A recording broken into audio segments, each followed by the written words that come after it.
Hello, hello, hello. Welcome everyone to the sixth round of the FIDE Candidates 2026.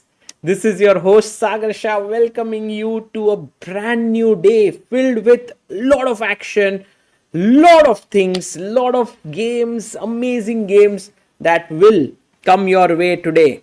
So, I hope that all of you are doing well, that all of you are excited for today's round. And a big shout out to everyone who's turning up every single day for the commentary. Today being the weekend, I'm pretty sure that there are a lot of people who are going to join in and we're going to have a wonderful time together. And hello from Ireland, says DMark. Hello, hello. And guys, I'm going to tell you all about the standings and the pairings so that we have a very good idea कि भाई आज क्या होने वाला है. What are the things that we can look forward to? So first of all, let's have a look at the standings in the open section. These are the standings. We have Javokhir Sindarov, who's running away with the tournament. He is on 4.5 points right now out of 5. That is an insane score, guys. Javokhir Sindarov is in a hurry to win this tournament.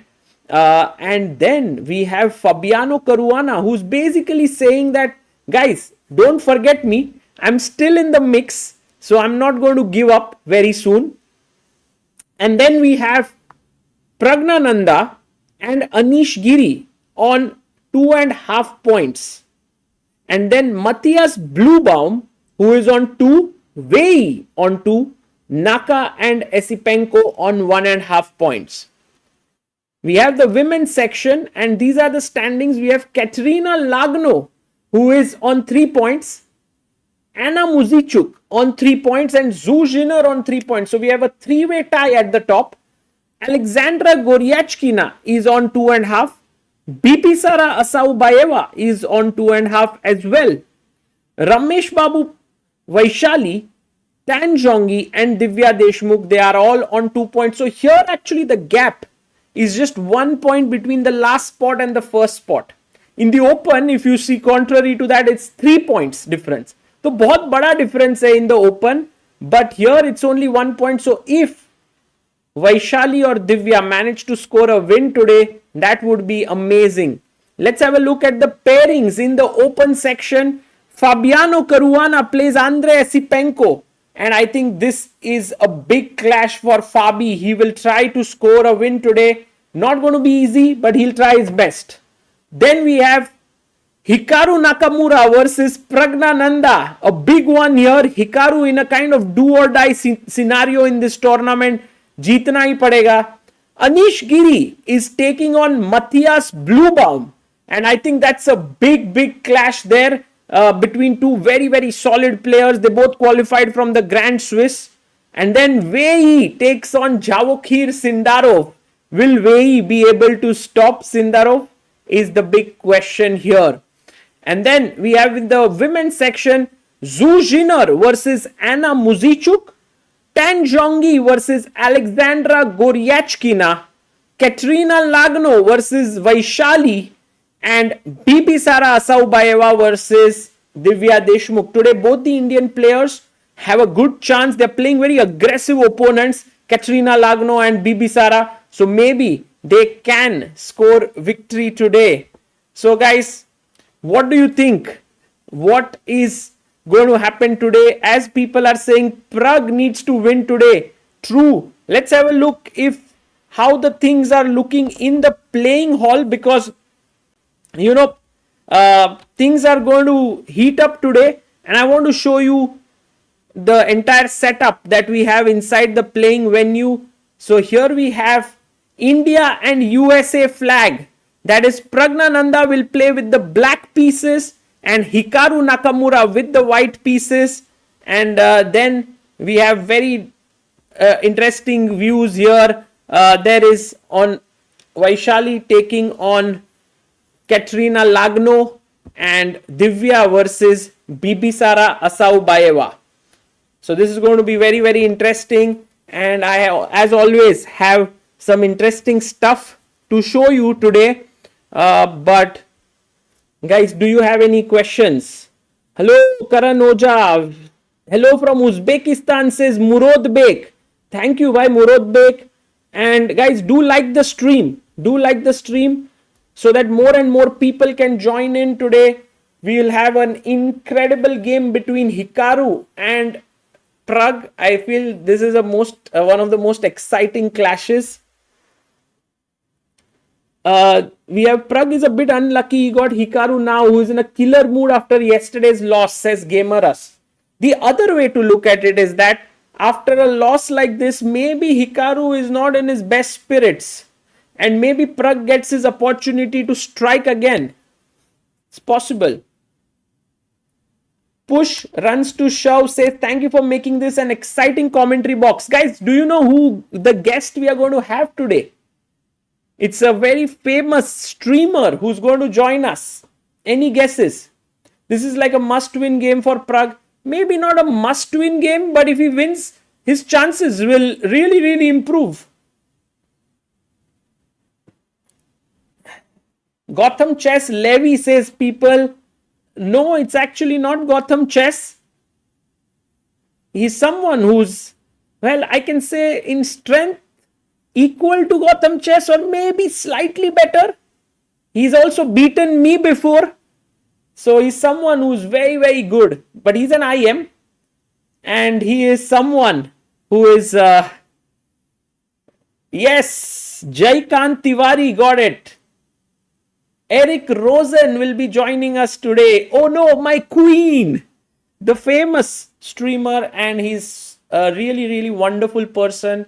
We enjoy a lot with him, and he agreed it'll be early morning in the USA, but he'll be joining us.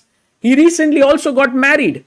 His wife Irene Sukandar, and IM is here. She's covering the event for St. Louis Chess Club, and so it would be very good to have him. Mahavir Seth says you're doing very good. You're promoting the game which needs to be. Thank you, bhai. And you know, guys, today I have also a lecture here. You can say a master class that I'm doing with the kids of Cyprus. And I'm going to teach them a bit of chess, or you can say just interesting things here. And that we are going to do from 5 to 6. So from 5 to 6, I won't be in the commentary panel. I'll be there, but I'll come back. Eric Rosen is called Carlson by his parents. What? Teach Eric some Hindi. Okay, guys. So this is the thing. Let me show you a bit of videos that maybe could be interesting. So I think one of the most interesting stuff that happened yesterday was by far the victory of Sindarov versus Hikaru. I think that took the media and everyone by storm.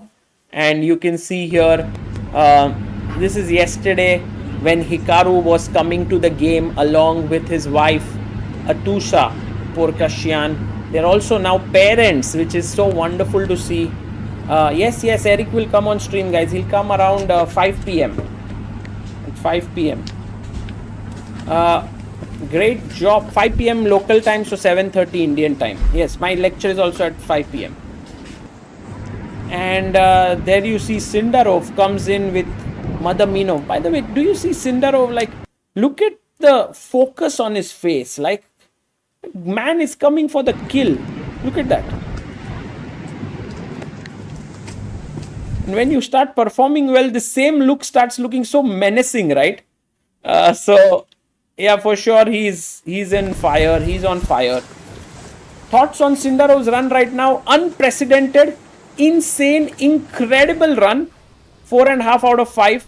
And I think Hikaru just came to the game thinking that, okay, this is my chance. I have to give it my all. I can beat him.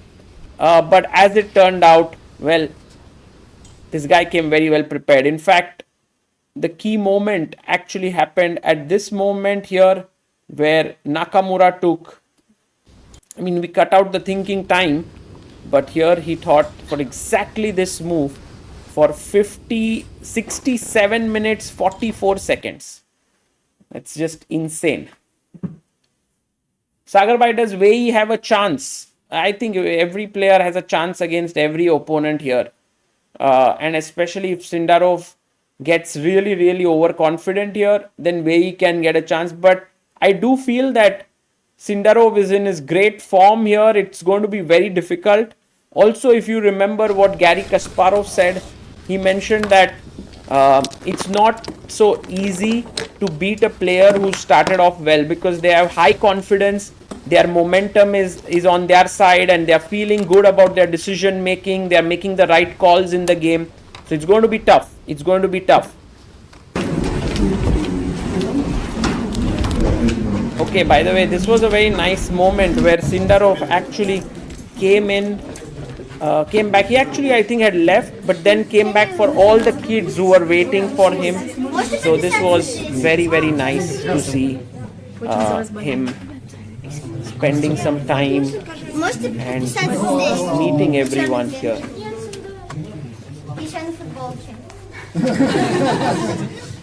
When did Kasparov say this? It's on Twitter. He actually tweeted about it, and actually a lot of you are saying, like, what is the score between Sindarov and Gukesh? That's a very good question. I'm also curious.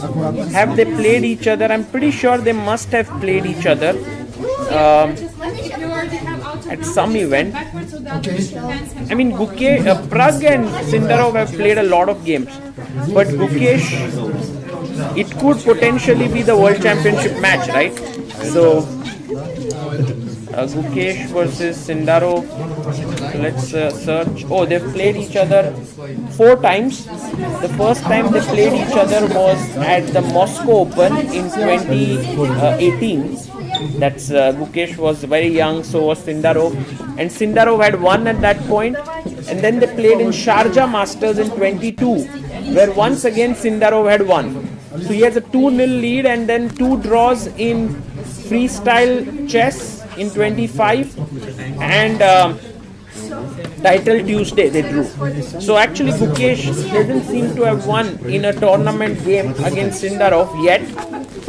So that's interesting. We can also have a look at what is Sindarov's score against Wei Yi, because he's playing against Wei Yi. Sometimes these score lines do create this thing. By the way, you can see here Sindarov spending a good enough time with everyone. This is something that I've seen. He's very kind, very thoughtful.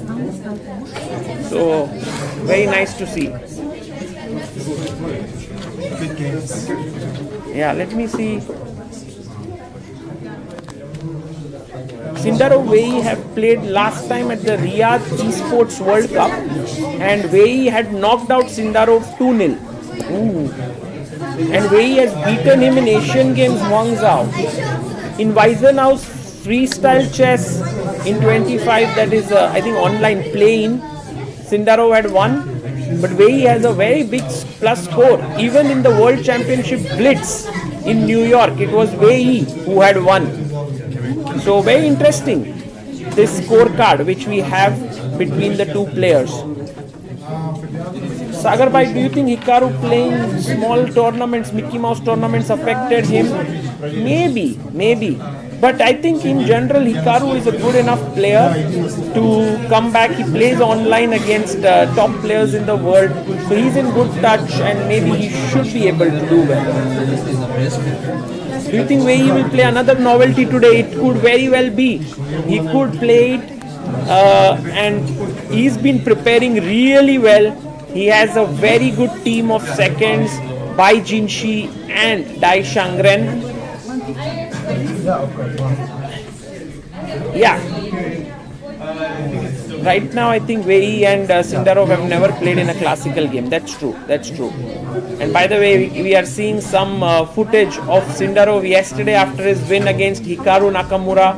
He actually obliged each and every single fan. How cool is that? So like Sindarov went in, did the press conference, did the interviews, gave a picture to everyone. And by the way, that is Renier there in the blue shirt. You can see him, Renier Castellanos. He is a very well-known. He became a GM at the age of 40.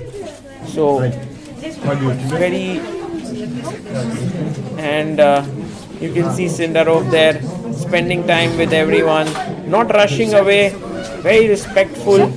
But I guess at some point, if he does win this candidates, it won't be easy to satisfy all the fans. Sometimes all the fans are like, oh, Sindarov. Open the door, Sagar, says Amruta. Oh, sorry.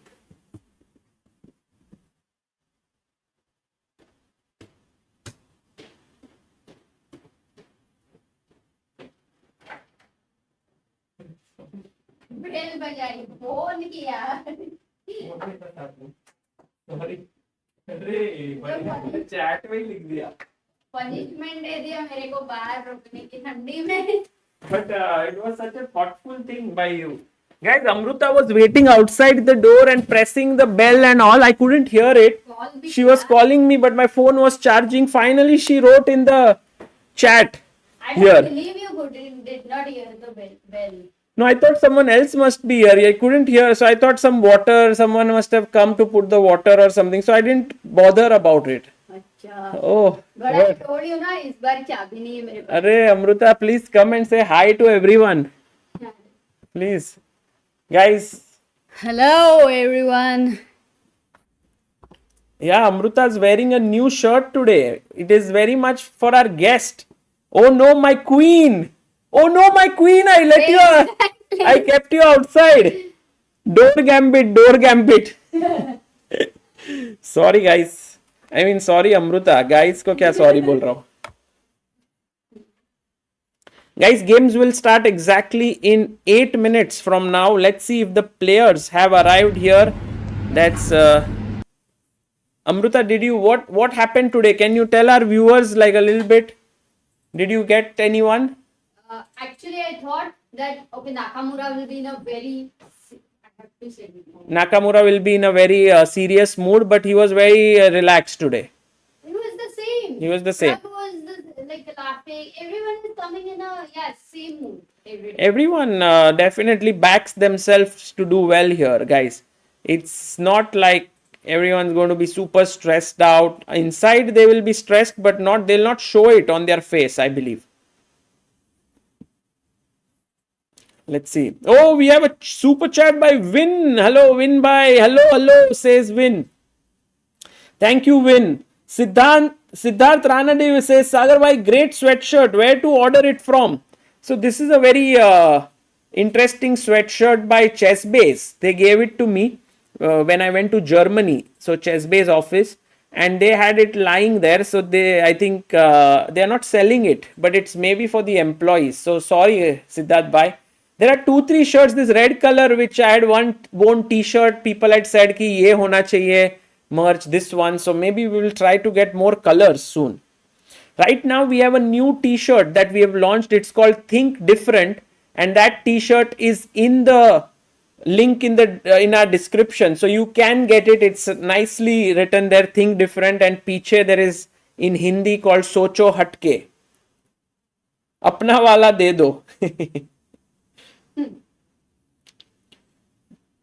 Sagar bhai, मुझे भी दो ना shirt. अरे दोस्तों, maybe when we will hit 3 million, no, we will do some giveaway, and that point we will send it across to everyone.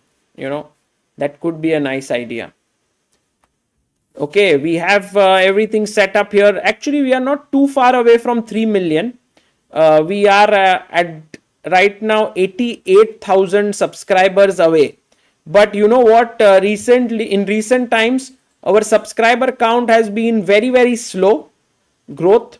In fact, in one of the months, we got stuck at a very slow pace. Like we had only 5,000 subscribers we gained in a full month. That's at this rate, maybe we will reach in the next 1 year. It might take us to reach maybe even more than a year. But, there we have Divya Deshmukh entering in. Hello, Divya. Awesome. Divya is here. She is playing against Bibisara Asaubayeva. And Divya, well, what do we say about her? She is coming in great form in this tournament. She qualified through the World Cup and then has reached top 10 in the world. And we hope that she's able to strike in this event. She actually had a tough game yesterday, day before yesterday, where she lost to Jiner, but she steadied her ship yesterday by making a very solid draw against Zhongyi. So that was a good result for her. Her opponent is not yet here. We have. Oh. Maybe I have to. No, no, it's fine. Change a bit of.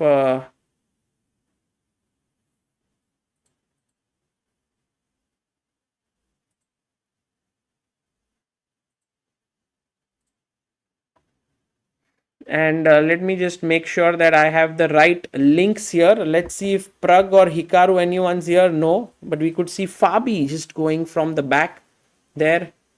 So we have Divya's is sorted, and this one Vaishali 2.3. See if I have put in the right.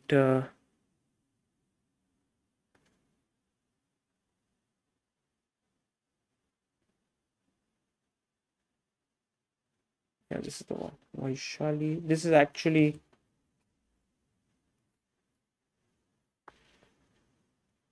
And Pragg is here. Let's go. Praggnanandhaa versus Hikaru, guys. Let's have it. Let's hear it for both these players. The two amazing players, the amazing matchup we have today. And Simplicity007 says, thank you for many years of chess happiness. Arey, thank you, bye. By Om Patil, already shown leaderboard and points table. Can you just rewind this stream? You will get it.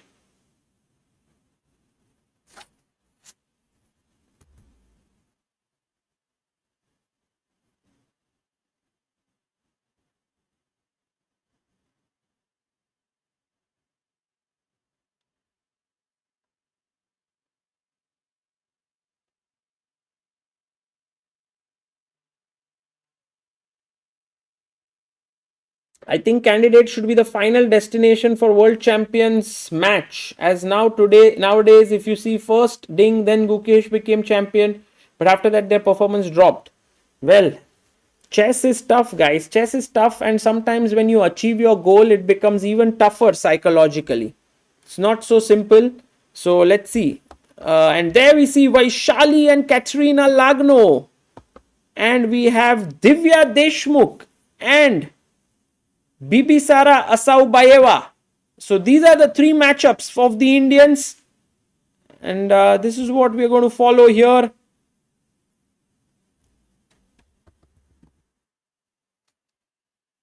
Let's see how Pragg is.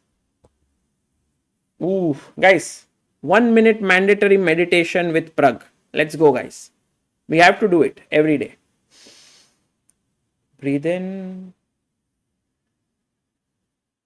Breathe out. Breathe in. Guys, close your eyes. Breathe out. Keep your focus on your breath. Don't cheat, guys. Don't cheat. Focus.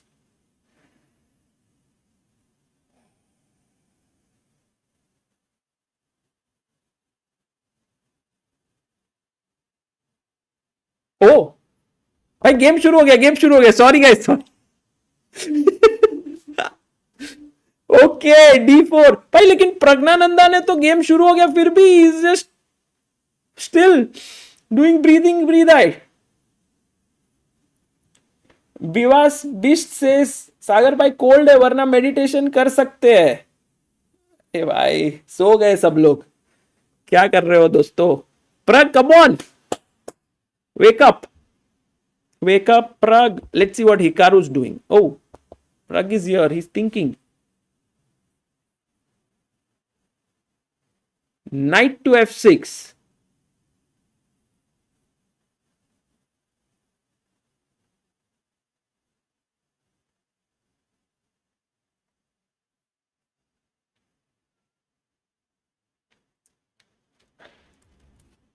Knight comes out to f6. And Pragg here thinking for his move. And we have e6 played. Okay. So d4, e6. Interesting.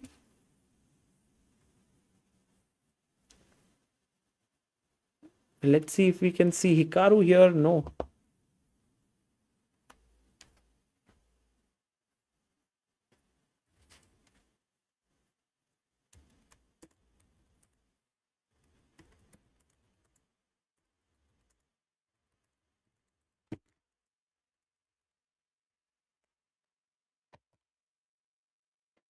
And knight, what did he play, Hikaru? Knight to c3. Oh, we have the Nimzo Indian with bishop b4, e3. Okay. Guys, let's go. All the 1700 people watching this, do like the stream. And Pragg goes for the move b6. He puts his pawn on b6, bishop b7, and tries to put pressure here.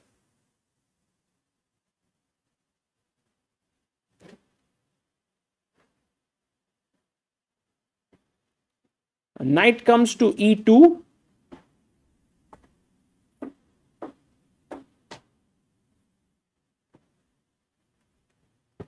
Hello. Hello, Amruta. What's up? Can you tell us? Today it was raining actually. So everyone, and then it was also very sunny in between. So like Nakamura was walking and he was looking, it was drizzling, and then he was looking कि क्या चल रहा है. तो board पे भी, is it going to be pouring, Sagar? Maybe, Amruta. It could pour heavily. तो I did feel कि किसी को एक umbrella, because I was standing in the umbrella and holding the phone. Oh. But then I thought, okay, I should not. Did you give to umbrella to anyone? No, because I felt they may not need it. Like I wasn't. Sure. I didn't want to disturb the flow, Wow. natural flow. So yeah. And guys, while we are looking at this, oh, he goes, Amruta, this line, I used to play this with black. Knight e2, c5.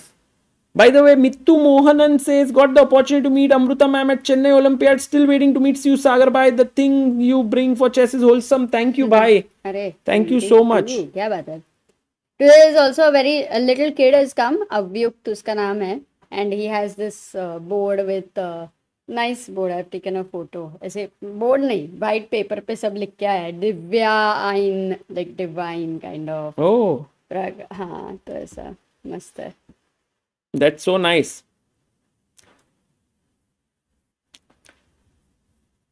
Games में क्या चल रहा है लेकिन? So you used to play this with the black pieces, and how was your result like? I think I played it in 1 or 2 games, Amruta, and it is supposed to be very, very sharp line here, because what will happen is your bishop here could potentially get out over there. So what they do is you play a3 here now, and black often does not take here but puts the bishop on a5. Why does he not take? Because you don't want to give up the bishop easily. So then white tries to trap the bishop with rook b1 with b4, and then I go knight a6 trying to defend here. Then you try to put your bishop here. Then I try to put my queen here. So everything is like you want like that one thing. You know, it's that b4 point is like the Sheldon spot. Yes. Exactly. Nice. And then sometimes the d5 comes in. So firstly, look at this. Hikaru has gone for a3.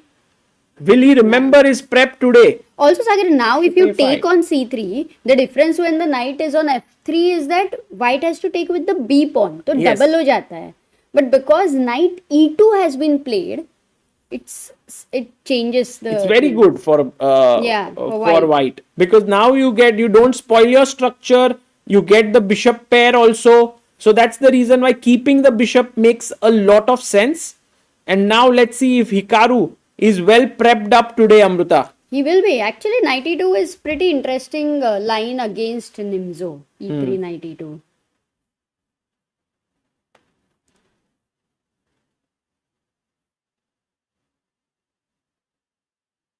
Chat खोलती हूँ मैं.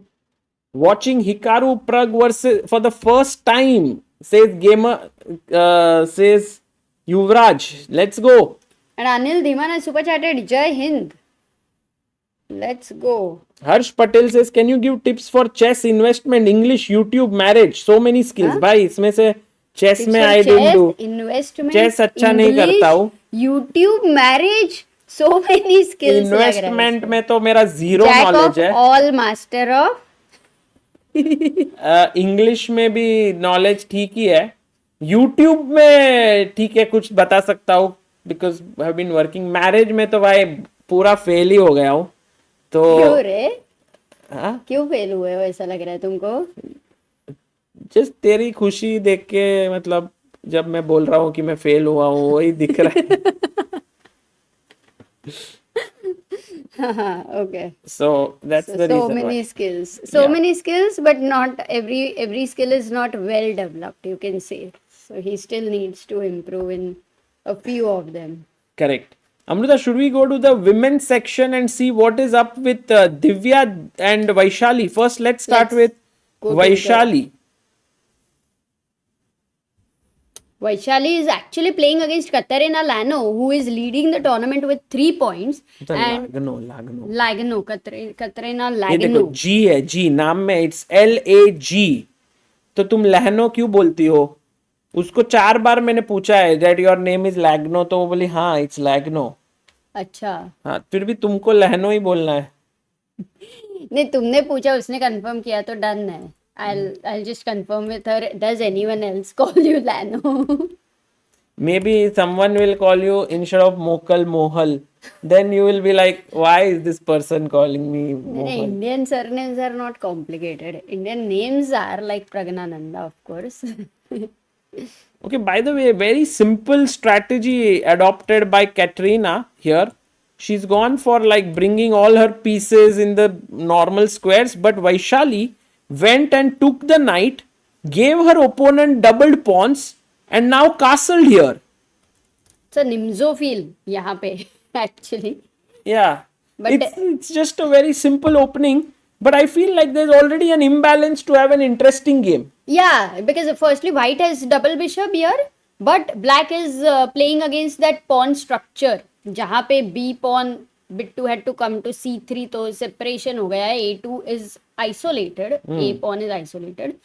Yeah, Vaishali का time क्या है? 1 hour 30 minutes. Yeah, she's well prepared. She's prepared. So then this is interesting. Divya के game में देखते क्या हो रहा है with Bibisara Asubayeva. Today I think when Pragg came, I kind of followed him a bit. But end में I think Sindarov and Madaminov and Bibisara, they all came together. So yeah, let's Amrita have a look at another game here. Divya Deshmukh versus Bibisara. And Divya, today all Indians are black pieces. D4, D5, C4, E6, Queen's Gambit declined. Knight F3, Knight F6, Knight C3, C6, the semi-Slav. Bishop G5, Bibisara inviting Divya for a wild fight. If you take here on C4 or play H6 and then take here.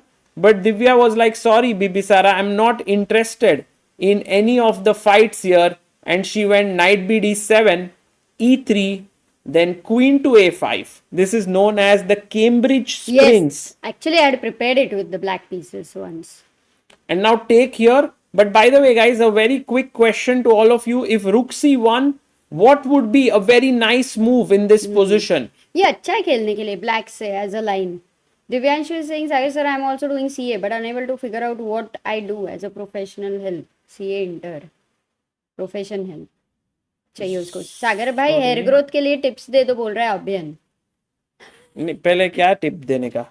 Hair growth के लिए? नहीं.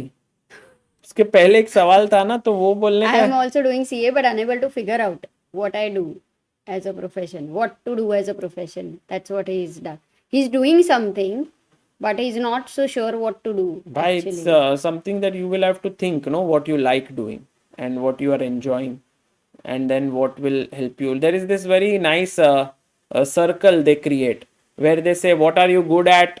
What? Ikigai. Yes. What are you good at? What does the society need? What helps you to earn? And what? One more thing. And if all four meet, then I think you found something that is good for you. And if you don't know, then try one thing. If you will know on the way whether you like it or not, then if you don't, discard it, go for the next. थोड़ा सा time डाल सकते हैं if you consider a life of 70 years, even 50 years, 70 years, कुछ भी तो भी ये तो चलता ही है, एक साल तो is nothing. And knight e4, answer given by Atharva Kedia, Kupaswamy, Sanskar Jaiswal, Nibhish, Yerkod Kitchen, Rahul, Tushar Kuvar, Shaurya, nothing special, and Play Unchained. Well done, guys. This is the right answer. So, knight e4, and sometimes when you are not careful and you play a move like bishop d3, now you lose Oh, material. nice. Wait, you know what? I take, and now. Actually, I had won a piece like this with Samay. Guys, black to play. What is the move? समय के साथ जीता था मैंने. अच्छा. Queen F queen वो आया था. नीरज ने बोला सागर भाई sweatshirt looks good. Thank you, Neeraj bhai. Guys, we are 32 people away from 2912 300.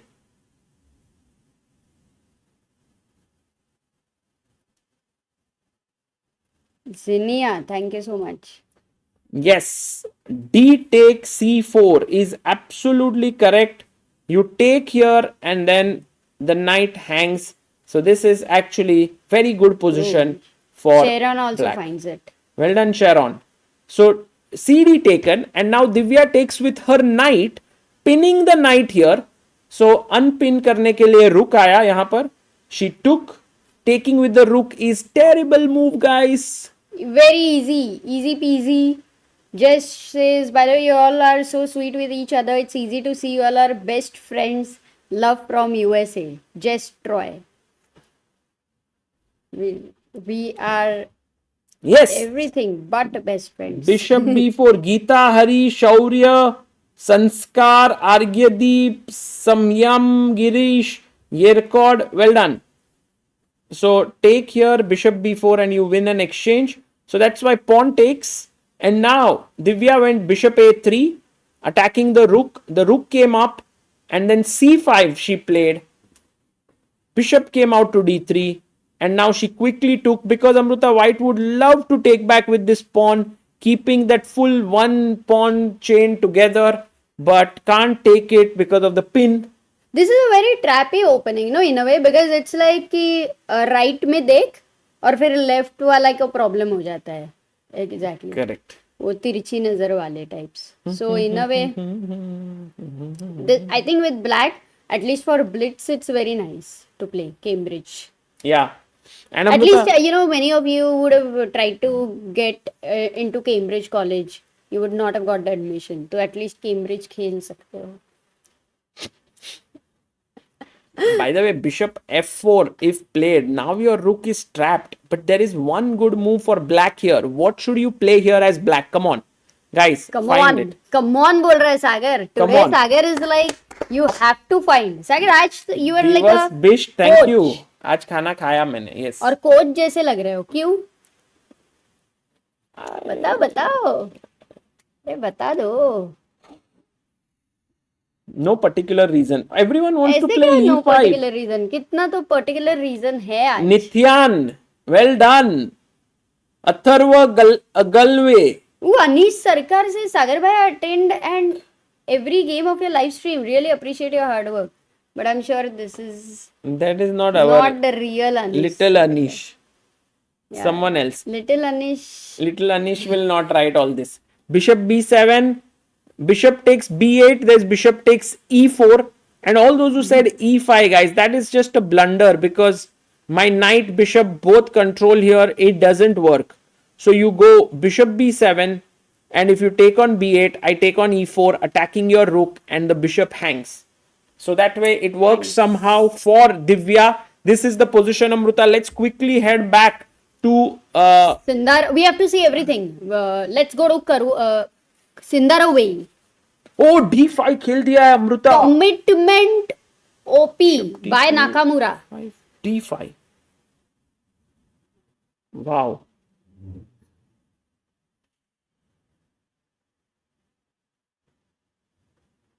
Commitment हो गया. ठीक है सागर. So plays pawn to d5, and now Pragg has 1 hour 55 minutes. Actually, Nakamura has used 13 minutes. But as Emil also mentioned yesterday, 10 minutes here and there, you won't yet know whether opponent is prepared or not. Yeah, but what is your guess, Sagar? You have been playing d4 for such a big part of your life. Nakamura knows this very well. yeah, I think Nakamura would be well prepared here. This is well known. If player like me can know stuff, then I'm pretty sure Nakamura also knows it. But I think there is some pawn sacrifice here, Amruta. After CD, I go bishop b7 attacking here. And most likely you play knight to f4 defending here. Mm-hmm. Yeah, I'm not sure actually. I knew something like this used to come with g3 and knight h4 and those ideas. But यहाँ पे it's new for me. Yeah, no, this one's defending this pawn, and if I want to win this pawn, I cannot, because after I take here, somehow these knights are controlling, and even if I decide to take this knight, then the queen defends here. So somehow, strategically, white has gotten an advantage in this position, because you've got your pawn here which will block the bishop. Your dream is to play knight f4, bishop e2, castle and e4. Excuse me. So you told me your dream. But what if I go bishop a6 and say I have dreams too? True. This is a very good decision, but I play knight g3. Bishop f1. Yeah, take here, maybe take back with the knight even. Acha, so this should be good. No, generally c8 bishop is in trouble. So now yeah, but I'm just saying, like, I have a better structure in the center, and then maybe it's like a Benoni structure. Yeah, d6 खेलना पड़ेगा, फिर knight d7, b5, b4, and white will expand over here, f4, e4 and so on. तो ये तो मतलब simple dimple कुछ भी नहीं होने वाला है. Yeah, in a way, I mean, I feel like white is the one who's better here, because somehow it's easier to push the central pawns. But yes, black has their counterplay. It's a Benoni, but you would prefer this bishop to be on g7 like this, than on a5 perhaps. But Hikaru is starting to think, Amruta, which is a bit of a surprise to everyone, because why is Hikaru still thinking? Like, is there any particular reason that he should be well prepped, right? Yeah, yesterday he has surprised everybody by thinking for 67 minutes, which is very huge. But also he would know that it's not the best thing. So आज he will, generally they don't repeat the same mistake again. तो वो तो नहीं होने वाला है. But Amruta, I do feel like Hikaru might be under some pressure today, and you can see him there thinking. Jayesh Thar is asking केमचो सागर भाई, केमचो सागर भाई, केमचो सागर भाई ऐसे 10 बार पूछा है. तो would you like to answer once? केमचो सागर भाई. Majama bhai, majama. I am very good. I am very, very excited for today's day. And Amruta, as you said, let's look at the game of the leader of the tournament, Javokhir Sindarov. And Javokhir, look at this, e4, e5, knight c3. Oh, everyone's now exploring this. It's all about sometimes it's not even the best thing to do, but you need freshness. You can't kind of outgrow things. And Amruta, here Sindarov is taking a lot of time. It seems to be out of his preparation. Wei Yi seems to have caught him a bit off guard.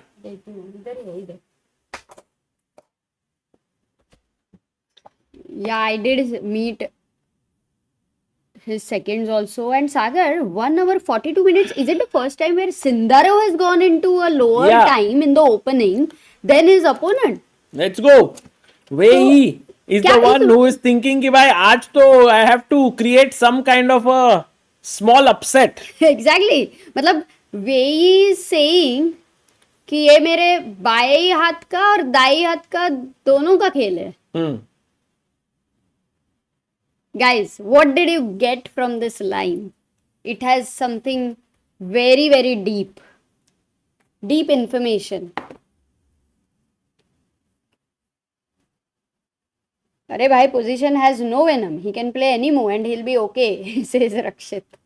Nahi na, but first, slight shaky thing is basically he has to think in the opening. वो तो आ गया ना. Yeah, I mean, in general, it's with these positions only that Sindarov is playing very sharp lines. So perhaps such positions can put him under a bit of pressure. That's how one can think about it. So bishop g5 could be Right the hand move. seconds, left hand easy. नहीं किसी को भी नहीं मिला सागर. It's क्या? a deep thing. क्या? वेई बोल रहे हैं मेरे बाएं और दाएं हाथ का खेल है. ये बोल रहा है. But इसका meaning people have not yet got it. Because Bai is basically his 1 second's name is Bai Jinshi and second name is Dai Shangren. So Bai and Dai. Bai and Dai, है ना? Exactly. तो अगर वही जीतता है तो he can then crack this joke. ये मेरे बाएं और दाएं हाथ का खेल है. Okay guys, थोड़ा एक ये हो जाए. देखो लोल अरे Amrita, people are liking your joke. Exactly, joke समझने को टाइम बहुत बार they don't like the joke because they don't understand. But once you explain to them, then they like it. Oh. And look at Hikaru's decision, Amruta. Very surprising decision by Knight Hikaru. takes d5. He takes with the knight. Is he saying that I want a simple plain draw? I don't even want to think of any risk taking. Take, bishop takes, queen takes. Maybe today Hikaru might get maximum views for his recap. Who knows, Amruta? He has to win. Or he has some. Yeah, but Indians are in general. Anyway, they see his recap. I think everyone sees Hikaru's recaps anyway. Takes, d6. And Amruta, now maybe this version of Benoni is much better for black than having more pieces. Because now when you start pushing your pawns, it may not be that potent. I agree, but tell me one thing. How do you see here, like, black can start putting pressure? On which, in which universe do you see that black is pressing here? I think firstly, we shouldn't think in this way. In chess, if a very strong player is playing without ambition with white, it's very difficult to beat him. So here we have to use Nakamura's ambition against him. Like he wants to win, so Pragg will get chance. If Nakamura wants to make a quick draw and go back home, I don't think Pragg will get a chance. Because he's black and then, you have to settle for whatever it is. Yeah. And also for Hikaru, then that does mean Sagar, he might be in this mood of just going for simplicity. Not sure, Amrita, not sure. I think after a tough round yesterday, he would want to win, I feel. He would want to win. What do you think, guys?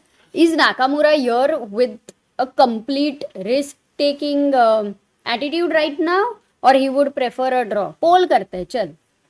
Poll तो नहीं, आप just देख लो ना what they are saying. Sai, are you tired? Do you need some rest before you go? No, I'm fine. By the way, Amrita, Caruana has played almost similar line to what Pragg did yesterday with Andrey Esipenko, but he's developed his bishop this side and not e3 bishop e2. Draw लग रहा है ज़्यादा लोगों को. But Amrita, if you think about it, even yesterday Hikaru spoke about it in his recap that he wanted to win. So I doubt if he... नहीं, yesterday तो opening से obvious था what he chose. Oh, Bluebaum has played this very, very sad opening. It's very sad because it's like this broken structure with bishop f5, queen f3, and this is very tough to beat, break. Yeah, to break. But in spite of the double pawns. Yes, but very difficult for even black to play. So I'm actually interested and curious what Anish has prepared. Knight e2, bishop d6, g3. He goes bishop g2, and here this is the position. Yeah, double bishop for black, but the bishops do not yet feel like they have some potential in them. I like white's knight better. But maybe Sagar, the h5 is isolated, right? So something if you are able to get the Yeah. one knight on f4 nicely, bishop on f3. That's how they play. But Amruta, the problem is if you get knight f4 here, let's say for example I play नहीं तो मारोगे, rook यहाँ पे खेलोगे तो a8, मार दोगे. maybe yeah, but Takes. take. ये तो d4 pawn is isolated. In fact, Yeah, and gf4 is. generally the knight comes back here defending all these good squares. So Which means b4 b5 minority attack बोलोगे क्या तुम? I mean, you can do these ideas, but generally the play revolves here, Amruta. You could potentially go for this square, although you want to use this. In fact, there's a very famous game of Magnus Carlsen here, where he went, I think, knight h3, and then bishop d6, and then knight e2 even, to bring the knight very quickly. Oh, Something which like where exactly? Anything you remember more about? Yeah, I think it was Carlsen versus Kramnik. कभी Kramnik was black. कभी रहेगा. I don't know, but we can check actually. We can, by the way, guys, how it works, I can show you in our ChessBase. Yesterday, a lot of people actually liked the fact that we were showing this. So, the way it works is, I can just do like the moves d4, d5, c4, e6, knight c3. Reference में आओ. Yeah. Knight f6, cd, ed, bishop g5, c6, e3, bishop f5, queen f3. And now you can click on reference here. Bishop g6, bishop f6, queen f6, queen f6, gf6. And you will see that these are the names. And I can even put here just Carlsen. This is a new feature in ChessBase 26 where you can search from here itself. And there is the game. Wow, क्या बात है आपकी memory. Mihal Marine has annotated there after g takes f6. In fact, he says Kramnik had played this strategically slightly risky variation before. Since the Berlin Rylop is his main weapon against e4, it is no great wonder that d4 he does not have doubled pawns either.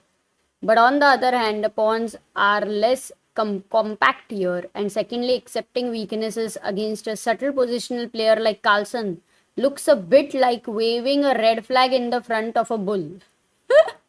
Yeah, these are annotated games that you get in Mega Database. So you can see he played here, and Amruta, this idea which I was talking about, knight Oh, e2. nice And then he memory. controlled the f5 square and somehow managed to completely have control and then won the game. So it's a very beautiful game actually, this one.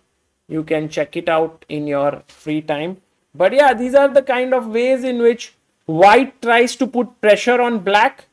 Anish, I'm sure is happy with the kind of position he has got, but he's not aiming for Amruta the f5 square. He's looking for something else. Okay, so this is Fine. Yeah, this is interesting. So Caruana, did he bring anything new in the opening? I think Caruana is doing well. He has to go d4 and Standard opening. Slight better. So, Anish maybe slightly better. Wei Yi, equalish. as of now. Maybe another 10 minutes to go, Sagar, to decide which will be the Lotus position of the day. You think so? But I already feel, Amruta, that Which one? in the open section, it's clearly Praggnanandhaa versus Hikaru, which is the most exciting opening, no? As of now, out of all four, yes. But in 10 minutes, do you think this will stay the most exciting? I think so, guys. I personally think, what is your opinion, guys? In the open section, which one would you give the Lotus Chess position of the day? We discuss more about the openings in the Lotus Chess position of the day, because Lotus Chess is an app that is specifically built to improve your openings play. Rakshit says सारा position boring है. Sara to nahi, but Rakshit made a good point. Point of Positional A3 edge. Anish's game is to meet A5 with B3, so that when you play A4, you can play B4. Correct. तभी en passant नहीं हो रहा है. That's what happened, and I think Amruta, a few people have said Pragg, Hikaru. So maybe it's हाँ, पोल ही डालने का. a good moment for us to have the Lotus Chess position for the day, guys. And a big shout out to Lotus Chess for supporting our coverage of this event.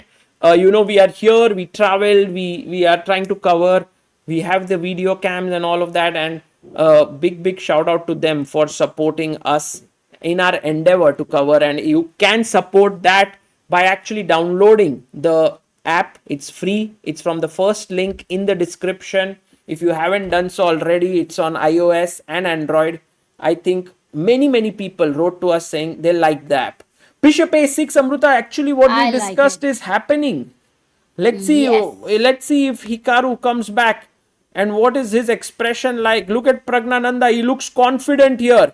He's drinking water and he's like, bhai, aaj to. रक्षित बोल रहा है all kings getting short castle, only Hikaru game में possibility of long castle.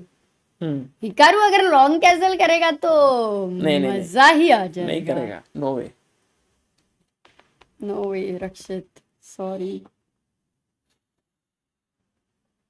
Harsh Patel is asking, Sagar भाई कभी पार्ले जी को पानी के साथ खाया है क्या? हाँ खाया है, मतलब पानी के साथ नहीं बट ऐसे ही खाया है भाई. तो पानी के साथ, पानी में डुबा के. May be. Amrita, do you want to go to the game of women's section and also find the Lotus Chess position of the day there? Done. Let's tell the chat to find it. सब काम अपन क्यों कर रहे हैं? Okay, Anna Muzychuk versus Jiner. The battle between two leaders is also very quiet opening. अच्छा, ये आजकल ऐसे एकदम शांति से खेल रहे हैं लोग. हाँ, candidates में you cannot have such calm games. That is very true. What if candidates will have a rule? You have to sacrifice. You have to play a line where you have to sacrifice within 20 moves. And the one who sacrifices first gets an extra point.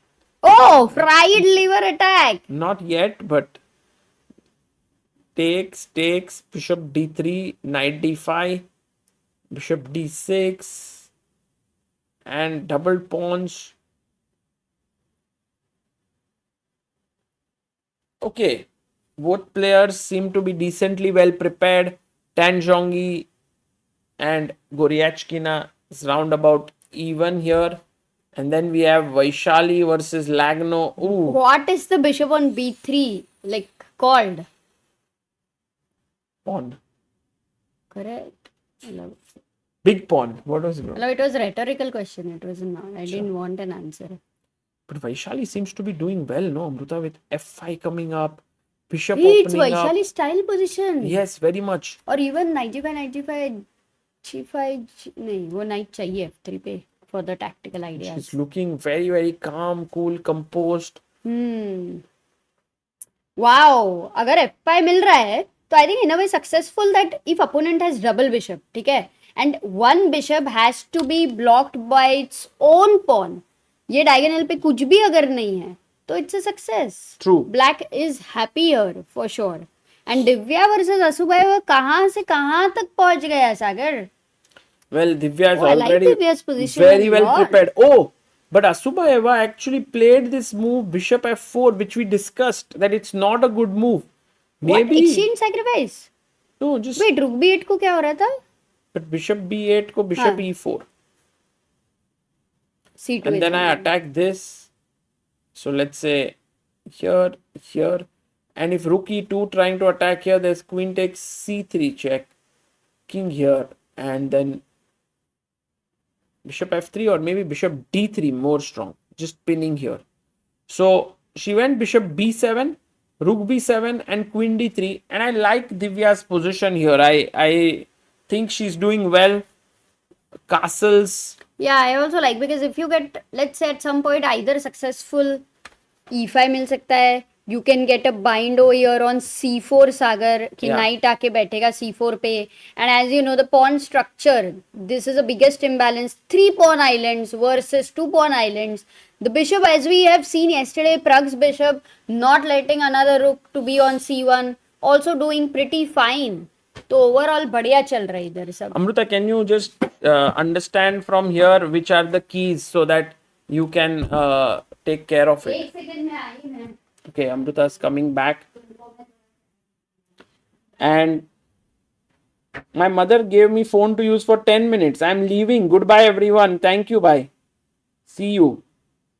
Description is not updated Sagar भाई. क्यों, क्या problem है भाई description में?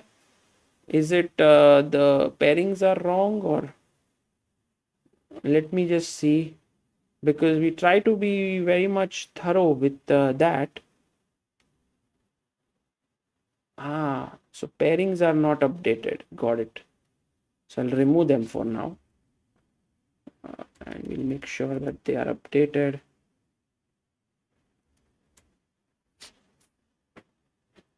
And we don't have day 5 report updated, so yeah, I'll put that in so that all of you can follow that as well. So in our generally in our description we have all the links to the latest offers that are there, to the information about the tournament and our reports of the tournament, so you get to see everything. Sagar, why is Hikaru not dominating despite being world number 2? I think overall, as many people have mentioned, that Hikaru has spread his time a bit in other things. He's not always super focused on his chess. So that does impact, I think. Oh, and we have today maybe a guest who could join us. We did say that we will have Eric Rosen who will join us today, but maybe apart from Eric as well, we will have someone very, very special, maybe a super GM to join us today. Dekhte hai dosto, if that becomes a reality.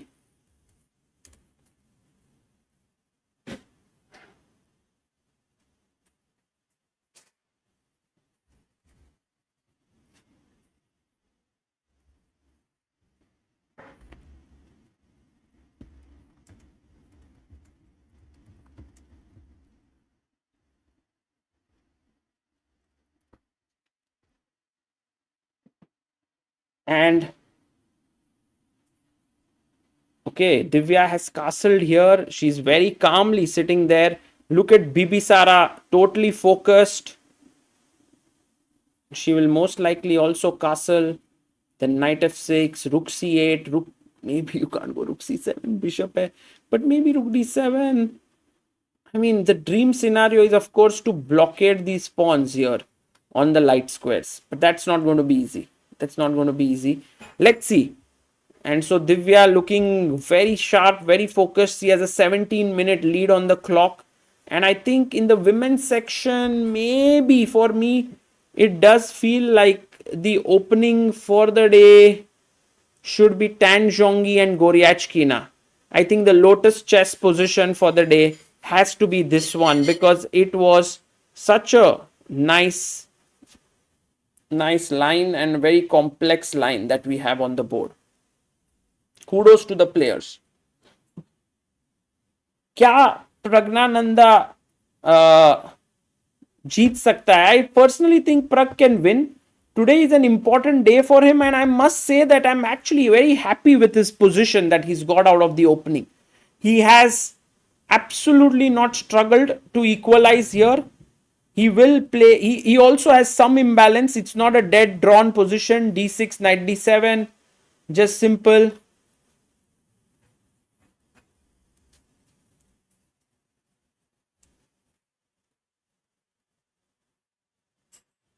And this can be very, very interesting, I think. Like we were speaking, right? If he plays something that's a little bit not right. For example, let's say, okay, let me just make sure that Amruta, today we may have a super GM joining us. अरे crazy, आज तो guests ही guests. Oh wow, ये क्या लिखा है? गर्म है बहुत. चाय लेके आई हूँ मैं, मसाला चाय.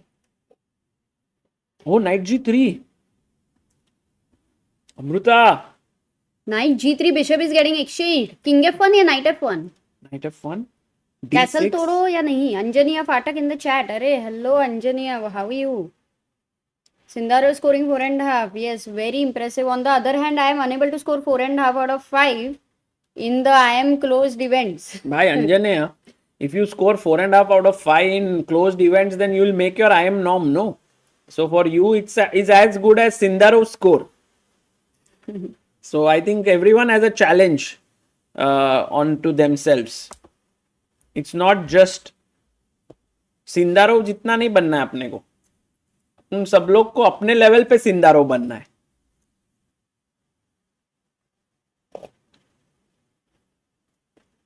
Looks like Hikaru and Pragg may be a quick draw.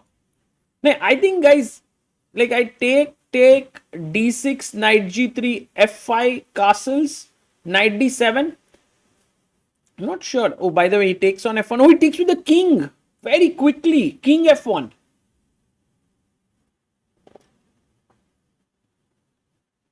Actually, Hikaru has this knight looking at the f5 square, which is a very nice square.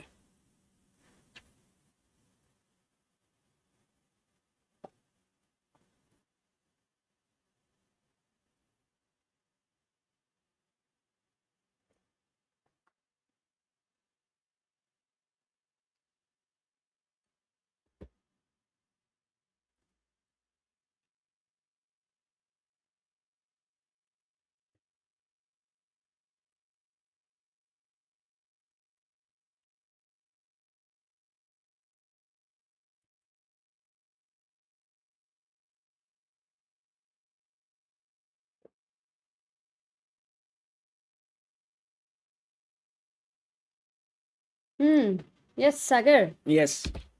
कैसा चल रहा है? आज चाय पीने का मन हो रहा है. नहीं नहीं, ऐसा कुछ भी नहीं है. अच्छा बना है ऐसा बोलना. Sagar, have you asked Gukesh what he thinks of Sindarov's excellent performance recently? I'm pretty sure that Gukesh is following the tournament closely, but in general, I feel like he must be also looking at what are the things that he can prospectively look. But yeah, I'm sure everyone, he's also following. Meanwhile, I think we should have Pragg का timer. एक question मेरा है Sagar, because he took with the king, no? Yeah. Firstly short castle is गया, secondly g3 king g2, तो idea is not there. If you can make the arrows g3 king g2, because knight है g3 पे, which means if you want to play f3, king f2 and e4 later, king f2 and e4, then it somehow feels like if black gets f5 तो थोड़ा shaky हो I can जाएगा. also start with f5 here, Amruta.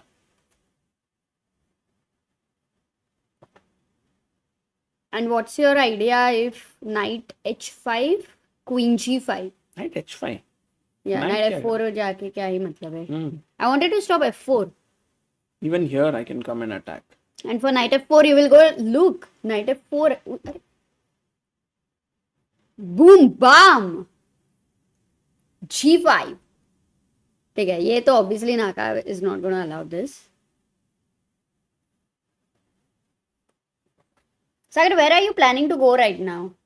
I'm planning to go for a lecture that I have. It's called a master class with the kids. Some of the kids have come from from Cyprus, and I'm going to teach them a few things.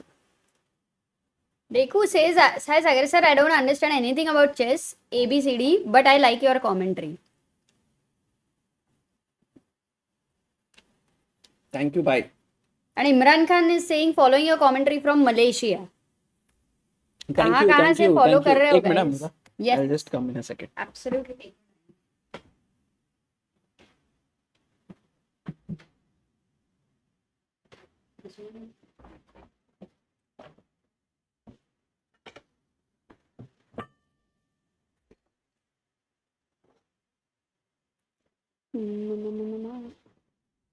तो king f1 कैसा लग रहा है position? अभी तो I don't think quick draw is something I'm going to guess right now, at least with the king on f1. Hello from Spain, says Alex. Oh, we loved Spain. In fact, it was our first whole like Europe trip after our marriage for me and Sagar. So we played the whole circuit, Spanish circuit there. So it was super cool. सागर ते एक नवीन cup फक्त ठेवायला सांग. नवीन cup Oh, Harish from Augsburg, Germany. Wow. Watching and following from Zambia, says Adhyas Arena. Were you anytime part of prep team like second for any player? Asked Manikanta. In between, Sagar had shared a story where he was a second to Tej Kumar. Anish Sarkar is saying my mother scolded me for using phone more than 10 minutes. Definitely you are not Anish Sarkar. From Oxford, England, Sunil Prakash says, Notalan says from Singapore, Ashish from Sydney.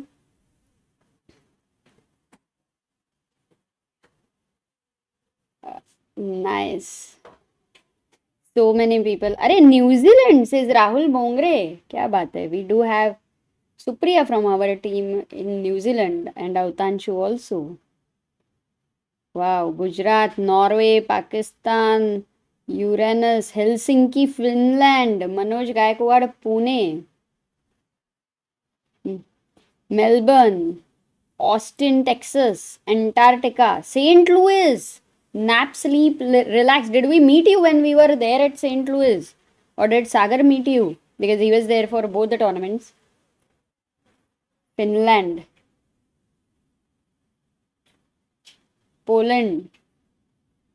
There's some event in Poland happening soon actually. Katie, you must have met Katie. Barcelona. Okay. Chat full, Sagar, from where they are all watching. I think chat is connecting while Pragg is thinking for a long time. Chat is telling the whole map. It's like map hona chahiye na, Sagar? Chess players map. Where you know how many chess players. I think that's what Chess ID is. What Bologan had come over here. Soon we will have that. Madrid, Bavaria.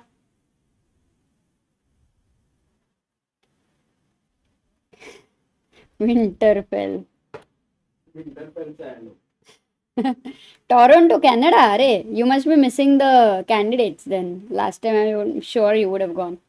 Enhance his nice earrings. Oh, actually, today in the lift I met Bibisara's mother, and she really liked the earrings.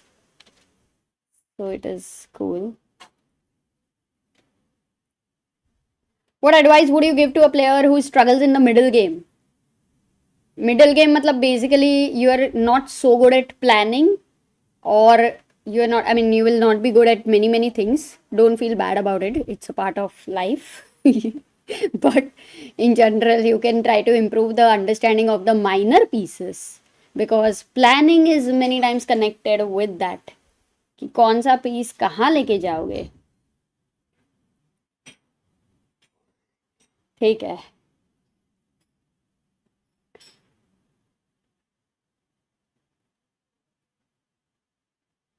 Going ahead after King F1. Okay. Pragg, how many of you are expecting F5? I don't know. But I would be very happy to see F5. And I do think that Pragg will go for that. He has 1 hour 38 minutes on the clock. वो खेलने वाला है. Let's quickly go to the board of Sindarov and see what's happening there. क्योंकि knight d5 के बाद c6 was played. Wei Yi took the knight. G takes f6. With this one exchange, you see that new imbalance is created. Double bishop versus bishop and knight. Wow. And also the pawn structure. Suddenly it's changed. Bishop goes back to h4.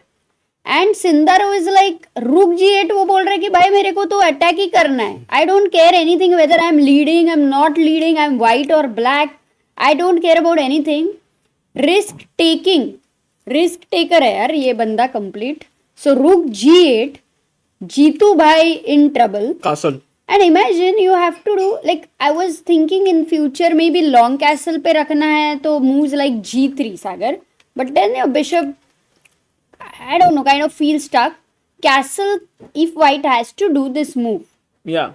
तो black तो full on ready है ना for all the attack. How to attack Amruta? It's not so easy because, for example, I can't move my queen. Yeah. And you And I can't can't go f5 until this exists. In fact, I love this position because it's so sharp now. The thing is, he played a4. So he clamped on the queen side here. And now, as white, I mean, I want to play b4. But I'm not in time, right? Because let's make the move ab, Why you are cb, not in time? You want to go b4? and a3 pawn is hanging. So rook a3 or bishop a3. Can I not sacrifice? Yeah, take. I'm looking at b4 idea. If you take rook b1, then you have c5. Okay. Okay, if I go rook a1 now, what do? Just take the open file. Yeah, like bishop whenever c5. you give something, you get something in return. But That's the bishop rule. c5. A pawn दिया, a file मिल गया. Now can I think of b4, bishop b4, rook a7? Is it a bit too much? Oh, you have a tactic. Wait, Yes, let's ask our I viewers. found it. White Guys, to play. what are the possibilities? And guys, a big shout out to all the people who've contributed on Help Chess over the days. We have it properly noted down in our article link in the description, so you can check it out. So that would be really cool. Rahul Bongre says, please advise for the poor in the end games. Absolutely, Silman's end game भाई. कोई doubt नहीं है. Also, 100 end games you must know is interesting. But if you're very much beginning, then definitely. Rahul says, I'm watching and very excited for the endgame of Magnus in freestyle today. Oh. Guys, Harshit Bhai and Soumya are commentating on Grenke Open. It's a very tough tournament. Yes. They say open tournament. And I don't know how many of them saw Magnus, that girl who was taking a selfie. फिर Magnus Alua Nurman. ने बोला phone है इसके पास. So I think Amruta Wei Yi is thinking about b4 here to sack a pawn, but it's not so easy. Alternatively, he can think about rerouting his knight, which is not doing so well. So maybe something like knight e1 to d3. If you move the queen away somewhere, queen f3. I like this move, knight e1. But then, I am always under pressure. So yeah, it's not so simple. Wait, क्या हो रहा है 91 को? Knight e1, queen d7.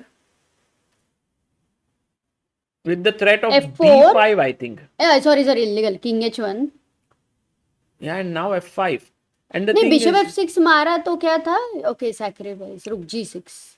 Bishop h4, f6, king f7, rook g8. f5.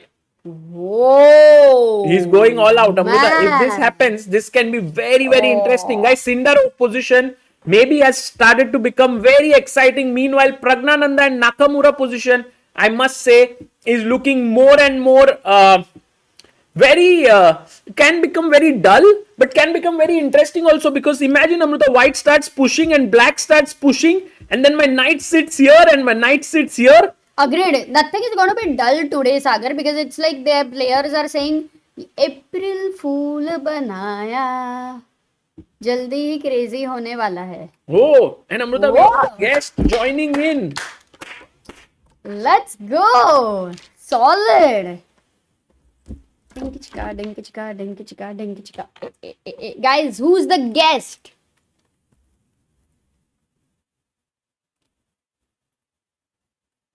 And guys, joining us all the way from US, our very good friend and a wonderful creator, and also very well known for many different things, especially the shirt that Amruta is wearing today. Oh, he's also wearing. Oh no, my queen is wearing an Amruta also. Wow. Hello, Eric. Hey, that's awesome. Hey, Sagar. Hey, I'm Amrita. also wearing one of my Hey, we're matching. queens. Let's go. Thank you, I didn't realize Eric. you're wearing that shirt. Yeah, thank you for gifting to me see you the guys. shirt. So nice to see you, Eric. How are you doing? It's great to be here. I'm doing well. It's early morning in St. Louis. A little bit rainy here, but I've been following the round. I've been watching your stream, lurking on YouTube for last half hour or so. So it seems like some exciting games today. Thank you. Yeah, very exciting. Just a second. I'll be just back.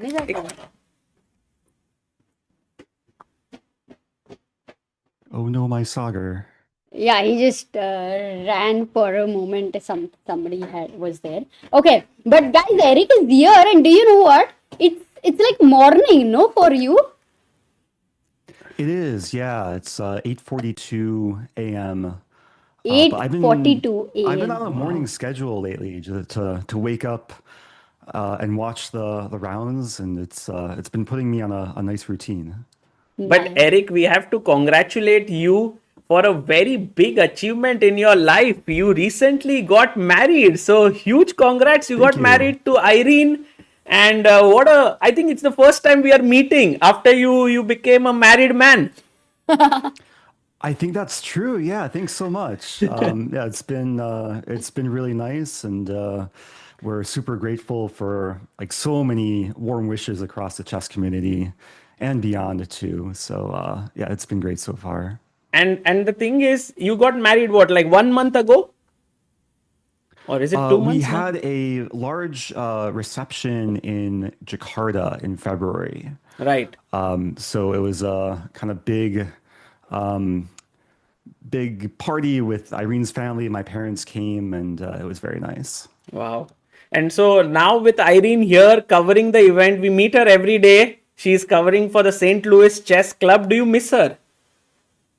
I do, of course, but it's nice to see that she has a lot of people keeping her company. And yeah, I definitely have some FOMO not being in Cyprus. Well, But we'll at least try yeah, to remedy one situation here for you, that you are missing her, because we have a surprise.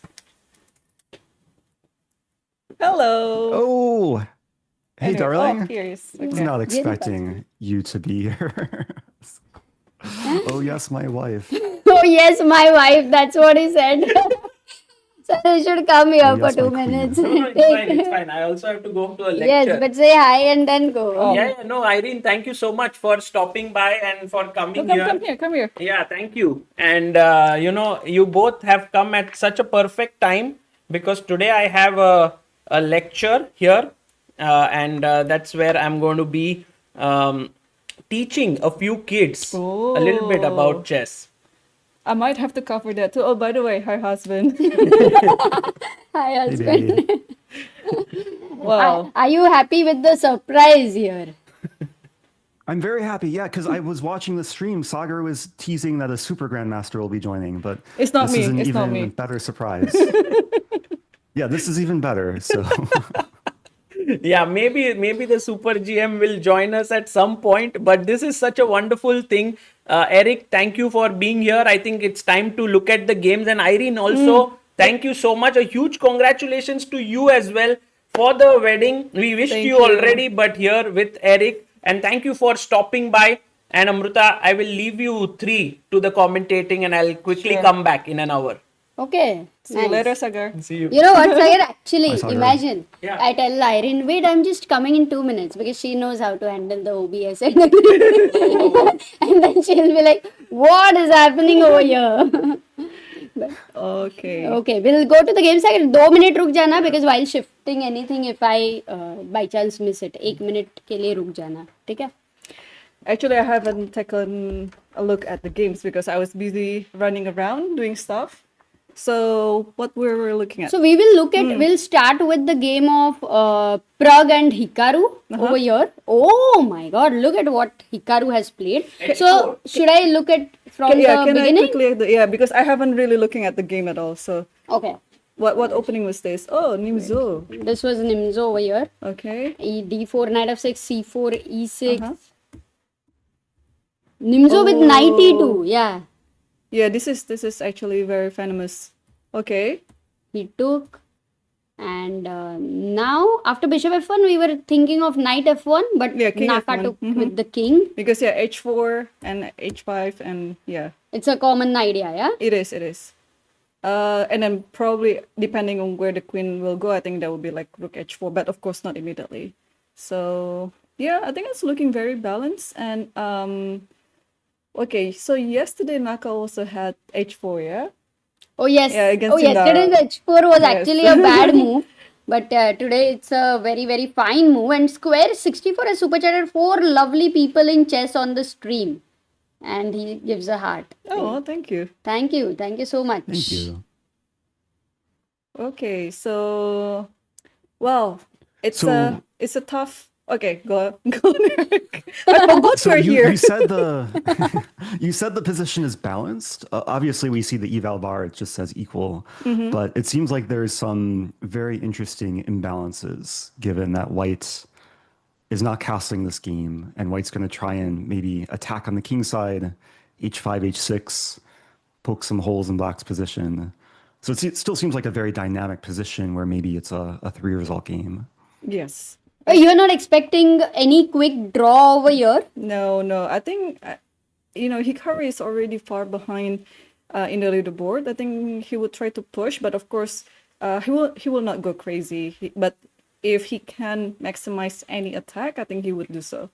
Is this what you also think, Eric? Like after yesterday's round, we were kind of debating whether he's come for something simple, he wants a draw and then just go back home, or his attitude would be quite like wanting to take more risks. What is your thought? Yeah, I think it's the latter, given that at this point there's really nothing for him to lose. Like there's no more expectations, and sometimes that will allow players to be a bit more loose and take even more risks. And I think for both of these players, given the tournament situation, they want to play for a win, even Pragg with the black pieces. So it's an interesting dynamic because Sindarov and Fabi are ahead of everyone else. It's going to lead to maybe more fire on the other matchups, including this one. Yes, so this one, guys, is going to go on, and we were thinking of a draw. ऐसा कुछ भी नहीं हो रहा है. Let's quickly go to Sindarov versus Wei Yi, because definitely, did you see what happened? No, I told you I haven't looked at the so game. you have to look at this because it started with knight c3. Okay, so Vienna. Okay. Aha, I see. And here we thought, okay, again, simple chess, but Sindarov, went with gf6 and rook g8 was played, and now short castle a4 from black side. Okay, so I guess the king will stay in the center in this position, because I cannot imagine the king will castle anyway, because or maybe it will castle, but I don't see the point. Probably eventually, because the bishop on h4 is pretty strong. It will stay there all the time. Makes sense. It's not so easy. Like either queen e7 and long castle, but it's slow. But you would like the position for white or black in general, such a position? Such a position, I like the dynamic of black. Although it looks chaotic, but I prefer black in this one. I don't know. I prefer black too. Yeah, because I was Half thinking a open move g-file, like bishop queen. pair. Exactly. Queen e7, rook g6. Or maybe the queen can go anywhere to b6, but you play rook g6 first, protecting f6, and maybe queen goes to b6 and maybe long castle, and then put another rook on g8. Looks like black has, quite a plan there. While for white, I'm not sure what white can do in this position. Yeah, it is smooth flowing for black side for sure. White's plan, I think, for Wei Yi with 1 hour 27 minutes on the clock. Because he made Sindarov take time in the opening, which until now actually nobody had done it. Right. And it's Sindarov has been living his dream tournament. Yeah, it's 4.5 out of 5. It's never happened before. I mean, in the history of modern candidates, of course, because in the past candidates, you had to play like a dual match, not like a double round robin like in the modern candidates. So 20 years old, first appearance at the candidates. What else can you ask for? Yeah, that's why Eric, I think in the morning he's woken up and he's over here with us. First of all, thank you so much, Eric. You might be hoping for a Stafford Gambit to happen though, in the tournament. I'm not so optimistic about a Stafford happening at this level. Although I was very, very happy to see another one of my favorite openings today, Divya playing the Cambridge Springs. Okay, we'll also go there. So this one, guys, getting very, very interesting. And यहाँ पे only there is one guy who is saying Amruta thode Hindi word sikha. He's asking me to teach some Hindi to you. Oh, I was about But you to would ask. be knowing, no? No, it's okay. It's okay. Teach me some sentence or something that you usually. The very first thing which I teach everyone, which I find it very easy, it's like I had a lot of fun. You know, when you want to say it, ki I enjoyed, then I say maza aaya. Mazaya. Maza is one word. Ah. Maza, M-A-Z-A. So maza, and then it's like aaya. Mazaya. Yes, Okay. maza What does it aaya. mean? Mazaya. Oh, mazaya. Yeah. Mazaya. Okay. What does it mean? Small tongue twister. Everyone's had a lot of fun. So it's like if somebody and they asks you, like they call you and they ask you, how was it? Then you can say, maza aaya. Mazaya. Okay. Got it. Sagar, why are you laughing? In this drawer, यहाँ पे, some drawer, one of the drawer. I like your sweater. That's ChessBase. Oh, ChessBase. Oh, yeah. ChessBase sweater. Oh, and we are at Divya's game actually, and maybe I'll pull her camera as well. Divya. Yep, there you go. Wow. I keep learning new stuff every day. You have it's a Stream Deck, right? Well, I don't use this. But that's very easy to use, I Stream see. Deck. But I mean, I don't stream. It's just that's why I don't. Okay. Eric, do you have a Stream Deck? Do you use that? I own one, but I never got around to setting it up, maybe partly due to laziness. Yes, But you it's have to something learn that. maybe at some point you guys can teach me. Yes, for sure. Like I think it will ease your life like anything. You know, It should be our wedding gift to them. yes, that's for sure. Wedding gift would be to how to use Stream Deck. He has a Stream Deck, but he doesn't use it.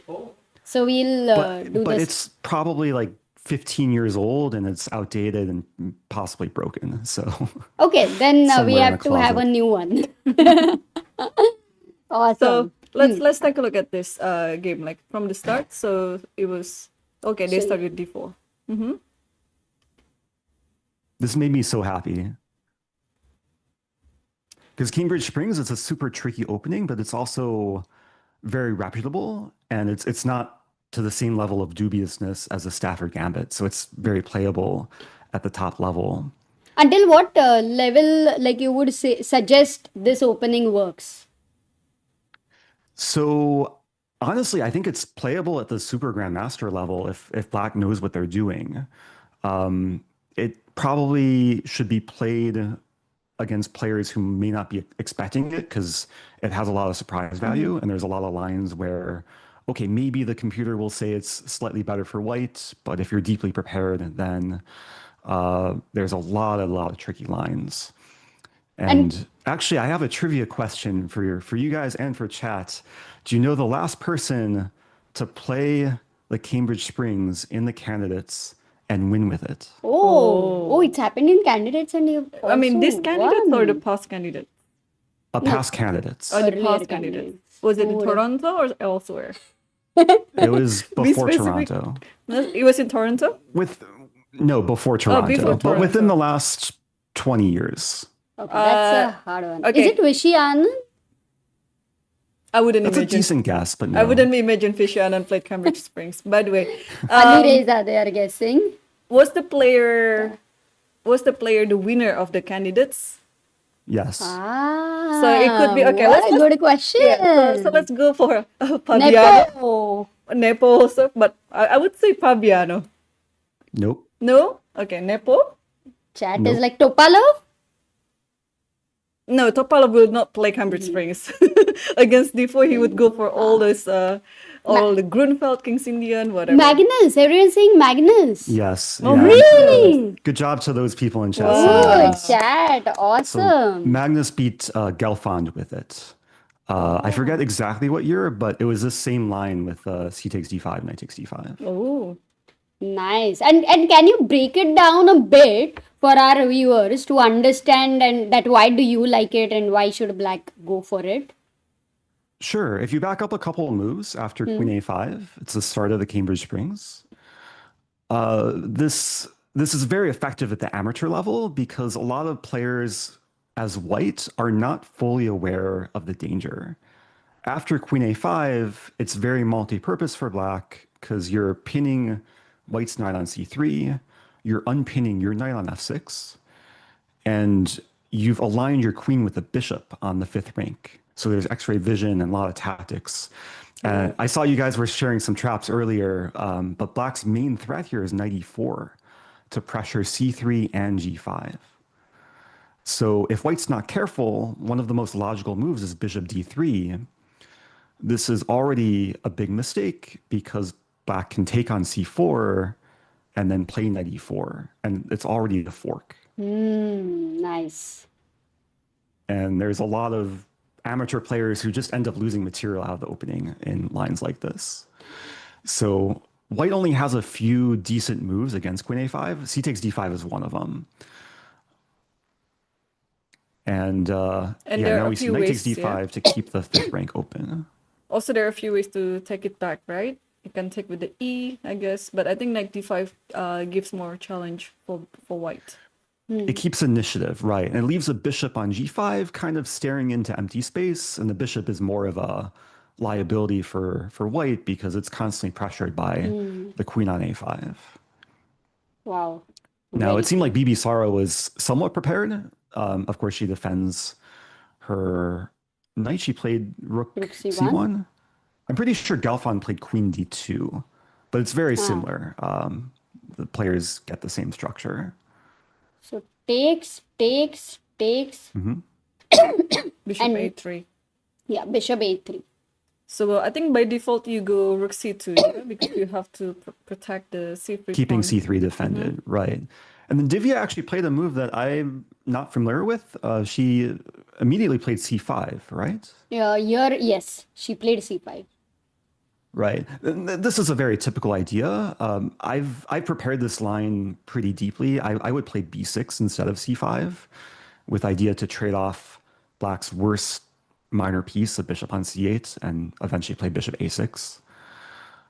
But this is a very typical middle game plan, is to eventually break with c5 and then complete development, and black has a very playable position. And this have you made any videos on your YouTube channel for this Cambridge? I don't have any like purely instructional video, but I play this opening a ton on stream. And I play this a lot in Title Tuesday. I played this against Hikaru. Actually got a very fine position against him in a slightly different line. So it's fun to play against top level players in online blitz, and especially an opening like this is a very good weapon for blitz. Wow. But there is a suggestion, like the amount of passion you feel you have for Cambridge. I think you can pick your 10 best games and maybe do some YouTube videos so that players can learn from it. Yeah, but that's very true. I'm due to make a course on it. But I don't think Eric has enough tournament games in Cambridge Springs, right? I think most of the times you just played it in the online tournaments. That's true. I can't remember if I've ever played it in over the board classical tournaments. But it's fine, no? It's fine. It's still fine, no? Yeah, with all the Title Tuesday games, I still have a probably large collection of experience against top GMs. Wow. Guys, if we have mods, if you can put something, the link of Eric's channel, then I think many people can go. I mean, I'm sure they are already subscribed to him, but it would be cool for all the new people. And Irene, you also have a channel, no? I do. but I'm not watching this India. I don't know when was the last time I updated it. Oh. Okay, but you do plan to come back to streaming like regularly, or you can then... I wasn't really streaming. I just put content on YouTube. But yeah, I'm planning to activate my YouTube again. Now I have a new editor, which is my husband, so... New editor, husband, unpaid. Unpaid editor.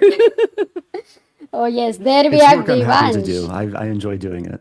Yeah, he likes editing. Yeah, so Devansh has sent the link of Eric's channel. Devansh, if you can also find for Irene, it would be great, and maybe just put it for 2-3 times more. Already subscribed, Already subscribed. Yes. So Thank you, then what everyone. happened? I'll show you next. C takes d4. E takes d4 was taken here. Forced. b6. And Wow. bishop f4 played. And she was still prepared. She played bishop b7. Takes. Takes. Queen d3. Castle. Castle. Okay, hang on. Before rook c8, you Yes. see, like Divya has been within her preparation. She's just playing all the moves like instantly. And then we are on move what 16, 17th. 17, and then yeah, they're still within their preparation. Wow. I mean, it just goes to show like how much they have prepared for this tournament, right?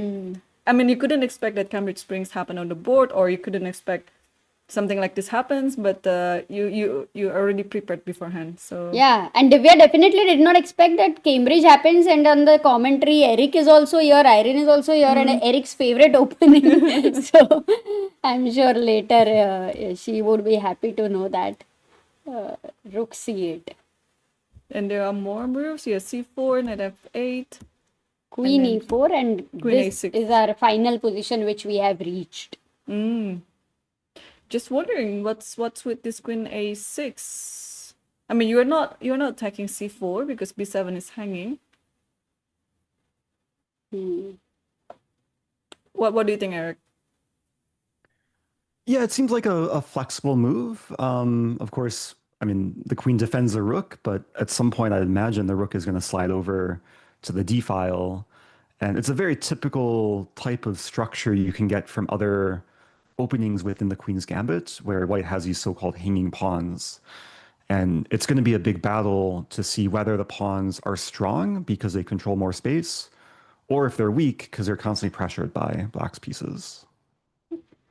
But if you had to give, like, let's say, chances for one side, just based on the position and time, would it be black, or you would like white over here? Go for Eric first. He's the expert at this. I mean, I might be a little bit biased because this came from a Cambridge Spring, so of course I'm cheering for black. But I think these positions I'm usually more comfortable playing as black because generally it's very, very solid. Like black's structure is ultra solid. Like there's very few weaknesses in black's position.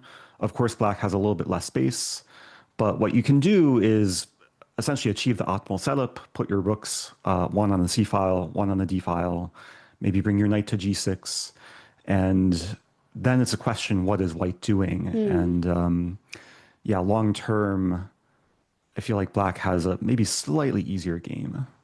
Okay, I beg to differ because I don't mind playing this as black because well, I play some Cambridge Springs when I was much younger anyway, so I know a little bit of it.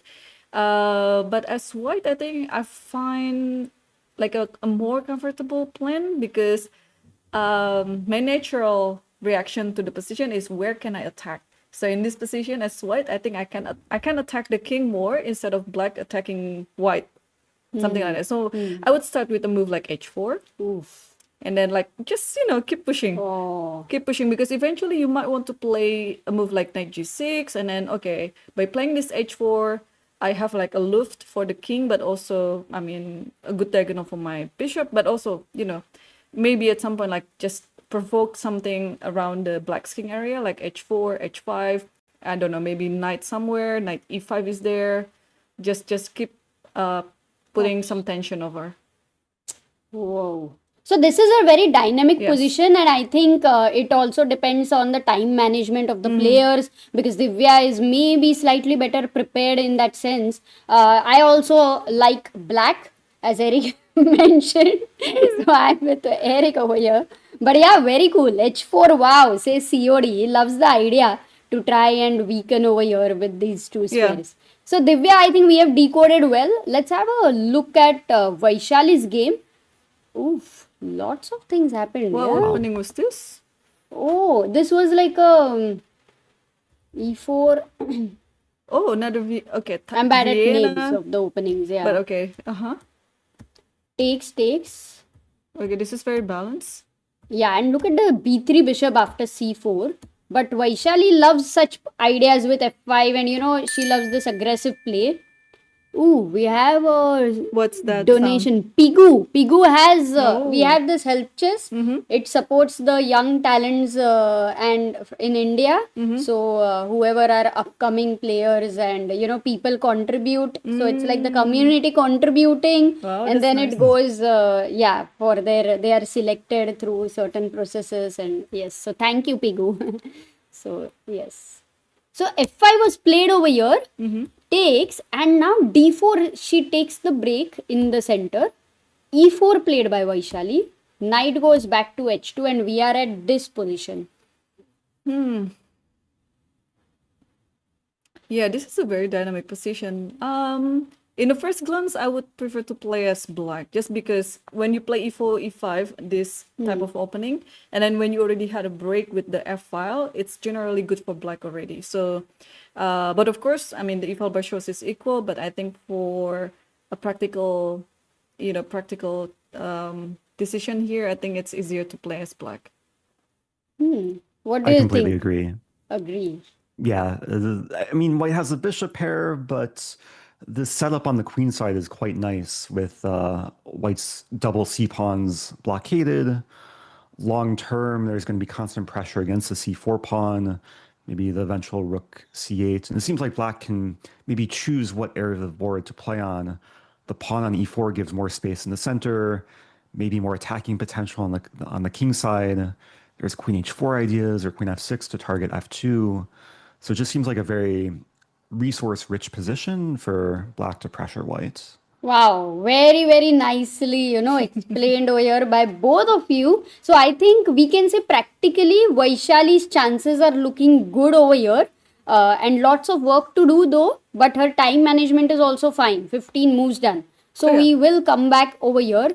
And shall we quickly go to Pragg's and Sure. Sindarov's game? Because, wait a second, we are at, yeah. This is Wei Sindarov. Okay, after Rook G8, he's not played anything or what? No, A4, one move happened. He played B4 here. I was wondering about this move. Like we were checking out this position earlier, maybe curious what white's plan is. And b4 seems like one of the main ways to make progress for white and maybe cause some trouble in black's position. And now it's a question, can black or should black en passant? Yeah, we were also looking at AB3, CB3, and if black takes the pawn over here, rook takes A3. Rook takes A3, bishop takes A3, and here after rook A1, the bishop goes back. So this is the position we were kind of looking at. Oh, And be there was very a careful tactic. here. Yeah, bishop Yes. f6, rook a8. Bishop f6 was a nice one. Wow. But here it's what? Draw or something? No, black to play, guys. Did Sagar ask the next question or did he show? I don't remember.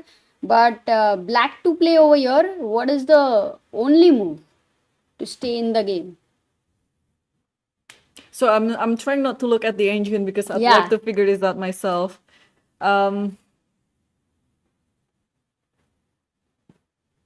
Interesting. Yes, Pranav, you've got it right. Well done there. What is it? Queen c8? No. Queen c8 is a possibility. Yeah. But so if you play anything else, I think what the engine is saying that white is already a bit happy with progressing, and just I think the fact that the king is center, right? That Right. should be the main compensation.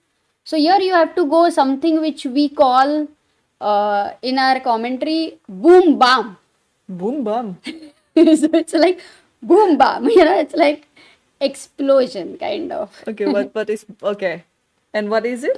What is the move? And it's rook takes g2 check. Oh. You're Sacrifice the rook. sacrificing this. Okay, and then take f6, and then you go with the pair of bishops, yeah? King d7 Yeah, or king but d7. I mean honestly, this is a very hard decision from the black side to assess the material imbalance. Like I would assess it that white is better. So I don't know how easy this can be according to you both. I think it's easier to play as black here, yeah, because you just want to attack the king. But of course, like, black has to think objectively whether the sacrifice is worth it or not. But do you think if Sindarov gets this moment, like he could go into something like this, taking the pawn, just because he has seen all of Rook G2 and it's so Sindarov style. Yeah, totally. That way, at least in this tournament. Can he enter into it consciously, or he would say, okay, I have to find something better because he has taken on B3 over here? Yeah, I feel like this line is something you calculate before you take on A3. Because once you take on A3, the variation flows. And it's very possible we could see a long think from Sindarov. But so far this tournament, Sindarov has not taken super long thinks. So it'll be interesting to see how much time he actually spends on this moment. Ah, that's a good point. Like Yep. if he takes a lot of time, most likely he has gone till that variation, Rook G2. But Wei Yi, I think, has done decently well with Sindarov because until now people were falling into opening problems against him. So yeah, that's a good thing. Yeah, I don't think this is still like a preparation by both sides. So I think both Wei Yi and Sindarov here already on their own. So we'll come back here. Let's have a look at Pragg's game. Pragg versus Nakamura. Yeah, there we are. Maybe we'll have another angle of Pragg. Have you seen it? Right now till H4, right? We We saw this H4, but then, okay, knight D7. E4, Queen F6 was played. Okay. He stopped F5 ideas also. All right. So Rook E8 should be the move by default, but I don't know which rook actually. Maybe a rook. I don't know what's the difference. But any rook will do on E8. What is your takeaway here, Eric? Like this position, like I feel I would be scared that if White gets his king out and gets F4, still feels a bit scary. Or is it a wrong plan which I'm thinking because H4 is already played? Yeah, I'm having a hard time assessing what's going on here because it seems like both players want to focus on the king side. Like we're seeing all the pieces migrating towards the king side, and it might be a question who has more, let's say, potential energy, like more resources to actually pressure the opponent. At first glance, I like the harmony in Black setup a bit more. I'm imagining that at some point Black will maybe play G6 and have the pawn restrict the knight on G3. Even though G6 could allow the H5 break, I think Black will have enough ways to defend. And maybe like if you play Rook AE8, then the reason why you keep the rook on F8 is to someday move your queen and go for the F5 break to open the F file. Combine that with the knight coming to E5, and it just seems like Black's pieces are working together a bit better. I have different take. I like this. I'm so I like sorry. that. How differently you both think. I respectfully disagree. What are your actually playing styles? Because I thought like Eric is definitely very sharp and tactical, right? And you are very aggressive also. Well, I'm aggressive, but also I'm very classical. So in this type of position, of course, I will not go crazy and looking for some attack, but more like what is the best strategy in this position, given the structure of the pawns and what is White's intention and so on and so on. So I think in this position, my take is do not touch anything around the king. Like all of these pawns, just keep them intact. So do not push anything, because I think what you want to do is to divert your attention to the queen side. So a move that comes to my mind, I don't know when it's going to happen, is C4. Oh. So you want to put the knight to C5 and then push all these pawns, because again, you have to ask yourself in this position, where is the side that you are better at? And of course, the side that Black is better at is the queen side. So you have to utilize that. And then, of course, Hikaru will try his best to try to attack the king, but do not get provoked. Just keep it like this. Let him attack while we are doing some counter attack on the other side. So I think, again, I have to calculate this, but I think one of the strategy that I would try to do as Black if I were Pragg in this position is to push C4, knight C5, B5, all of this. So maybe now, since this is the idea, maybe on E8 it's better to have the other rook on F1 on F rook to E8. So we can use the other rook on A to support all of these pawn storms. But maybe, okay, like now the eval bar goes Yeah, for there's something Hikaru. precise over here. Yeah, there should be something precise here. So again, I think Eric is very good at calculating, but I mean, for me, I don't really calculate, but I just felt like More intuitive, like, and intuitive. strategically, so, and if Pragg could combine both, it would be excellent because, well, this is a very interesting position actually, because only the best of the players could understand like what to do, because I still also don't know what to do, whether you have to attack or whether you have to defend or you have to do some strategical stuff. I'm not sure. I'm not sure. And you both have confused me because when Eric told a plan, I really like that. When you told me this plan, I also like that. Now it's like it's going to be how Pragg's character and his mood is right at this moment. That's what he's going to choose. Did he play rook a8 already? No, he didn't. After rook e1. Oh, Is wait. that? Yes. Oh, rook a8 wait. already played. Okay. No, rook e1. I don't think It looks like this is the current position. Hikaru is still thinking. Although Oh. Hikaru is he away from the board? No, Hikaru is not at the board. No, Actually, Pragg- Pragg sorry, is thinking. Pragg Oh, is Pragg still is thinking. thinking. Oh, so Yeah. this one is not the move. No, yeah? that's Okay. not the move. That's our That's move. our Okay. analysis. So Pragg is drinking water right now. And somehow that part is kind of famous that, okay, Pragg is drinking water, he's feeling relaxed.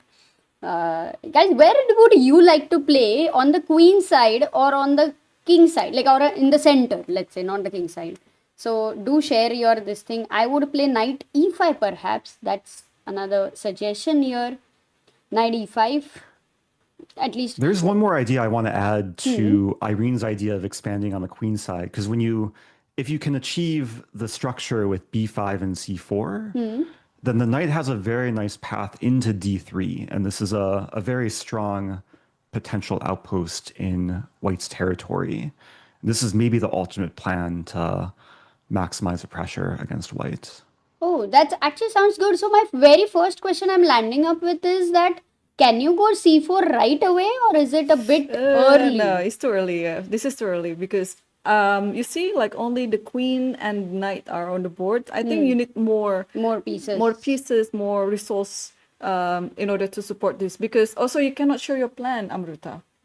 Because after you play c4, it's clear that you want to play knight c5, b5, and so on. So you have to be very flexible in your move, not showing your plan, but still very useful to the position. Yeah, it's like you have to not show your cards already. Exactly. And the reason was like the engine is saying that the white knight is very ready to jump to f5 over here. And then d4. And with a lot of ideas. And in fact, even exchanging queens for whom it is better would be the next question. So rook e1, c4 is discarded. I think rook e8 was also discarded by the engines because of the same idea with knight f5 in the picture. Yeah, knight f5 is actually provoking g6 too. Yeah, with these ideas. And now g6 is like you would be happy to kick the knight away, but unfortunately the knight is very powerful here. I think you can play knight g4, queen h6, and things like that. And h5, since you already have g6, I think h5 should be coming to the picture. So then knight f5 is the main problem for Pragg. Why is rook a8 working then? Like, that's a good question. For knight f5 now, it's different, yeah? g6, check, and if in the same situation... Now...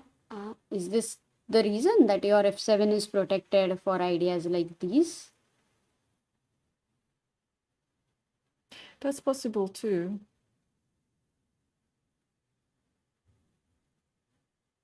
It seems like Black has good counterplay with like potential ideas of queen d4 and e4 is going to be hit. You wouldn't mind a queen trade. Queen d4 is nice. Yeah, so that... Yeah, then your rooks are well placed already. Yeah, but it's very hard to understand like how queen d4 is a good move, because you actually, you have such a harmony in the queen side with your pawns, but suddenly you ruin it for yourself. For a better position. Like it's so hard to understand that. That's It's a big transformation, right? Like for example, h5 queen d4, which is actually a great move. And if you take here, just to represent to the chat, queen takes d4, c takes d4. These are the doubled pawns over here. There is a direct threat. You may need to, let's say, save your knight back. And now comes in f5 very quickly, because of which your rooks are very well placed here. Also, in that position, oh no, you have to play f5 right away, because I thought it was knight c5, f3, and f5, but you have h6. And then it's actually not so good for black. So h6 and then knight f6. Yes. Yeah, so you have to play f5 right away. In case of h6, you have king f7. Or king g8 too, because there is no more knight f6 or anything. Like, yeah. I mean, And you don't mind No, e you takes don't mind. f5, g takes f5, this pawn structure, because then d5 is going to be lost. exactly, yes. Oh, It's wow. very nice that pawn on d4 prevents 93 there too. Ah, yes, this pawn. Yeah. This is super complex, yeah. Like you're trying to decode this with a lot. Like at least I am looking at engine. These guys are not looking at engine. But I think for Pragg, with 1 hour 13 minutes, such decisions, would you call this as one of the most critical positions for this game? I think so too. Like what I said, you have, Eric or Pragg played like Eric. Exactly. He had mentioned Maybe I G6 spoke too here. loudly. Stopping knight But this F5. is what I like with the current generation, because such a move, I don't think in the older generation they would touch this pawn at all, because of this all these old principles, But the current generation, the new generation, they are mixing all of these principles with their own calculation. Pragg calculates everything, and all the grandmasters, like all of these elite grandmasters, whenever I interview them, they know that against Sindarov, against Pragg, against Arjun, against Gukesh, like all of these players, they are calculators. So when they're combining their calculation with old principles like this is what we can see from their game. You very rightly said, because I think the new generation, because of the engines they have Yes. used much more, their calculation is slightly different. And I think the instinct part was much more earlier, which right now they rely more on calculation. Definitely, they calculate everything these days, and they're only using their intuition on the later part of the game when the time is ticking down, because their intuition is also very good. So, what about you, Eric? Do you use your intuition or calculation more, or your understanding? It always depends on the position. I would actually make the argument that g6 is maybe slightly more intuitive based than calculation based, because it goes back to this concept of staying flexible, where black knows eventually that the pawn wants to be on g6 because there's a knight on g3, and maybe Pragg doesn't want to commit either rook to e8 just yet, and he wants to just play the moves that are called for first, or play the moves that he knows he wants to play first, and then decide what to do with the rooks later on. So I wonder how much he actually calculated. Maybe he was spending a lot of time looking at the lines with like knight f5 into h6, and he was just scared, and that's why he played g6 first.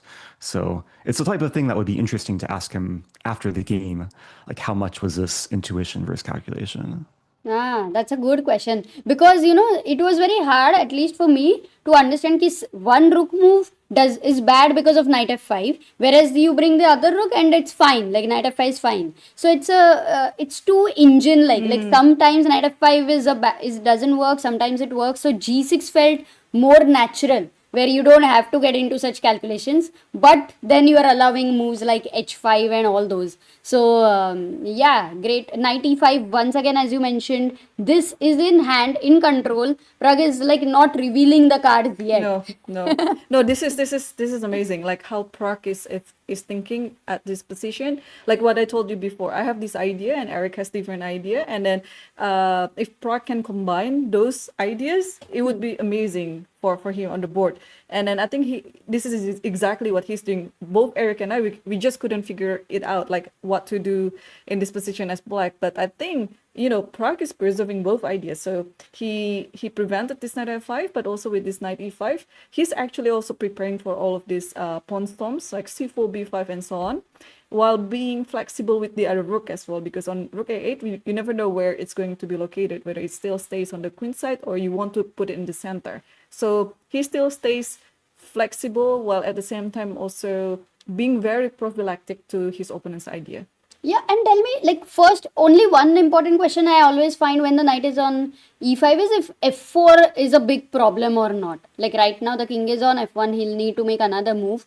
But f4 looks great for a moment to amateur players, but it is not good. Just knight c4, no? I mean, just knight c4 should You be have fine. to defend this and then you carry forward with your plan. Can you take on b2? Knight takes b2? Oh, no, the queen f2 there is. Sorry. E5. There is knight e5. e5 as well. Yeah. Nice. Okay, so you have to just maybe then... Maybe b5 here. b5, yeah. But there should be a And better move than b2 knight is under c4. fire. I felt like there should be a better move than at c4. Knight c4 here. Ooh, yeah. Okay, so White's bring not the rook, immediately yeah? threatening to take the knight. Yes, you just kind of wait. Like, you continue with your plan. Actually, now rook a8 is what the engine recommends. Because if king g1, then knight c4. And now you are going to threatening on... There is a check on d4 There's as queen well. d4 check. Yeah. Oh, Nice. check. Oh, so f4, so knight is steady over there. Like, you can't really kick the knight away. Nice. By the way, by the way, Eric, it's her birthday coming up. Do you remember I'm birthdays very or well you're aware. bad at? Yeah, three days. April 7th. So, 7th April, what do you think she's going to be doing? Is she going to give you a surprise by coming back to US? No, I will stay here until the end of the tournament. So yeah, so Eric has to. Maybe Eric Patiently might wait. come here. I don't think so. Are you in some coming here? regard. Are you coming here and then surprising me? I'll do some flight research. So, because Eric, you have to feel all the pressure because it's going to be your first birthday after your marriage, after your wedding. That's true. That is very That's true. Yeah, so you are like, there is already some time pressure because you have only now 2 days. 7th April is her birthday, guys. Irene's birthday. So, Anyway, Yeah, well, we're gonna have some eventual celebration. It might be slightly belated, but hopefully there will be some nice surprises too. Anyway, Amruta, Eric, I have to go. I have Yes. to go back to the media center because I think the interesting parts are coming soon and I have to be Sure. ready. So I'm here for the St. Louis Chess Club. Naturally, we're rooting for Hikaru and Fabi. oh yeah, this is cool. Pragg versus Naka, and we have Irene rooting for Naka. We are rooting for Pragg. This is exciting. Yes, of course. but we are here for chess, so Yes. so we don't actually pick players or anything. We just hope that the best players win the tournament and win the games too. Oh, lovely. Thank you, Erin, for joining us with everything happening, and we hope to see you more later. And Eric also in the morning, he joined over here. So he's going to be here. Eric, you will be here yeah, for a while more? Or you? Yeah, I can stay around. Okay, I have awesome. no Sagar will other be back obligations, in so- 30 minutes or so. So Okay, cool. stay tuned. Okay. Awesome. All right, Sounds thank good. you. Thanks, Bye, chat. Erin. Bye, Thank you. Amrita. All right. Bye, See you Eric. later. Yes. Thank you. Guys, that was Irene Sukandar for you from Indonesia, international master, and she has won so many events like Asian Championship and so on. I think Eric will know a lot more better, but in general, super strong player. I have played with her in, I think it was in Leiden in Netherlands. First round I played with her. She was 2400 and it was Sicilian. We had an interesting game. She had beaten me. So it was very cool to have her along with Eric. And now back to the position here. Yeah, actually, we first met in Leiden. That was my first time meeting you and Sagar too. I was at that tournament as well. Oh, no, but you had met 2016. Irene before also, right? Well, we were teammates at Webster, but we both played that tournament in Leiden Webster actually had a campus in Leiden, so it worked out nicely. Oh yeah, Leiden was a great, amazing tournament, in fact. And how Mhm. did you do over there in that tournament? Oh dear, it was so long ago. I don't think my 2000. performance was at all memorable. Ah, got it. Yeah. So, oh, he played. Naka played. Wait a second. Rook Rook h3. h3. Wow. Quite interesting Wow. idea. So some kind of rook lift. Hmm. But is there a That direct threat move, with this move? yeah, this move feels hard to understand. What comes to your mind first for black? I'm still trying to understand White's idea. Like sometimes when you're, especially after your opponent makes the move, the first thing you want to ask yourself is, what's the opponent's threat? Why did they play the last move? What's changing in the position? So Wow, guys, I'm this is not immediately important. seeing it. No, what you said, I think, Eric, very, very like people can hear your live calculation, the way you're thinking and your thought process. And this question, what's your opponent's threat, is first he wants to find out and then start calculating your own move. Because maybe you want to start with stopping the opponent's threat or knowing it and then accordingly planning. So, something which helps your chess quite a lot. This one thing. Oh, Mayur is saying I met Eric Rosen at the World Chess Championship in Singapore. He was playing chopsticks chess with Nemo. Ah, okay. Yeah, that was not too long ago. Remember the VIP room? There's some video on the FIDE YouTube channel of that. Oh, nice. I will go and have a look at that. We also have Memato who is saying Eric is also famous for his stalemate traps. Stalemate traps. That's Oh. something that people associate me with, yeah. But unfortunately, I don't think we've seen any stalemates in the candidates so far, which makes me slightly sad. Yeah, but there was one interesting checkmate like situation which could have happened, which did not happen though. In Anish versus Esipenko, like Esipenko was white and Anish was black, and there was one middle game calculation which was happening where checkmate in three was kind of happening, but both of them had Mhm. missed it. Like in that sense, it was nice. It was nice. I'll share with you later that moment. Yeah, I'll have to check that one out. I was Yes. excited yesterday with Fabiano's checkmate on the board. He got the pawn checkmate, Yes, it's, which you don't it's see too often at this level. true, true. So Rukesh 3. So now Eric is decoding. Eric, we would love to hear your thoughts here after Rukesh 3. White's idea. I'm still baffled. I'm wondering if this was some kind of prophylactic move. Like, is he preventing some threat from black? Usually when you make such a rook move, there's two general reasons why you play rook h3. One is to double up on the h file, but it seems very difficult to achieve because your king's on f1, and like if you want to get the other rook to h1, I mean, is Hikaru gonna bong cloud with king e2 and then rook eh1? Maybe. Oh my god, insane. Oh, insane. If he's even looking at such ideas, man, Pragg has to be I mean, careful. honestly, I said that as a joke, but the more I'm looking at it, the more interesting it looks. Like king e2, it's maybe hard for black to exploit the king. And if you can get the battery on the h file and take on g6, then maybe white can put a lot of pressure on the king side. Oh, that means if you are even thinking of king on e2, it feels like black should not delay anymore to bring the rook to e8. But that's very true. Yeah, king e2 is probably just a very bad idea. But if anyone's going to maybe consider it, it would be Hikaru, given his history with the Bong Cloud.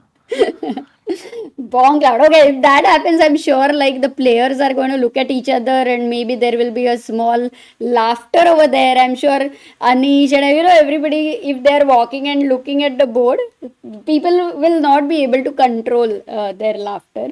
So let's see if Hikaru would risk something like this. But for me, my thought process, Eric, goes like whenever Rook h3 is played, if knight f5 is the idea or not.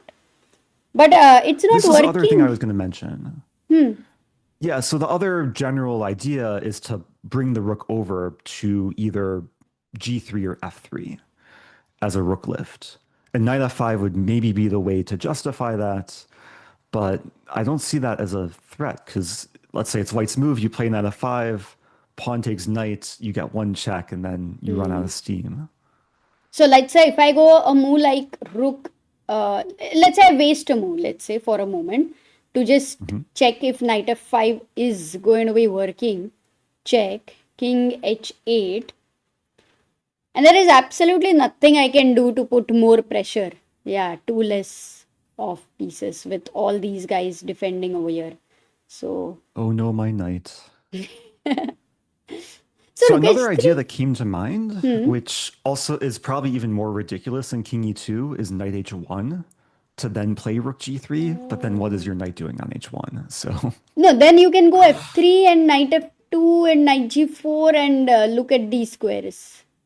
Ah, that's a yeah, if possibility. white could get maybe 5 or 6 moves in a row, then maybe it's reasonable. But Look at okay, this. looks like Pragg Pragg played. played b5. Yes.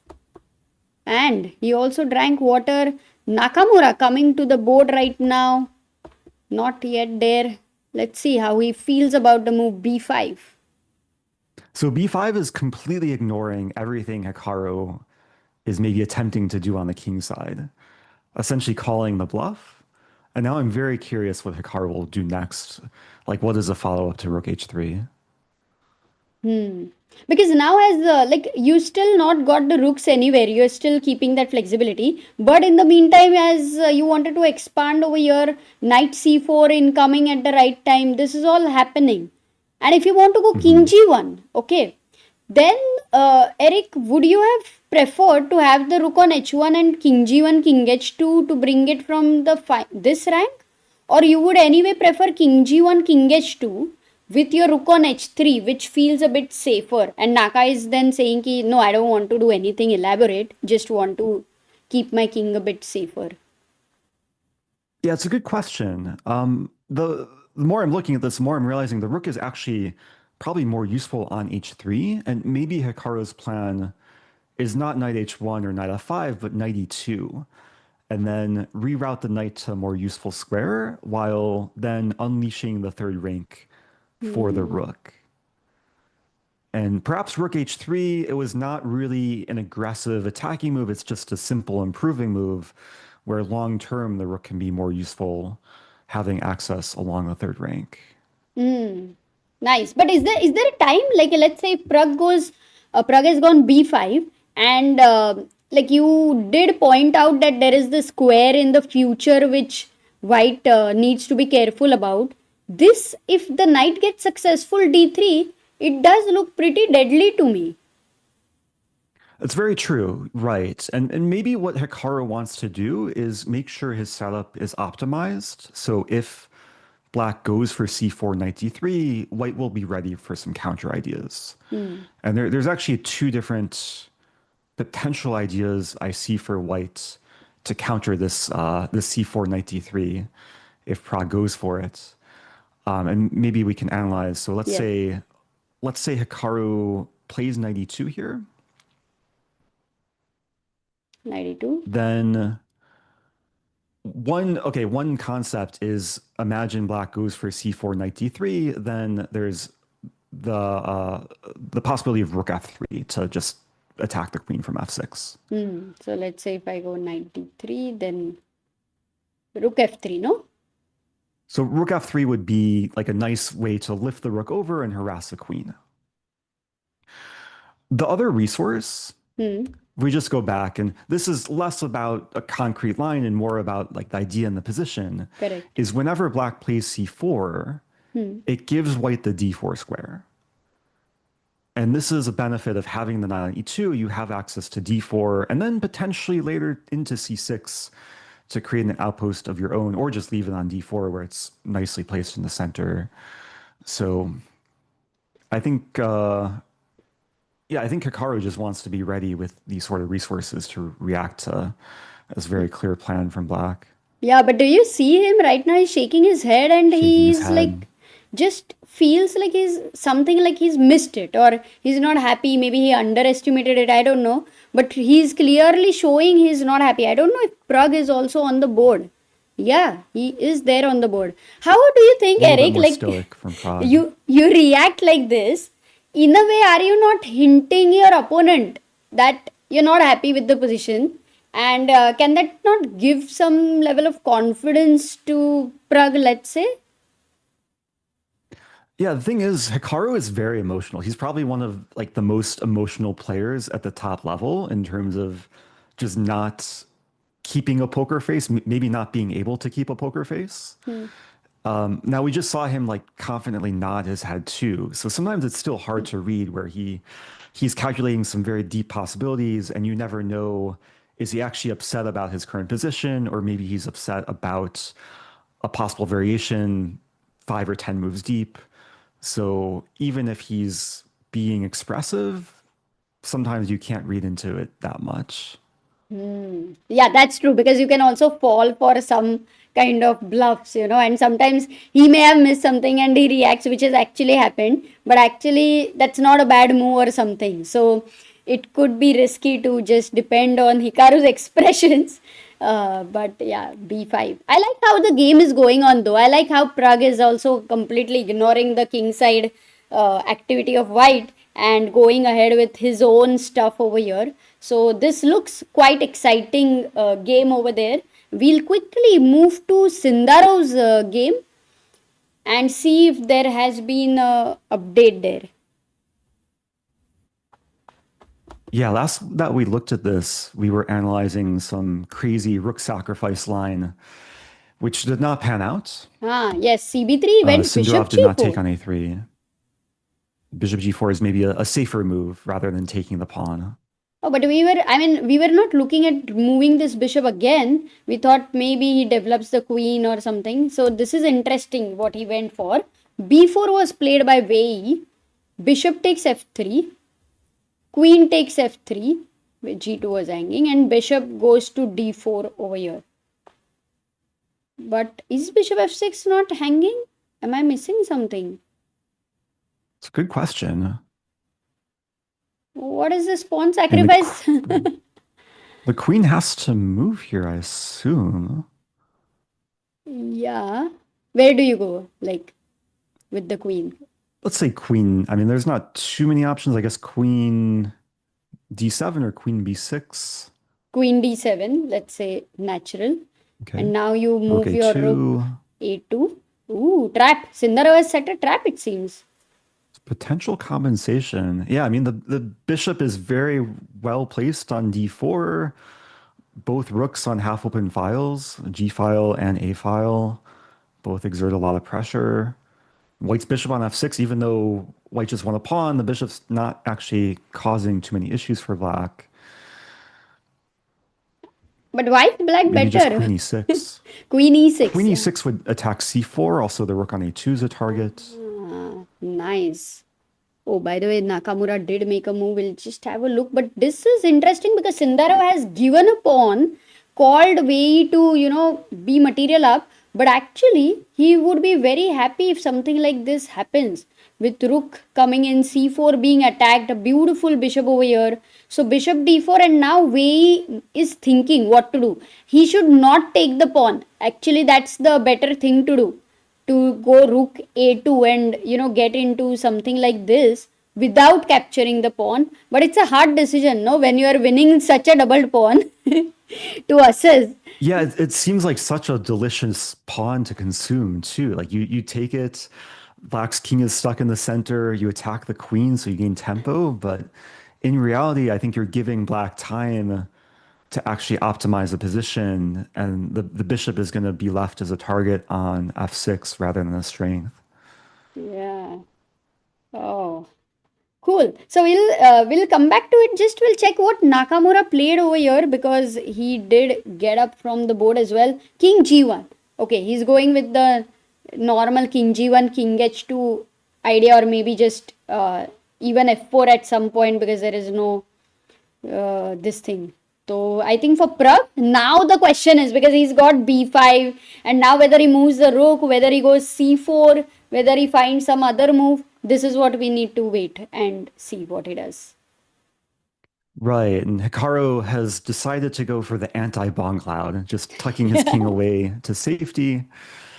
And yeah, it seems like the last couple moves with Rook H3 and King G1, they're just improving moves. Hikaru's making moves that don't really hurt himself.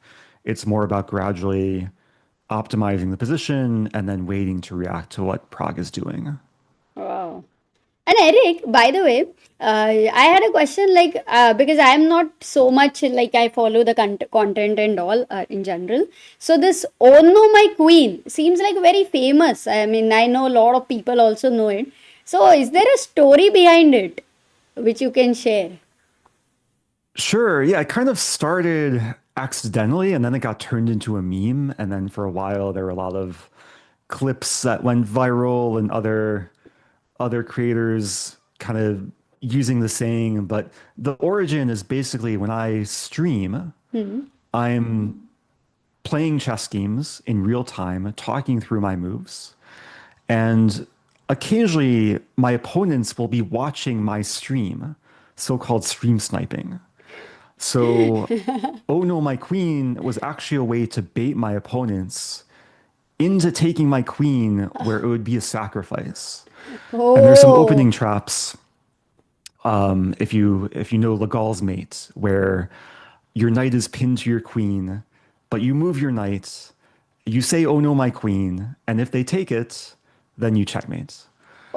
So which one can you it like? basically started with that. Can you show the pattern or did Oh, or of is it course, yeah. Go back to the starting position. I'll show my favorite Stafford Gambit trap. okay? E4, E5, knight F3, knight F6, knight takes E5, knight C6, start of the Stafford Gambit.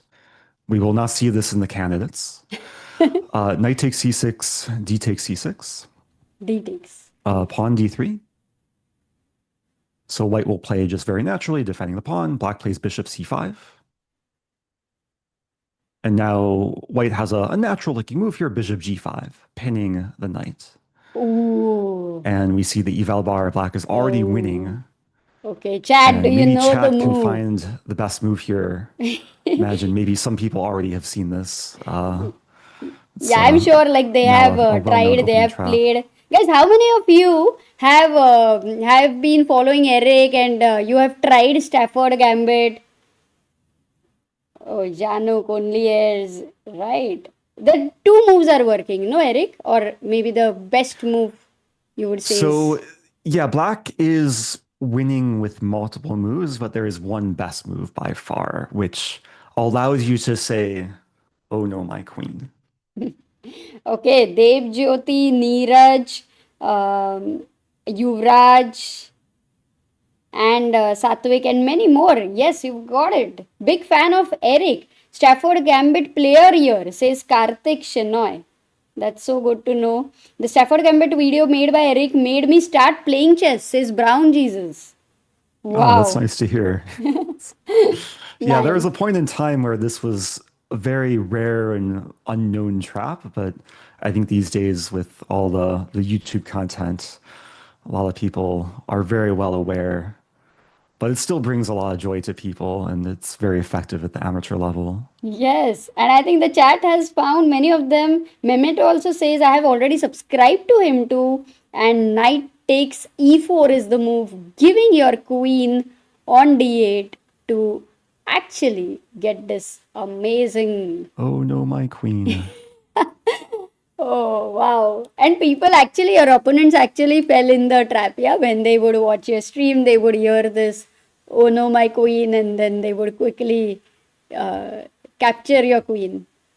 So that's the thought is, yeah, you never know for sure if the opponent is actually tuning in, but there have been times where I've suspected opponents to be maybe tuning in, listening to my thoughts, and occasionally I can set up traps to bait them into maybe playing inferior moves. Nice, nice. Do you have anything which is which you can call Eric Rosen line, like, or do you wish to So develop? there is actually an opening line that chess.com calls the Rosen trap.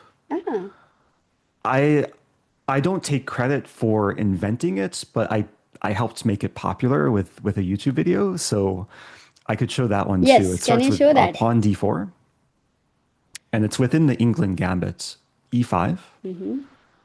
D takes e5. This is already dubious for black, but there's a very funny line that players stumble into. Bishop c5, knight f3, and now d6. So black is allowing another pawn capture. Now, the key to making this extra tricky, go back a move, is after you play d6 and white is thinking, you pre-move knight to e7. Oh. And the Oh. reason why you pre-move is a lot of players will take the pawn, which you can play. Knight e7 is played instantly. Yes. And then players will just assume, oh, this was a mouse slip. It was pre-moved. They take the knight without thinking. Wow. And then you win the queen. And then you can say, oh no, you're queen. Oh my God. This is such a cool story. I love it because, once, in fact, I was a 2100 player, and for some reason, with the black side, I landed up in a situation where I lost my queen like this. It was the most embarrassing game for me. Oh, let's see the chat. It of can be very course. embarrassing if you fall into this as white, but that's how you learn. And there's been multiple title players I've played against, including one grandmaster that walked into this. Really? And it's a simple way to just to win a Oh, queen. nice. I think many people will, I don't know, chat, whoever is new over here, I'm sure they will definitely try this. In fact, I like this whole idea of pre-move. 97 takes, so tricky. And actually, the incredible thing is if you check the Lee Chess database, after starting on move one, basically, every single move white played in that line is the most played move. So D takes E5, Oh, most nice. common. Yes. Knight F3, most common. And Bishop C5, Knight F3, yeah. statistically, white is like most likely to fall into this trap compared to any other line. Oh, wow. Okay, this is all tricky. So I think online chess is also quite a different ball game, no, in a way. It's a different playing field, yes. Yeah, especially like blitz and bullets. Sometimes there's more room to go for these tricky, dubious lines. And of course, this is not objectively the best way to play chess, and you should not have this as your main opening weapon. But it is fun to at least have as a sneaky way to win games quickly. Yeah, no, I learned a lot because I didn't know this, so this was nice for me to also get to know. I think, guys, do follow Eric's YouTube channel. Eric, right now, how many subscribers you are having?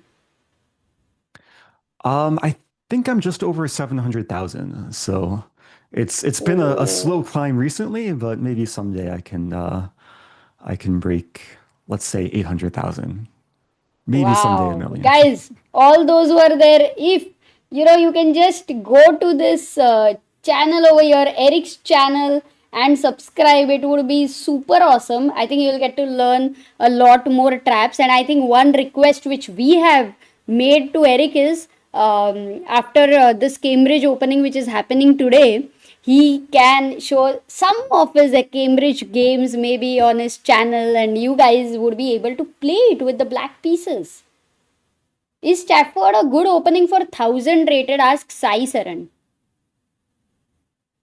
Yeah, I get this question a ton. At what rating level can I play the Stafford?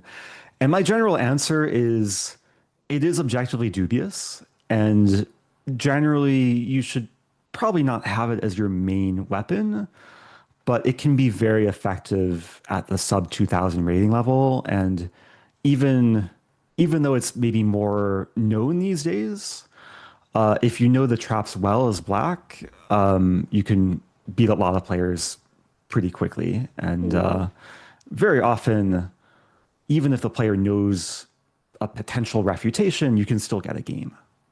Oh, more like a surprise, this thing. That could work. And even if people are prepared, sometimes they could forget what's the best way to fight against it. So, yeah, that's a good suggestion. In fact, I will also try it. Awesome. And guys, here C4 is played. by Pragg. Going for the d3 square, and now Nakamura definitely has to be careful what to do, because you want to move the knight away when you want to, give some freedom to your rook. But what else? Eric, the engine is suggesting the moves. One is queen h6 here, and the other one is rook f1. Yeah, rook f1 would not cross my mind as like an initial candidate move. It's like castling now. Slow castle. And Yeah, queen very h6. weird way to get the castling formation. Queen h6 makes sense. Yeah, you want to just use the h-file, maybe provoke the queen trade. And queen g7 looks natural. Queen g7 here. Yeah. Oh, they could repeat, yeah? Like if suppose you go back queen g5. No, how do you repeat anyway? Yeah. I guess you could go back all the way to d2, but not the most ambitious way for white to play. Yeah, that's true. But Yeah, also queen I d2, thought queen f6. knight d3 don't will think that's going come. to happen. But no, knight d3. Ooh. Oh, guys, white 2 player. Wow. You cannot underestimate I white's think I ideas. see it. Yes, of course. Eric, too strong for this question. Eric was the one who taught me London opening. Now I am 1900 ELO plus. Oh, Ashrox. That's awesome to know. That's another favorite opening of mine. Yeah, that's a bit more reputable than the tricky gambits. And Manish is saying I follow Eric for last 4 years and learned a lot of traps from him. Nice to hear. I love his short video that he traps Levy into a stalemate, says Memeto. Ah, yeah, that's a classic one. Levy tilted a little bit after that. And Eric versus Witty Alien, the Gambits fight. It's happened already? Yeah, there's or? been a lot of fun content, a lot of fun collabs over the years. Nice. Yes, with the move, yes, you have found it right. Neeraj Mishra, Chumki Ganguly, and knight f5. Now suddenly will jump ahead. Oh, he's gone queen h6, and this is the problem. So right now, after queen h6, Pragg, is he back on the board? Yes, he's there.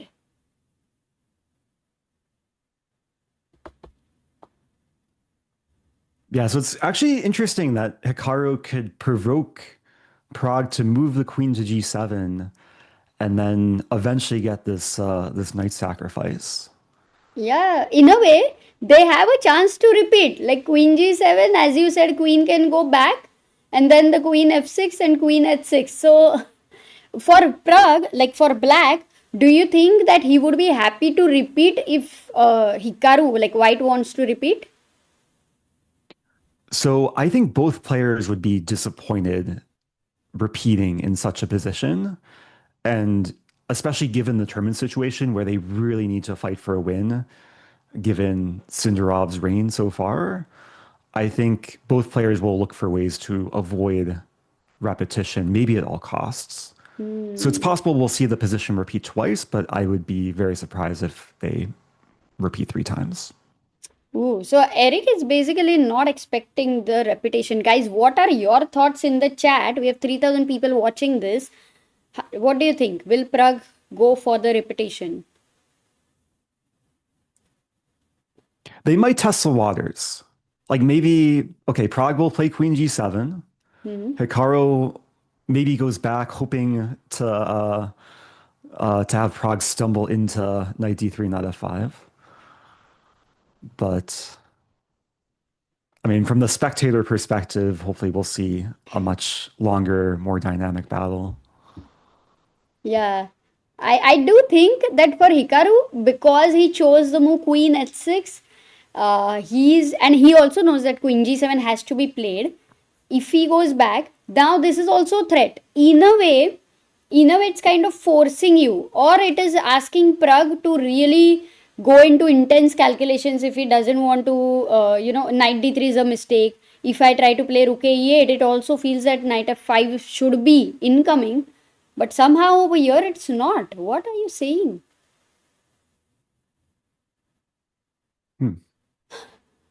Oh, okay. Because the knight is on e5. Oh, there's knight g4. That's the reason. So my knight until it's on e5, it's fine. You are not worried about knight f5. Oh, Sindarov game. Yes, let's have a look at all other games also. We've not had a look at Fabi, Anish. Sindarov going back to this moment here. b4, bishop f3. Nothing has happened. Oh, V has been thinking for, oh my god, 42 minutes. Why are people This is doing a this? Sindarov effect. Exactly. He has this powerful effect of making his opponents just freeze.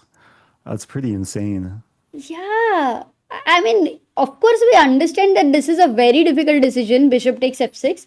But Eric, what was told to you in your chess career, like in a classical game, how much time was told that it's the max you can use for one move? That's a great question. And it does depend on the time control and whether or not you get the additional time, like after move 40. But I had a coach that gave me, he told me the 10-minute rule is you should spend no more than 10 minutes on any given move. And I was given this rule maybe around the rating of 2200. Because anything more than 10 minutes, it's not going to have a good impact or more of a beneficial impact. And very often it's just more important to preserve time and be practical. But of course, there are situations in chess where maybe it's a very, very critical moment or there's a very deep calculation. And then there's an exception to the rule where you should spend sometimes 20 minutes or beyond. At this level, I think it's very different where the players are very capable of calculating incredibly, incredibly deeply. And certain positions are like complex enough where you need perhaps over a half hour to navigate through all the chaotic possibilities. But yeah, it's already not looking that great for Wei Yi, given that he's significantly down on time with a long game to be played.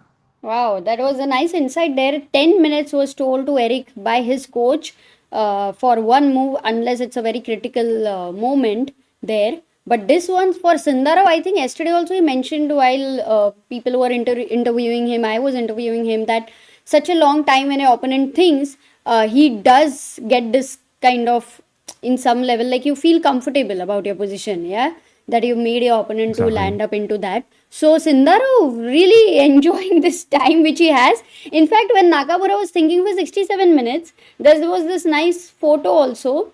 I don't remember by whom, but I forgot his name. But Sindarov was almost going to sleep. You know, he was there I saw sitting. that. Yes, exactly. And then Away he started from the board, yawning. Exactly. But there is a move happening on Pragg versus Nakamura while Wei Yi is thinking here. Knight g4 was played and attacking the queen, and the queen went back as we were expecting, offering in some sense a draw if Pragg goes back with the knight. So now this is a moment and a question, Eric, that as black, would you suggest Pragg, if you were the second to Pragg, would you suggest him to continue playing here and find something which is not repeating? The short answer is yes. Did he repeat? He went back 95. So the immediate question, okay, Hikaru also repeating. Wow. Yeah. Again, I'm expecting one of them to deviate. But I'm wondering, is there queen takes f2 here? Oh no, my queen. Oh, oh, nice. Not a At good least move. this has Okay. to be spotted Got whether it excited about this, but works or not. King moves, knight takes, and yeah. so black won a pawn temporarily, but after pawn takes g6 and knight's attacked. And this And this does not work out. I feel like a lot of amateur players would stumble into that, being very excited that they're so brilliant, and then just not look a move further to see that it backfires. True. Like if they leave the calculation here, definitely. Like king it would have win the queen. So that's why you have to always, guys, try and end the calculation at your opponent's move And so then you see that one more extra, and wherever there is a threat, you cannot even stop your calculation. So yes, queen h6 played, and what is so it's going to be a draw, yeah. Oh, I really wanted a game here. So I'm not sure. I would maybe expect potentially both players to take a lot of time to try and figure out if there's a path forward. Sometimes after players repeat twice, then one of the players will spend a lot of time looking for ways to deviate because you maybe have the draw in your pocket if you want it, but then you can spend a lot of time to see if there's a way to play for more. Have you been on the side where it kind of got repeated twice, and when the third time the opponent didn't repeat, you felt like it kind of crashed your later part of the game? Or were you being on the side that where you did this, like not repeating the third time, and you got this kind of a situation? I've been on both sides. Yes. Yeah. I had a game.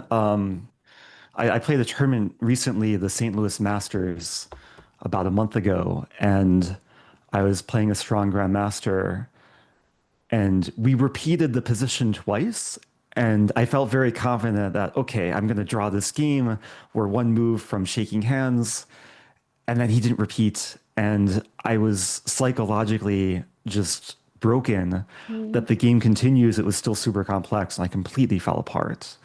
So it's an interesting psychological ploy that players have to kind of be ready for, that even if your opponent repeats twice, it's not a guarantee that they're going to repeat a third time. And you always have to be ready to fight and have the game keep going.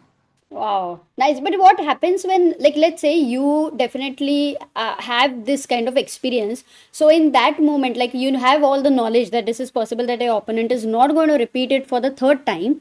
So, what do you think happened that time with all the knowledge? Why were you not able to maybe apply it at that moment? So I think a lot of it was psychological. I got too relaxed.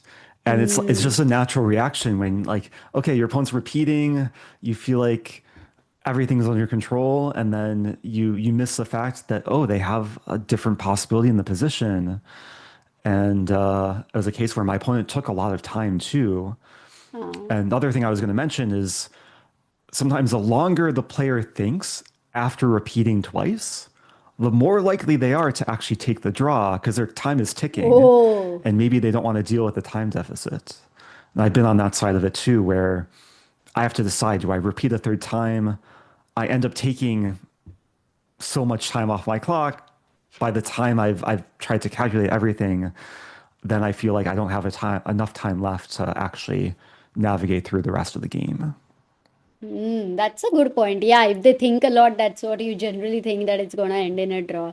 Interesting cases, guys. These are the things, very psychological things, which you have to keep in mind. All those who are really trying to play the tournaments, and it could happen here as well. Because look at Nakamura, he is feeling that okay, Pragg will draw. Looking at his expression, he's ready for a draw. He's showing that, and here we have Pragg, who is who feels like he wants to play on, but he's also very objective, knowing that he's having the black pieces here. That's true. Yeah. At this point in the game, the fact that maybe he's black and would be expected to have to maybe try and be more solid from the opening, I think that's less impactful. But it also might turn into a game of chicken where both players know that the other player wants to win, and then it becomes a question who's going to be the one to deviate too. Nice. No, I think I would also be quite happy if Pragg goes for a draw over here, because it could otherwise become risky as well for black. And because if he was white, it was different. I think with the black pieces, it does feel that, okay, it's going to be a comfortable draw against Nakamura. It's fine. You don't have anyway too much here. It will depend on a lot of inaccuracies by Nakamura then. But yeah, looking at him, guys, he has 44 minutes on the clock. Yeah, draw, no, Eric? He will repeat, no?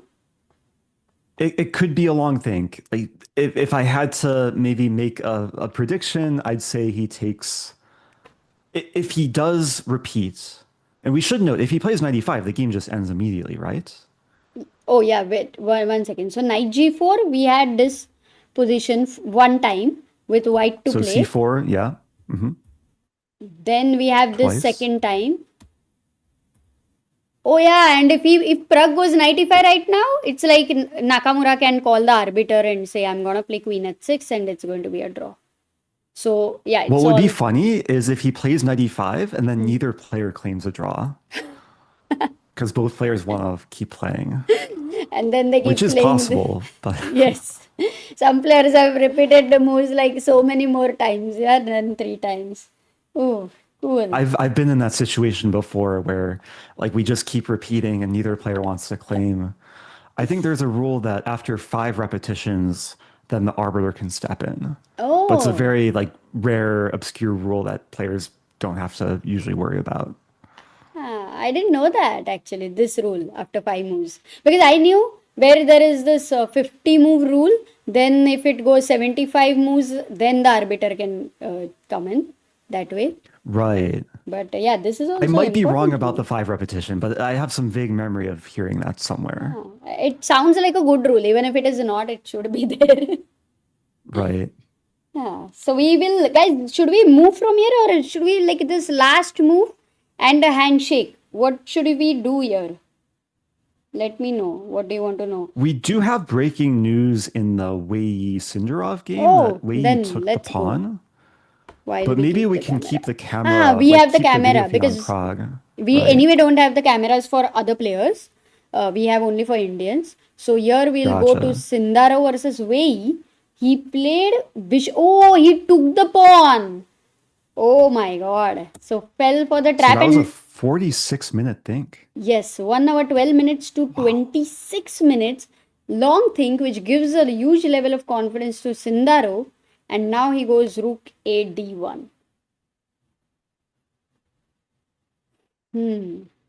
Interesting. 21 moves in 21 minutes for Wei Yi in this position.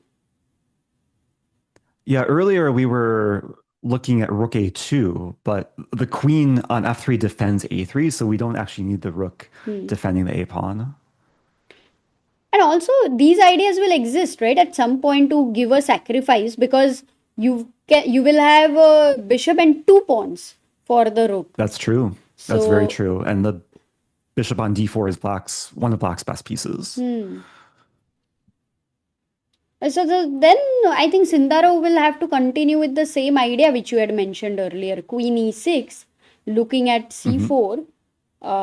And if I go back with the bishop here, bishop h4, oops, that's a really bad move.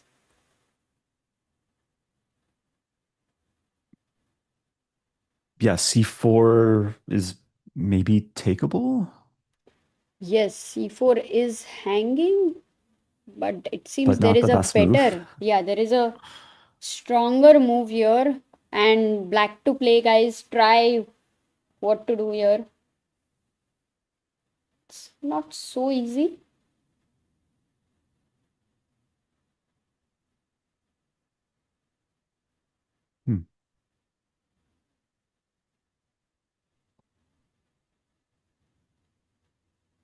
Yes, Nadish, you are thinking correctly. He So played you know queen. the right engine move, right? Yes, Because I know. I only see the eval bar. Yes, I saw the engine I'm move. trying to think too. I would not have found it anyway. Okay. I mean, rook g4 comes to mind. Okay. Something closer to that, yeah. Rook g4 also I'm looking on the king looks side. good only. Bishop Rook g3 g4 will not sit. good. Saptasagan, yes, that's right. Tushar, wannabe, GM, Prajwal, holistic. Huh.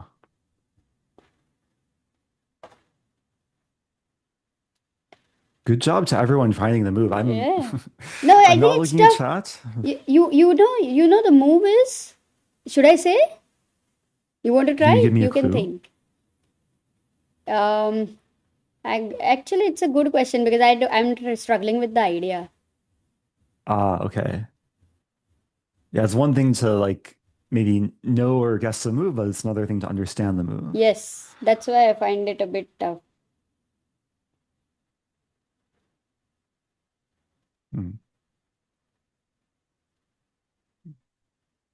I mean, we want to take on c4. I'm trying, I guess I'm trying to understand why queen takes c4 the engine doesn't like. Indian likes it, but I think it's there is a. Oh, I got the idea. So basically, you are making this bishop kind of stuck, and in the similar fashion which you wanted to do it with rook g4, but in this case, slightly different. Oh, oh, got it. In a way, the bishop is like kind of going dead with the move. Yeah, the bishop is already sidelined on the king side, and queen h6 is another candidate move, hitting the bishop. So with the I queen, wanted to play rook the queen with the move, it's a queen move. Okay. Your oh no, Oh, queen interesting. move. Oh, there's a queen g4. Oops. Queen g4, queen Yes. f6. Queen g4. Oh no, queen f6, queen g2 mate. Okay. Yeah, so queen g4, I guess, Because I think if you go provokes the bishop queen trade. g3, then the bishop is kind of It's just banished on the king side. okay. It's just Black wins back a3. a pawn with, yeah, incredible position. And if That you makes a lot of sense. take, e4 oh, maybe falls I into didn't sign. even get the idea right, Eric. You know, which I thought was right. The idea was maybe it was just simply distracting the queen from a3 pawn. Yeah, that's actually a very good point. Is a3 is just gonna fall? In this case, e4 might also be falling. The rook attacking both the bishop and the pawn. Oh, and that's why the Indians, though it was not needed to put the rook on a2, still they were recommending to have the rook on a2 because of maybe I see. avoiding these ideas in general. So the concept of over defense, where even if you have something defended, it can be useful to have multiple things defending a potential weakness. So if the queen goes away, then at least the rook would still be defending. Yeah, does that mean that Sindarov is, practically very, very close to putting huge pressure and maybe converting this? And at least he's at a situation where he can still win this game, very likely, because there are positions where they are just difficult to break through. Because today, if he wins, then I think it's kind of done and dusted, no, in a way.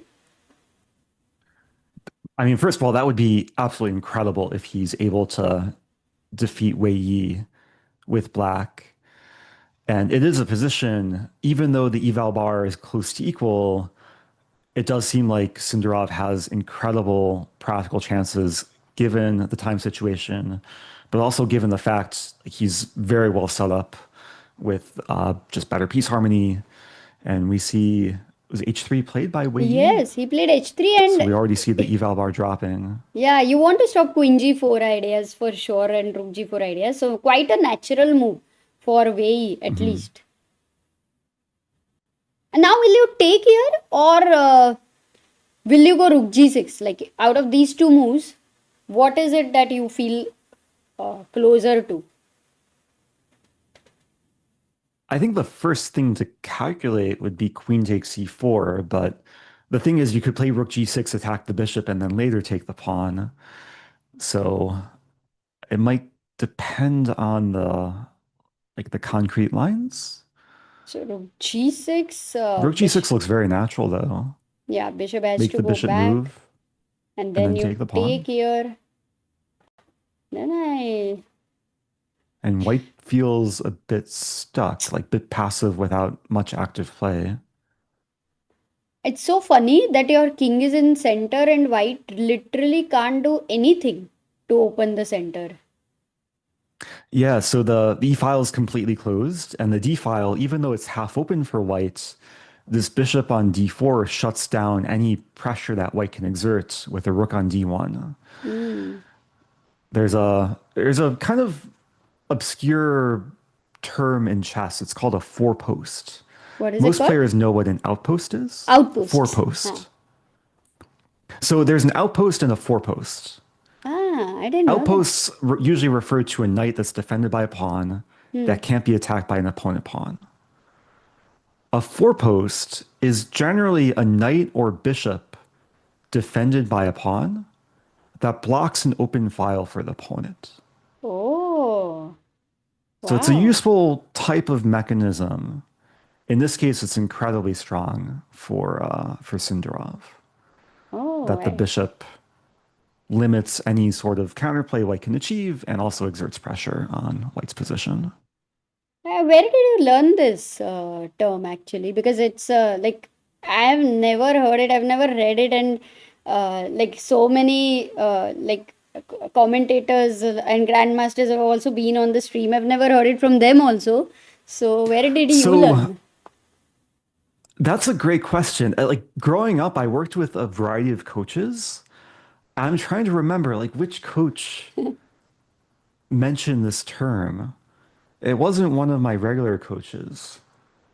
It may have been Grievous of Stratios Grievous from Greece, Wow. but I'm not 100% sure. But he He's gave a what, lot of around lessons about 2550 positional chess. around, or what would be his rating? I'm not sure about his rating, but he's more of a trainer. Like he coaches a lot of very strong players, and I was fortunate enough to have some training sessions with him. He coached my college team way back when, so we had a lot of virtual sessions on positional chess. Nice. Okay, lovely. We are getting to learn a lot of new things from Eric over here. And I think Sindarov once again putting pressure on his opponent. 17 minutes for Wei Yi. Only 21st move. This does not look good for him at all. And this is the current position. We'll go quickly and have a, round up for also Anish game. Anish is playing with Bluebaum. He's playing with the white pieces. And this is the position here. Since a long time, white is playing with bishop knight versus the double bishop over here. Do you think Anish will have chances to slowly grind this? That's the whole opening strategy from Anish is white is slightly better, and this could be the longest game of the round across both sections because it's the type of position if you're white you can play on for potentially over 100 moves to try and wear down the opponent. But I think in terms of the odds, I think this is most likely to be a draw. Okay, so it will Black take is still Matthias to solid. make some inaccuracies at least so that Anish is able to convert that initiative. But Anish is the one who is trying here with 48 minutes on the clock and going to Fabi versus Esipenko. We have this position here, and would you say it's going to be a draw, or would you say Fabi can still also grind like Anish? Yeah, it looks very peaceful, just given that queens are off the board. Pawn structure is relatively not exactly symmetrical, but it's very similar for each side. And time is also pretty level, so this is not the type of position that excites me so much compared to maybe some of the other games. But maybe it's another game that we could see a long battle. White does have a bit more activity with the knight on b5, bishop on d4, black setup, bit more passive. Initially, I'm looking for discovered attacks against the undefended knight on d7, but the knight actually does a good job restricting the bishop on d4. So there's no tactics that I see here. So Esipenko should be able to hold this with the right play. And Pragg is, hello. Wow, look at him. Pragg right now, Sagar. Yes. If he makes this move knight e5, it's going to be a draw. Yeah. Do you have any Welcome insight? back, Can Sagar. can I spill some tea here? Oh, I missed it, huh? Like, oh, hello, Eric bhai. Eric Hello, bhai. Sagar bye. How are you? Eric, so I'm doing nice well. to Good see you. again. Yes. Likewise. Guys, tell me what's happened because I saw Pragg there Oh yeah. in the venue. Then it's a draw. Okay, if you saw him, then it's a draw. Was he there right now? Like I have to run. Or right now they No, are but I giving think it was a interviews? draw, right? So nothing much happened. But he did ask, like, he was saying, like, in the last position, I was not sure whether I should play rook Oh, press e8. conference चल रहा था? No. He came in the fan zone where I was there. Ah. Yes. Oh, we should have had a Zoom camera, no? Like some Zoom link in between. Okay, fine. Nice. So ये है position and it would have been a draw and Eric is amazing. He's been here. He's explaining a lot of things. Wow. We had a lot of fun. I learned Stafford Gambit. I learned some online trap as well, which Wow. he showed D4 E5. Oh, D4 E5, that 97 one. Yes. Let's go. Oh, you know that I already. shared some of my favorite opening traps and kind of open secrets. Wow. Yes, we talked about a lot of fun things. So nice. Yeah, So nice. exactly. Oh, we have Sarthak who has contributed 1,000 rupees on Help Chess. Does Eric know what help chess is? Yeah, I just told him you in told in a moment, but you can tell him. Yes. Yeah. No, but Eric, this is which game for you is today the most exciting? I'd say without a doubt the Sindarov Wei Yi game, given the super long think from Wei Yi and the fact that Sindarov is again having a massive time advantage, pressuring his opponent with the black pieces. So it's going to heat up, given that Wei Yi has only 15 minutes to make just under 20 moves. Yes, 19 moves he has to make. Wow. Was the last move like the long thing? No, Rook here, D3? Rook A D1, Queen D7. Here, Bishop takes F6. Whether he wins a pawn or not. Oh. Was a 47 minutes, I think he thought over here. And then he's gone into something like this, which Sindarov is very comfortable, by the way. Oh, yeah, Pragg's game has ended in a draw over here. You can see he repeats and... Yeah. I think for Pragg, maybe this result is not bad per se. Black draw with Hikaru. But with Sindarov running away with this tournament, every result is looking bad for other players when they draw. Yeah, you can see Hikaru does not look so happy with this result. That's true. Yeah, I mean, for Hikaru, it's been tough because in 6 rounds, he hasn't yet won a single game. 4 draws and 2 losses. I think it's not at all easy, but he's capable of making a comeback, I guess. That's true. But he also left points on the table. Like he could have saved the first game against Fabi. He was beating Wei Yi. So Yes. yeah, it's a tough tournament for him so far. Having said that, he had a very slow start in Toronto and then he had a very strong finish. So true. maybe he just has to warm up a bit more. Agreed. And what about the game of Caruana? Is he Caruana is simple, plain, like right now equal and drawish. And Anish is going to be pressing a lot over here in this position as Eric has kind of predicted it. This could go even 100 moves and more. It could be the longest game of today as well. And we have not been able to have much look at. Oh, he goes back. Oh by my the way. God! Queen Is E6 Sindarov crooked. Oh! already having a huge edge? With the next move, -1 edge he can get. If he finds that, and we have a huge super chat by Red Falcon. 4,999 rupees. And that's Fox jumping and parting, it seems. Very happy. Maybe for Sindarov, I think. Thank you, Red Falcon. That's very kind of you. But Eric, why do you think that the evaluation changed in such a big way here? I don't know. Like Rook FD1 is a very natural looking move. And generally when you see an eval drop like this, there's something tactical that perhaps was missed. And maybe Black has some like clear forcing continuation, but that's something I'm trying to figure out without the help of the engine. I think it's great that you don't have the engine because then you are using your mind to think and that gives us a perspective of how easy or tough it is for Sindarov to find it. So Right. But what might be very tough for me could be very easy for Sindarov. So we'll see. Walk with Manish is saying, Eric, I saw your few videos now. Amazing insights. Yes, guys, do go Oh, and thank you check so out much. his YouTube channel. And he has some brilliant content overall on his channel, and also his analysis when he does it, game analysis, sort of, it's brilliant. I love it. Yeah, and we have also taken Thank you so much. we have also made a request today because Cambridge is really something which he loves, the opening. So he has a lot of games in that online. Oh, So to make some, Cambridge Springs. yes. Because I'm due Divya to make played. some lessons on it. Oh, you're going to make lessons, yeah? On Cambridge. That's the request. Let's go. Nice.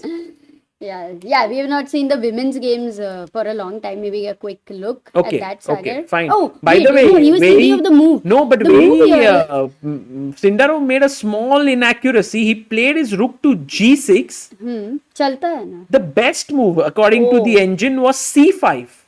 Very difficult to suddenly push that pawn. No, the thing is, You want want to to defend start d4. pushing this. No, you want to defend d4 against the exchange sacrifice. That's the idea. But then you feel the king is in the center. So visually, psychologically, you feel that you are the one opening somewhere. Aise. Get it? Could be. Suraj Khatri has sent 20 ChessBase India gift memberships. Oh, Thank you, Suraj. my goodness.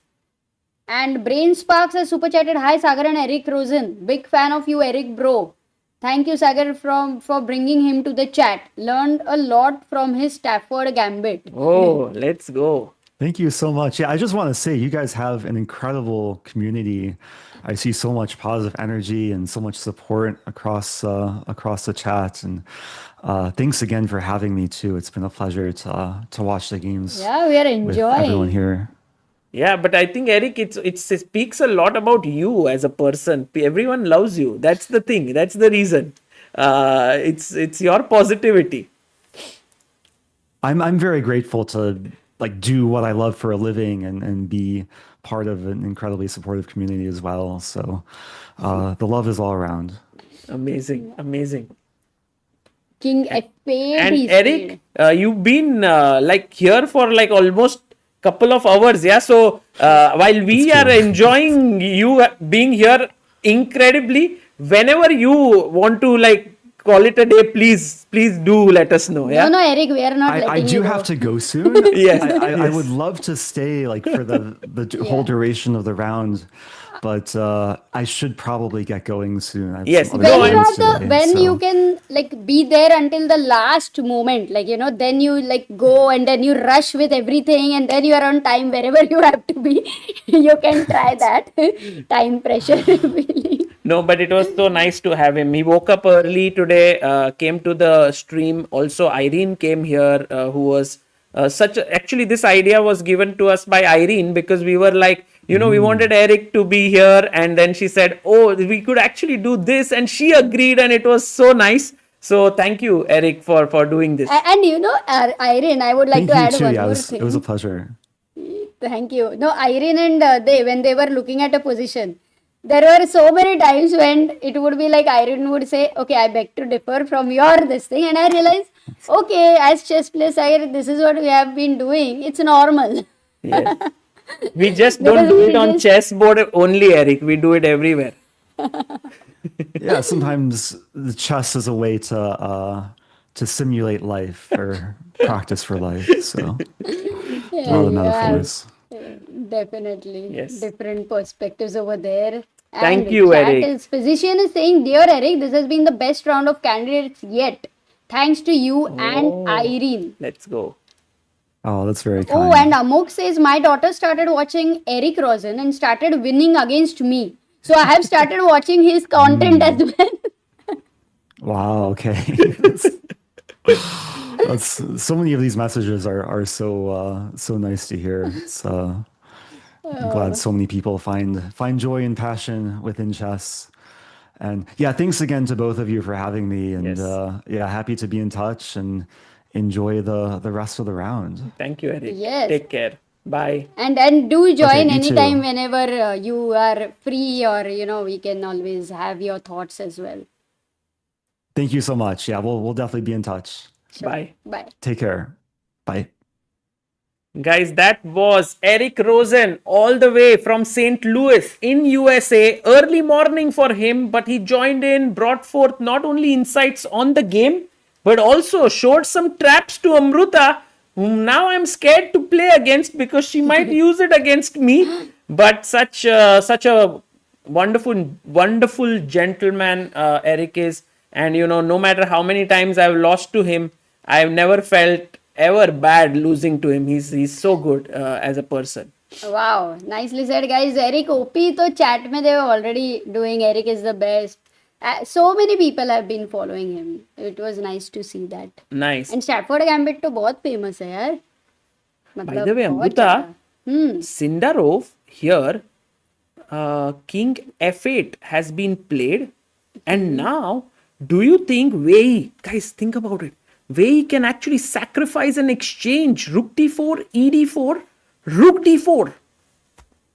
That could happen. Wait, oh, rook d4 so we've been talking about it, Sagar, ki if white will consider this for sure, and क्या हुआ सागर? Win has super chatted. Sindarov deserves it. Plays chess. No safety fear. हाँ भाई, fearless तो है Sindarov. By the way, while moves are being thought about here, let's quickly go and check what Vaishali is doing today against Katerina Lagno. We have the video on our screen. Whoa! अरे वैशाली का काफी practically we loved positions. अगर we last left over here e4, knight h2 b6 she played, and this was beautifully explained by Eric and Irene over here. फिर आगे जाके इतने सारे moves हुए where white's bishop was restricted, but I think Vaishali missed something. Yeah, she had to play queen, maybe g6. With the idea of bishop h3. Yes, and if let's say king h1 now, trying to move past here, then coming No, here. very tough. Just I mean, not making so this, natural. Yeah, Indian-like. so queen f7 makes sense. Fine. Attacking c4, forcing d5, going back, now threatening this side. Bishop a4, knight f1. And now she played h5, which is a slightly dubious move. Maybe she could have continued with improving her queen, maybe bishop a6. But okay, she went h5, knight d2. Now the e4 pawn is a bit weak. And suddenly, the tide could shift. But how is it possible? Queen h5 mar raha hai na abhi. No, but I think Vaishali was okay maybe to take here. But yeah, this is the maybe point. they misassessed. Both of them misassessed. That h5 pawn should not be taken. You trust your opponent sometimes, and now rook c1 played. Threatening queen takes h5. 11 minutes for Katerina Lagno. They have to make how many moves, Sagar? Fatafat dikha do. Yeah, we have 16 moves in 11 minutes for Lagno. And Vaishali has 19 minutes on the clock. Whenever Katerina is streaming, Sagar, she has one big advantage. What is that advantage? What?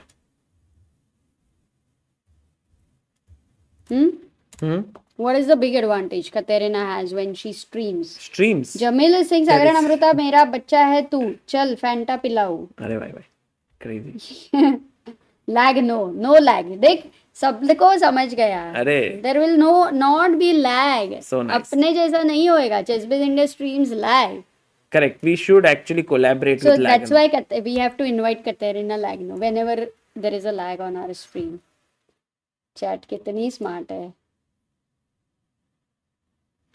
Okay, while Vaishali's position looks nice and Divya, let's go to Divya. Divya Deshmukh is playing against h4. Bibisara. Irene had guessed it. h4 आएगा तब. And this position is looking really intense, Amruta, because Black's king is a bit weak. Black is a pawn up for the time being. And guys, don't underestimate this pawn because you can't win it so easily. You lose the central pawn. And otherwise, Black is maybe threatening to push the pawn forward. Amruta, maybe Divya is not so so much in trouble or anything. It's a nice position. I like her position when there are hanging pawns there, and I like the plan you suggested: h5, h4, h3, queen b7 का मजेदार open करो, bring the rook to g8 Yeah. at some point. And also Divya has 15 minutes. They have to make 14 moves. This is going to get very intense here with Divya thinking here, and look at Bibisara also fully focused on her game. बहुत ही interesting game है ये. And here we have Katrina Lagno, who's thinking for her move in her typical Batman pose. And Vaishali also totally zoned in. And now Amruta going to the game of the day, I must say. Sindarov. Sinda है तू. थोड़ा uncomfortable है. Okay.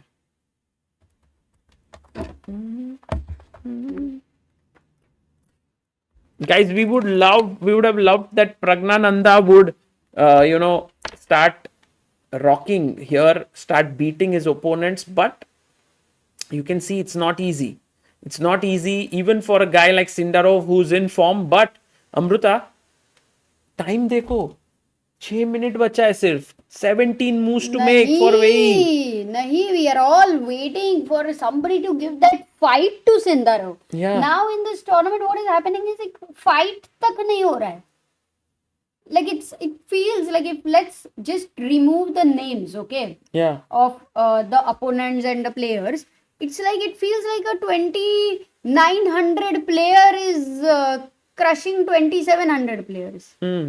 That's the feeling Sindarov is giving. Insane, man. How every single game? It's like सारी कायनात. क्या है वो dialogue? Dialogue क्या है वो? चैट को पूछती हूँ. कायनात वाला डायलॉग जो है ना, वो इधर मैच हो रहा है.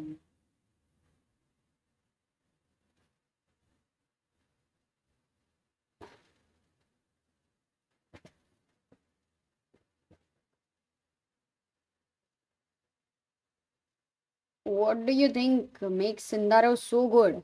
Here तो जितना confidence है पहले तो उसमें, also his preparation till the end, like he is able to remember, same lines are happening what he's prepared. It's also what you kind of expect your opponent, and it happens. A lot of things have to come together. It's not just one thing for sure. सारी कायनात मिलके भी तुम्हें मुझसे जुदा नहीं कर सकती सेजारियन. नहीं, ये नहीं है रे डायलॉग. इतनी शिद्दत से मैंने ये की है कि इसने मेरे पूरे जर्रे ने ये की है, वही ना. हाँ something like that. इतनी शिद्दत से मैंने मुझे लगा मोहब्बत chat की है. is quite aware of the dialogues, but ऐसा कुछ नहीं है. सब अपने डायलॉग बना रहे. वैसे सारी कायनात उसको कैंडिडेट्स विनर बनाने की साजिश करी है. हाँ, स्ट्रॉ इतनी शिद्दत से मैंने मोहब्बत की है, सारे जर्रे ने कायनात की ये की है. तुम क्या गूगल में देख रहे हो? नहीं मैं सिर्फ देख रहा हूँ. People are saying that there is some lag on lichess because they have made the moves, but actually I can see on chess.com also there is no update of the moves. So I guess guys maybe it's not पूरी कायनात उससे मिलाने की कोशिश करती है. Correct. It's like yeah, everything has to fall in place. Show us the video, says Sarvanand. No, we do not have the video, Sarvanand, but you can go to FIDE's website and check it out, because they have some amazing commentary. And also a big thanks to them for giving us the Indian players videos over here. So yeah, also this hotel is, guys, super beautiful. Oh, by the way, while we're talking about all that, Wei Yi is going down to 3 minutes. Yeah. Flag ना गिर जाए इसका. नहीं, मुझे ऐसा लगता है अमृता कुछ तो टेक्निकल इश्यू भी हो सकता है. अच्छा. Because how can Wei Yi think so much when he has to make 18-17 moves? Then it becomes almost impossible to do it in this time. Maybe we have to check somewhere. Okay, check दूसरे जगह पे कैसा है. Maybe we can check on some stream, on FIDE Board stream. is stuck. Live game is on FIDE. In FIDE they have played. अच्छा, what are the moves? Can anyone tell us? हाँ देखो मेरे को दिख गया. Oh, there are moves. There are moves. O C5 हो गए बाद में. अरे शिंदे राव ने वो भी ढूंढ लिया. So the moves that have happened, let me show King you guys. H1. Okay. King H1 was played here by Wei Yi. एक मिनट. Queen H5 नहीं, भी पहले बोल रहे, Queen C1. H5 हुआ. And then C5 हुआ रहेगा. Queen H5. C5. He's going for the H7 pawn over here. No, C5, he went King G8. King G8 defended this. Yeah. But now the question is, what are your pieces doing here? Nothing much. And you know, black is basically going to say King that H1. ये central pawns आने वाले हैं. C5. Good move. Yeah, it's a great move. Because it's not as easy as you think, because you feel that in the future you want to go D5. F4. Boom bam is happening, but in the favor of black. E takes F4. मारना जरूरी था. He doesn't miss a He's chance. winning. He's of winning. course. He just took the pawn. E takes F4 now. But he's given a free pawn, no? Queen Land F3. है. Queen F3. ये मर रहा है, but you just defend this. Like, just cemento. Peter Leko जैसे बोलता है, cemento. Problem क्या है? बताओ यार. It's like -2 if he goes bishop e5. Sindarov. फिर से जीत रहा है. +5 हो जाएगा भाई. सिंडारोव इज लाइक तो रुकने का ही नाम नहीं ले रहा है. सबका बाकी सब लोगों का इंटरेस्ट भी जा रहा है. It's like, what are we even doing here? Why are we even here? Like, the importance of the tournament is going down and down for everybody else, but not this one guy and this one country. Oh my God. How Kir Zindarov. Yes, he's playing with 3000 rating. Matlab, 3000. the thing is that if you can keep continuing this form, and I don't see any chess player can do that though. Magnus, of course, being an exceptional exception, not even a simple exception. It's an extreme exception over there. Unbelievable. बिंदारो बोल रहे सब उसको. हाँ यार, start में बोल रहे थे, मेरे को समझा नहीं. बिंदारो. So Sindarov is thinking it's on move 20. I'll tell you also the time on the clock because here it's come down to 0. The time is 6 minutes for Wei Yi, 51 minutes for Sindarov. Sagar, today will you go and run to the press conference? Oh, by the way, Amrita, we seem to have missed a move. अच्छा, इसके लिए गलत हो सकता है, ऐसा नहीं करेंगे. So We'll bring some Queen other F3. board. Yeah. Queen F3 he went Rook E8. Can I refresh once? No. Wait. It won't happen. Bishop E5 के जगह he played Rook E8, which was not a good move. Sindarov missed his chance with here. So now Wei Yi played Bishop F2 and Wei Yi is back, guys. Wei Yi is back. क्या miss किया उसने? Sorry, I didn't get it. So here you were saying no that he has to play Bishop E5. Why would you not defend a pawn like a simple move? क्या problem था? Maybe B takes C5, C. I think Sindarov thought let me attack here. So he was like if you took on F4, then Queen takes E4 is what he wanted. But Wei Yi found a very nice move, Bishop F2. And I think this is what Sindarov could have missed because now with trades, then D6 pawn becomes weak. And the other part is if you now go Bishop E5, then after BC, DC, C5 is hanging. So perhaps a small mistiming by Sindarov could give Wei Yi the draw that he so badly wants here. Hana, at least. Like even a draw is not easy. Draw करने के लिए भी there is so much effort. And you know, Amrita, it's such a difficult position to understand. I mean, how I wish that in this position we had someone like a super GM who could explain us, right? But super GMs are all busy playing tournaments, and how can we ever get someone to explain it to us? Super. Whoa! Amrita, we have won it by crazy. ये तो सागर भाई के 50 रुपए काटो और acting. सिर्फ 50 विदित, ऐसा क्या कर रहा है तू? भाई 50 यूरो बोलो भाई, मैं अभी यूरोप में हूँ. But you look fresh and fit. Yeah. Have you हाँ been रे. working out? Actually, I just went to give a master class and all the kids of Cyprus were there for 1 hour and I was giving them tactics to solve and it became very exciting. So I came back with a lot of energy.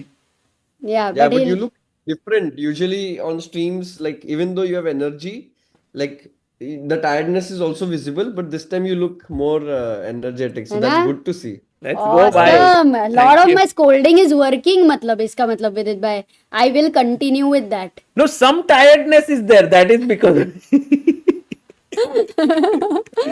अरे but विदित भाई, first of all, happy anniversary. Yes, happy anniversary. Nidhi Vidit bhai. कहाँ है यार? उसको भी लेके आओ ना कमेंट्री में.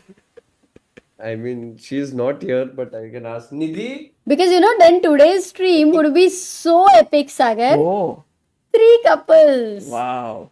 That's Oh. amazing. Amazing. But guys, Vidit has just completed 1 year of his marriage 2 days ago on the 2nd of April, right, bhai?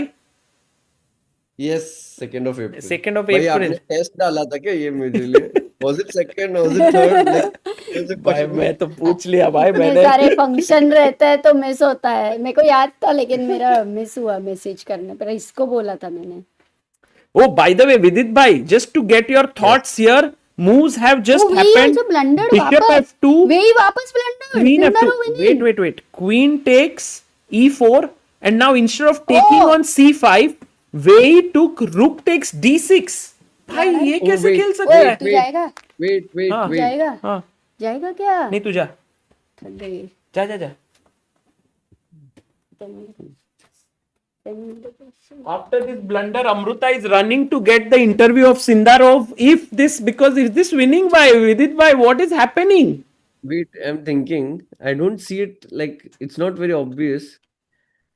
Rook d6. Is it Queen e3 or something? Yes, he made the move and he got up and he left also Wei Sindarov. Can we see his board? Like I want to see. भाई नहीं video सिर्फ Indian players का मिला है भाई. Sorry भाई.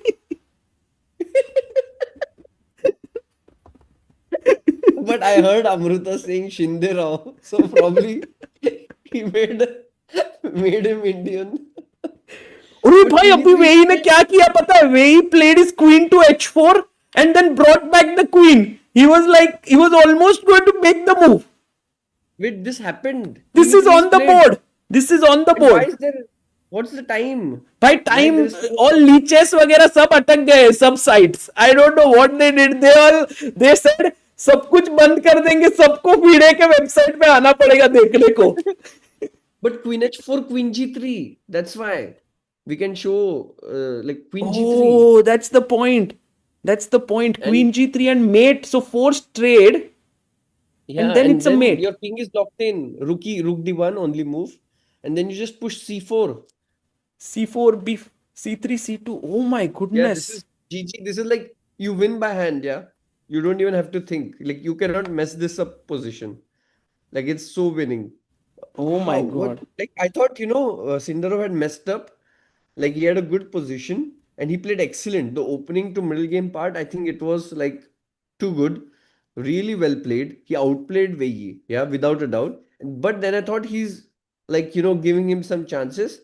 But while we were making some jokes, some mistakes have happened already. Yeah, and actually the thing is the last mistake that happened with it, by if you can explain to us, was at this moment when actually Wei could have taken on C5 and maybe this was something that he was calculating. There was a very tough move here for white to hold the draw.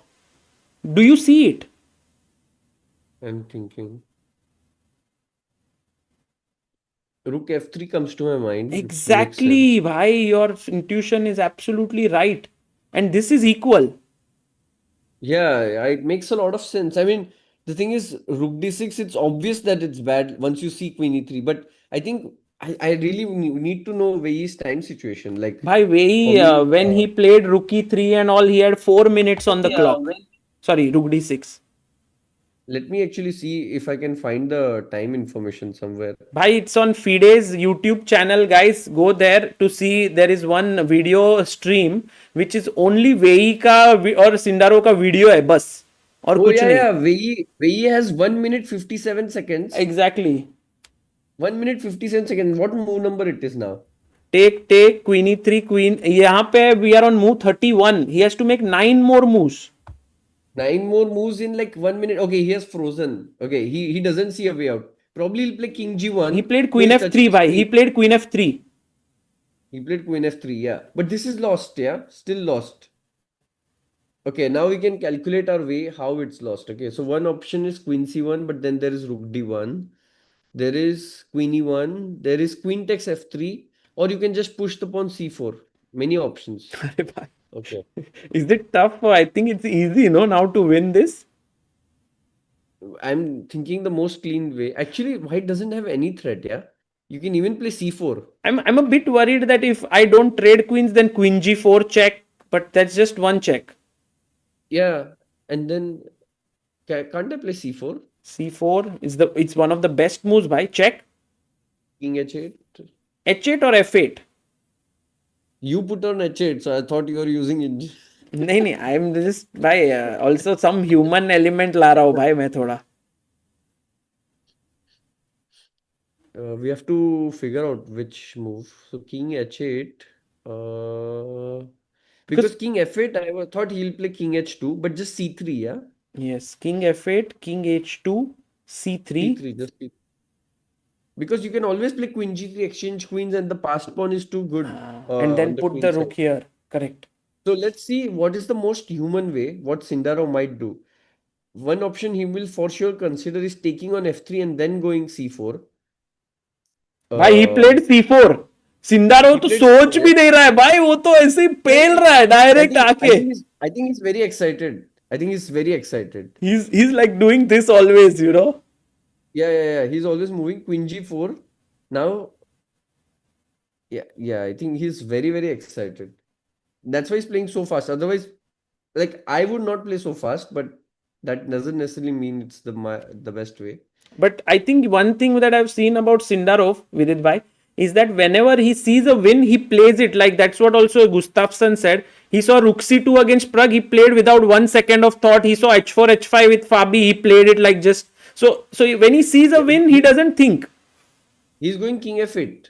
I saw his hand hovering over the king and going towards the f8 side. Yeah, check But has happened. He's checking again. But Wei Yi has been in such an abysmal form. Oh, again he went to king to f8, but he stopped. He played. Third time he touched and went king f8. भाई king f8 was the best move because king h8 में थोड़ा perpetual का threat था ना. How exactly? Queen g5. Okay, I think Wei Yi has 1 minute 20 seconds. He's trying to play queen g5, I think. He went rook d1. No, rook d1. C3. No, c3, then the queen moves. So wait, we can play queen g3 maybe. So basically, what Wei Yi has done, just for our viewers, is that if queen f5 खेलता, तो यहाँ पे check and mate था. So what he has done is by bringing the rook down the board, he's now stopped this idea. So now he can move the queen. Wait, can you play queen e2? Queen e2, great move, bhai. Like just exchange queens and then... But he's playing c3. He's playing c3. His hand is hovering over the pawn. Bhai, Vidit bhai, I was little bit worried of queen f5. Ki queen f5 se some checks. He played it. I think Wei Yi will go. He has only 1 minute left, guys. 1 minute with no increment. He has to go queen f5. He has to go queen f5. He's going for it. He I plays... don't No, he see plays any queen other move. g5. Queen g5. Wait, what happens after c2? Queen h6, yeah? He's putting some tricks. Oh, it's a draw. It's a draw. If Sindarov plays c2, it's a draw. Yeah. So, but the only thing is, don't hurry. F3 now, but why can't I play F3? Bhai, Just play F3 is F2. such a killer move. You found it so quickly. I mean, it's very easy also at this like level. Sindarov will also find Because it. because I F3 don't just think. stops this check, right? Yeah, yeah, yeah. It's just gone. He F3 played killer. it. He played it, Yeah, and guys, we are back now. Lichess is working. 55 seconds for Wei Yi. yeah, yeah. No, this is gone. This is, oh my God. Wow. Sindarov 5.5 out of 6. Unbelievable. Unbelievable. Bhai, tell me how many. I think you have a huge plus score with Sindarov, yes? Yes, yes, yes. I have a great score with Bhai, him. what has happened Uh, to him? How is he playing so well? Like, this is insane performance. yeah, I don't know, but it's really whoever even kept him as one of the top players to perform in the candidates, nobody expected 5.5 out of No 6 way. because No way. this is uh, incomprehensible. Um, yeah, I think after this, everyone else will be like so worried. Yeah, 1.5 point lead. 1.5? No, he is actually.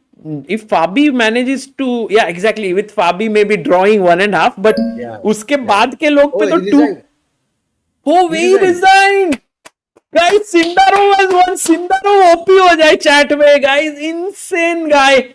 I don't know why I'm clapping. I'm just clapping for the youngster because he's so good. He's so good. Yeah, I think the opening part today and the middle game part, he was excellent. And Which move just in the impressed you by of his, like, which decision exactly? so there were like a few small decisions like okay, allowing this double pawn was interesting. And then this bishop g4 move I really liked because here, like instead of bishop g4, it would be very tempting to calculate move like rook a3. Ah, yes. That's what they were also showing in some commentaries. Takes bishop a3, rook a1, bishop c5, and bishop f6. And you cannot take with the queen because of rook a8 check. So rook g2, king g2, queen f6. And this position is dynamically balanced and equal. But he found such a practical way of playing bishop g4, exchange the knight, put the bishop on d4. Assessing this dynamic structures, I think he's very good at it.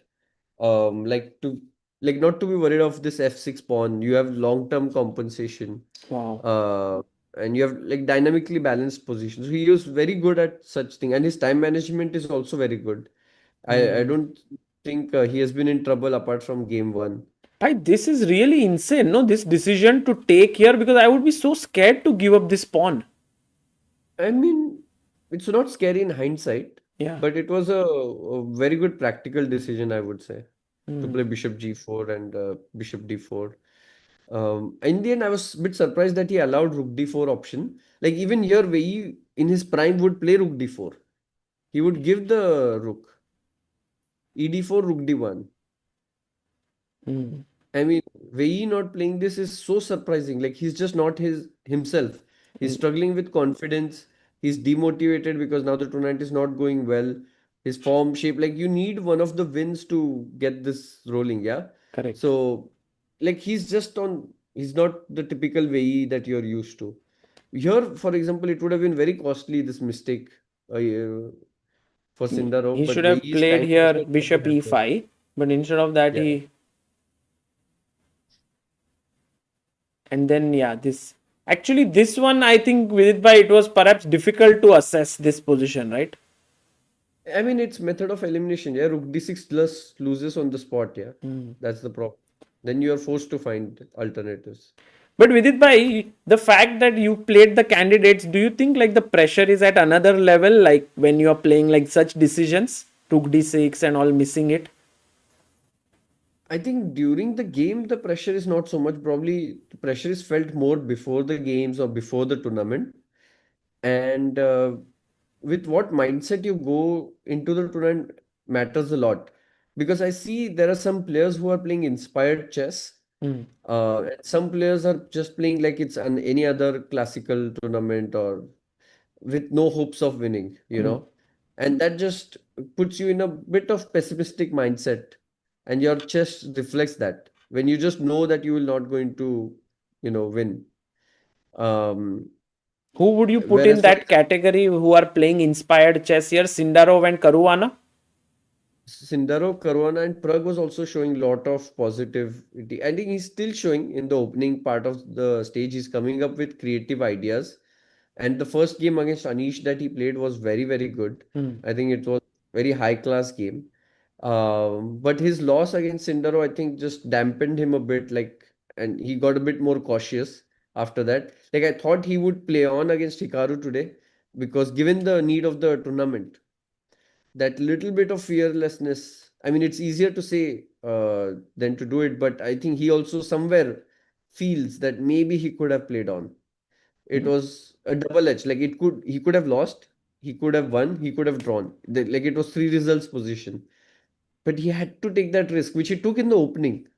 He went for something This offbeat. B6 Bishop A5 Nimzo Yeah, Indian. He risked he's it. there, but not fully there. Hmm. Like not fully being able to commit to taking that, rolling the dice all the way. Probably because, it was Hikaru. If it was someone else in this tournament, somebody who is less renowned, like lower rated, probably he would play on. But with Right. Hikaru, probably he felt like, oh, maybe not.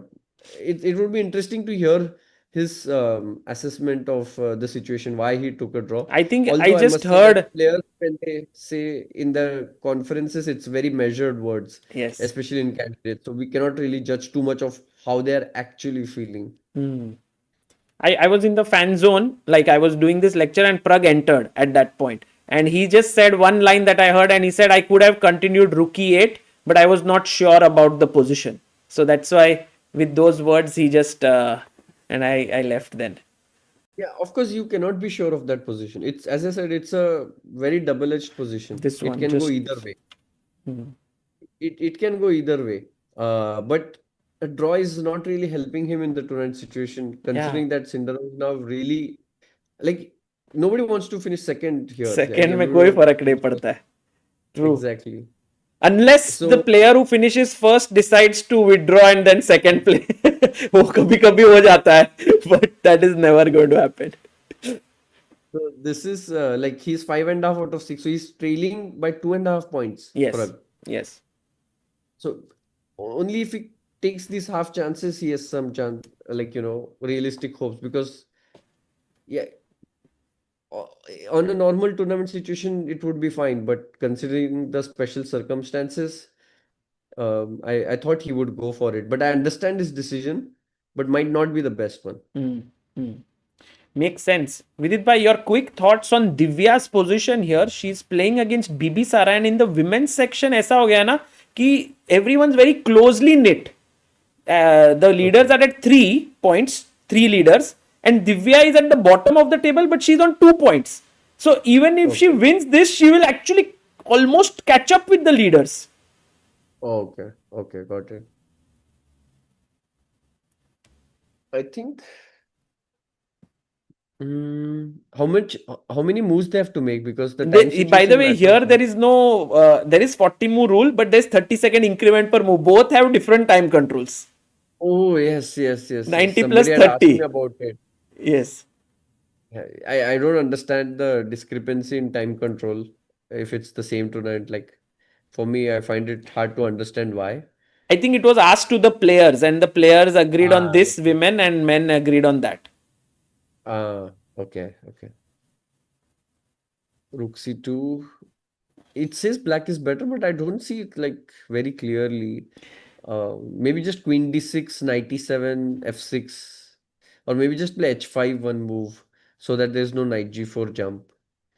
I don't see something immediate that you're winning. And also queen b4 maybe. Oh, she went queen before rook c4, queen e7. They're repeating. Oh no, really? Yeah, Oh, I this saw this them has repeating. happened once. Oh no, come on, Divya, don't take a draw. Fight. But if she plays rook c2, it's already draw 3 times. No, So no, it's no, up to two her now. times. Two times. No. Because this was the position queen b4 first time. Queen b4. No. But it would have been photographic, Sagar Yes, bhai. rook c2. If she Photographic. plays, it's 3 times same position. Yeah, but she did not claim. She did not claim. So And now Divya is thinking. come on, Divya, 3 minutes. I think But Divya, yeah, she's low on time, so she'll probably accept the draw here. but she has only I have a 6 feeling. moves to make. And even if you play a move like, as Vidit Bhai said, Queen d6, Queen f6, Rook a5 or something, I don't know. There's some move you play and fight on. Is h5 bad? Actually, looks fine. It's also fine. f5 you are worried about, right? In such positions. No, I was not sure. It looked complicated, like not really sure. Because here you might think f6 is there, but queen b3. That's the point. अरे विदित भाई आप क्या full sharp हो अभी एकदम sinks भाई आप बेसिक टैक्टिक्स को अभी अब भाई बोलोगे नहीं sharp नहीं तो नहीं कैसे? नहीं विदित भाई फुल ऑन स्पॉटिंग स्टफ रुक c2 She's looking at the scorecard, and I think when you hesitate this much, it's almost certain that you'll go queen before. Like especially with 2 minutes. Yeah, I mean you go down to 1 minute and then stop the clock and then you call the arbiter. Yeah, she's looking अच्छा with the body language. I have a भाई feeling विदित she's going to भाई play queen before. I think your assessment should be correct. She might do that. Oops, sorry. This is Vaishali. This is Divya. Let's have We Vidit can Bhai on wait this. for another half a minute to see what she might do. She's Yes. not claiming. She's not stopping the clock. She's Oh, she played changes. on. Let's Nice. go, Divya. Nice, nice. Let's go. And she gets up. What? Arey Divya, you have to play many moves. Sits down. Oh, because there's a screen like why can't say udhar. So she went Oh, and अच्छा checked the अच्छा. screen कि कितने moves Oh, हुए. Just to be sure. okay, that's good spirit, I must say. Yeah. Because she needs to play on, like Correct. convert these half chance. So at least try. There's no guarantee that you convert because the opponent will also resist. But also nice move, queen d8. Because if rook c4, there is b5. Some tricks in the air, like d4 pawn will be hanging. So it's a good move. It's a good A move. very good move to keep the game going. Right. And Vidit bhai, your quick thoughts on also the game of Vaishali against Katrina Lagno. Here we see What this is is going on here? this is It the looks like position. black is completely winning.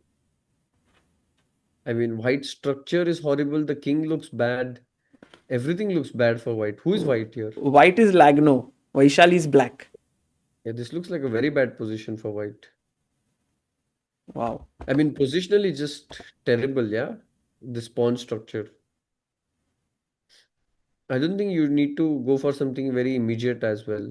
Like you can just play something slowly. Can you also bring the knight back or something like that? Rook h3 is threatened, bhai. Sorry, bhai. So just remove the bishop, yeah? Bishop d7 or G4. bishop g4, both moves are possible. No, just very good position Wow. So strategically. Like today close to both winning. the girls can actually win and catapult to the top of the table. Not like in the lead because Anna Muzychuk is beating Jiner. So both are on 3 points. They are leading the tournament. 3-3 pe. Jiner and Anna Muzychuk. Yeah. They are on 3-3. And Katrina Lagno is also on 3. So she will lose to Vaishali. And Jiner, Anna Muzychuk, last minute replacement of Humpy. She might win the tournament. Crazy stuff can happen, yeah. She But played bishop g4. This is Vaishali. over, right? Yeah, it looks h5 and just the H5. moves are so easy. Rook f1 is threatened, of course, first of all. But if you stop it with some move like d4, then h5. Nice, nice. Okay, perfect. So Vaishali played bishop g4 here. That's a great move. Bishop c2 played here by Katrina Lagno. And what about Divya? Because this is tense moments in Divya's game. Queen d8 and Bibisara hasn't played. She's on 4 minutes on the clock. Okay, she's thinking. Like, if I can ask, like 2 minutes, can we just see Giri Bluebaum? Yes, Because I yes. think Anish Ha. has some advantage or... Oh, no, it's 0.3. Okay, no. It's nothing. No. It's like Hi, but tell done, me that's all. something. Anish will play this for a long time, right? Because it's like something to play for. Yeah, he enjoys pretending to play. Like, but here it's very hard to create something. I mean, He has done it in Grand Swiss and many other games, but here he also knows that the chances are slim. But of course, you have to try. Like, it's not his fault. The position or the structure itself is very tough to crack, and Bluebaum is well prepared. He knows his stuff here. So there's not much he can do, but put pressure, maybe hope for a human error, because Yeah. people make mistakes all the time. And he has to keep pretending, show confidence that, I'm improving. At least, even if it's not improving, it has to look like it's improving so that the opponent can make some mistakes, thinking, Right. oh, panicking, losing the grip. Okay, we Okay. can go back to the games, yeah? And what It's about this? This will be a draw, right? Fabi, I don't think will be able to win today. yeah, it looks very close to draw. And I trust Esipenko in this position that he'll be able to. Okay, going back then to Divya's game. Bibisara pushes F5 and Divya now down to 1 minute 38 seconds. So now the question is, do you play EF5? Looks more stable than 95. Because 95 D5, what would be your next move also? Because then H6 starts to hang. Yeah, EF5 I think But should be EF5, played. Rook F5. Yeah, Rook D4. You just win a No, she pawn. takes the knight. She Knight. took the knight. Oh, she I took the don't like knight. this decision so much. Maybe she'll play Queen G5. She just wants to exchange Going queens ahead maybe and again. reduce the risk. Maybe that's a That's a practical great way. move. That's a great move. Vidit bhai, I think 99% she will play this move only. Or she wants to play EF5. That's the other option. Vidit bhai, how do you like my scene changing and the use of Oh, Stream Deck? very smooth. Let's Very go. smooth. You have improved your health of your physical body and the stream. Guys, Vidit bhai should get the credit for me using Stream Deck because he was the one who gifted it. I never saw the use of it, but now I'm using it. Like without it, I can't stream. So D. Queen G5. Will she play Queen G5? 42 seconds. I think this is the move. Or else she has to take on F5, which could be possible. Or Rook D1 looks very inhuman move. F5 also possible. Rook F5, yeah? Yeah. Actually, EF5 might be more fighting. But EF5, maybe white will play E6. E6. Whoa. And if FE, then Queen E6, and already could get dangerous for Divya's king. Because Rook F5, I was worried of Rook D1 check. Something happened, by the way. She played Rook D, Rook D1. directly Rook D1. But this I'm a little bit. You cannot do F6 immediately. Okay. Because it takes 6 F6, Queen D1 check. take, check, and pick up the rook. Okay. Yeah. So probably Rook C1 is a move which makes sense. Vidit bhai, while you are thinking and while Bibisara is thinking, Ramit bhai has sent a super chat saying, Vidit bhai, what mental adjustments do other players need to make looking at Sindarov's form? Is it really hard to come back and fight for people like Hikaru and Pragg based on your experience? I mean, for Hikaru, for sure, because his play has not been very promising and inspiring. Like, there have been no signs of like top level play. Vaishali losing.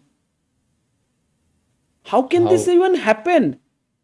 She blundered something. Pg4, bishop c2, bishop f3, good move. Take, ef, she's winning, queen d3, and now just rook takes e3 was a winning move here. Okay, it's complicated. Queen G6, she got scared, yeah?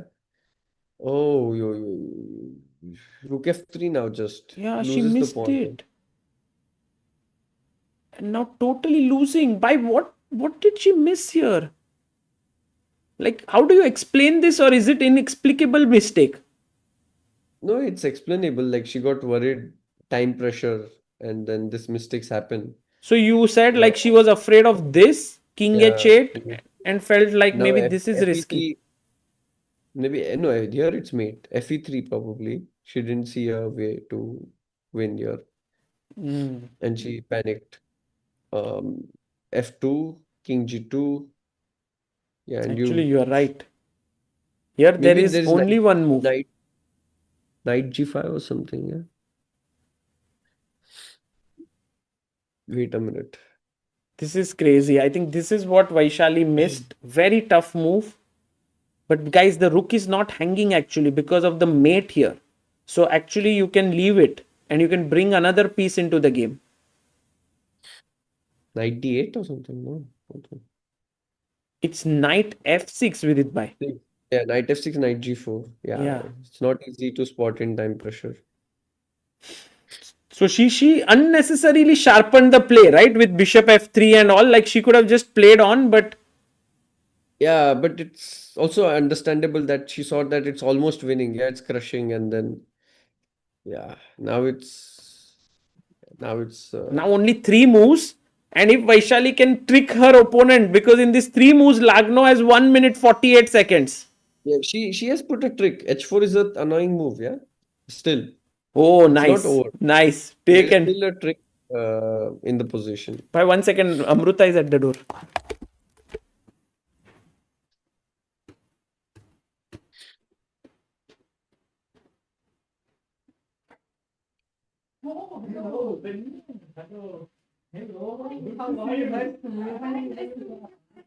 It's the first time I'm seeing in person. Yes, now why?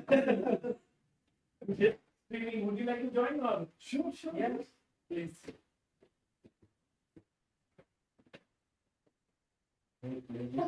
Or maybe you can just settle down for 5 minutes and then I can introduce you. Yeah, that's it.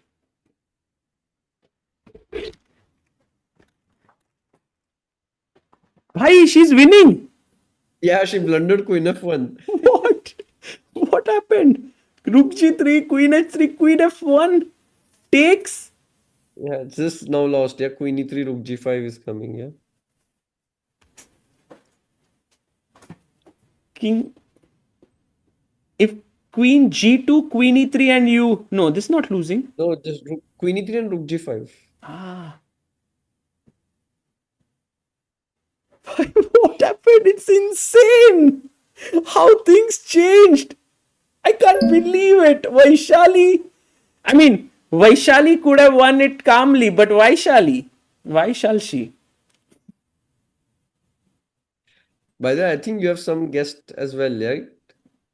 There is someone very special who has come into our room, and we are going to call him. And actually, it might be very interesting, Vidit Bhai, for you to just say hi to him, because he is someone whom I recently interviewed. He is a trainer. He's an author of books, and his amazing stuff is he became a GM at the age of 40 years, which is actually giving me a lot of hope in my life. And his name is Renier. Renier, please join us. Hello, Sagar. Hello. Okay, let me see. Renier, we have Vidit here, who needs no introduction, of course. Hello, Vidi. Nice to meet you. Hi. Likewise. I'm a big fan, and I was talking about you the other day because we were going over your recaps, which are great, are excellent. But also, I was thinking you should be there. You should be there playing. Why? When can we expect you to find you back there? Well, that I don't know. When FIDE simplifies the qualification cycle a bit, and I finally understand how to qualify, that will be easy. Fair enough. But but I'm not playing any tournaments yet, so don't know. If it's Okay. written, but who knows?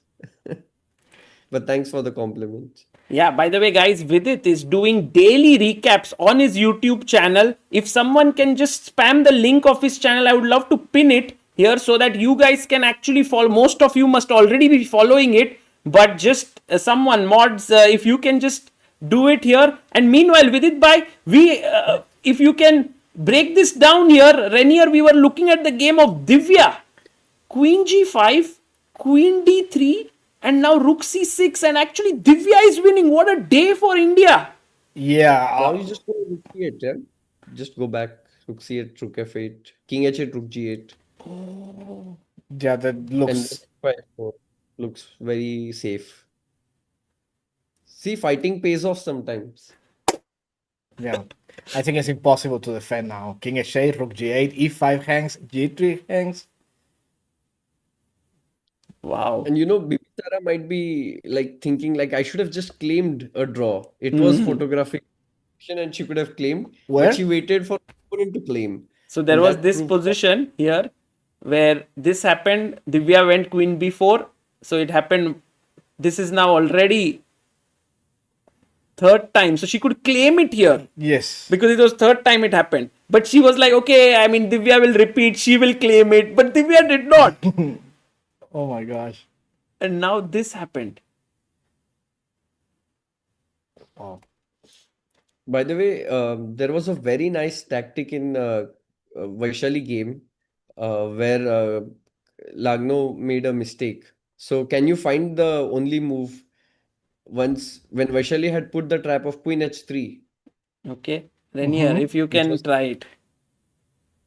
I was thinking I couldn't find it instantly, but now I think I got it. Yeah, so here instead of queen f1, Instead of queen what was the f1. only way to keep winning? Yeah, because it's not so easy, but very nice way to win here with So a Vaishali's threat is h4 now, right? yes.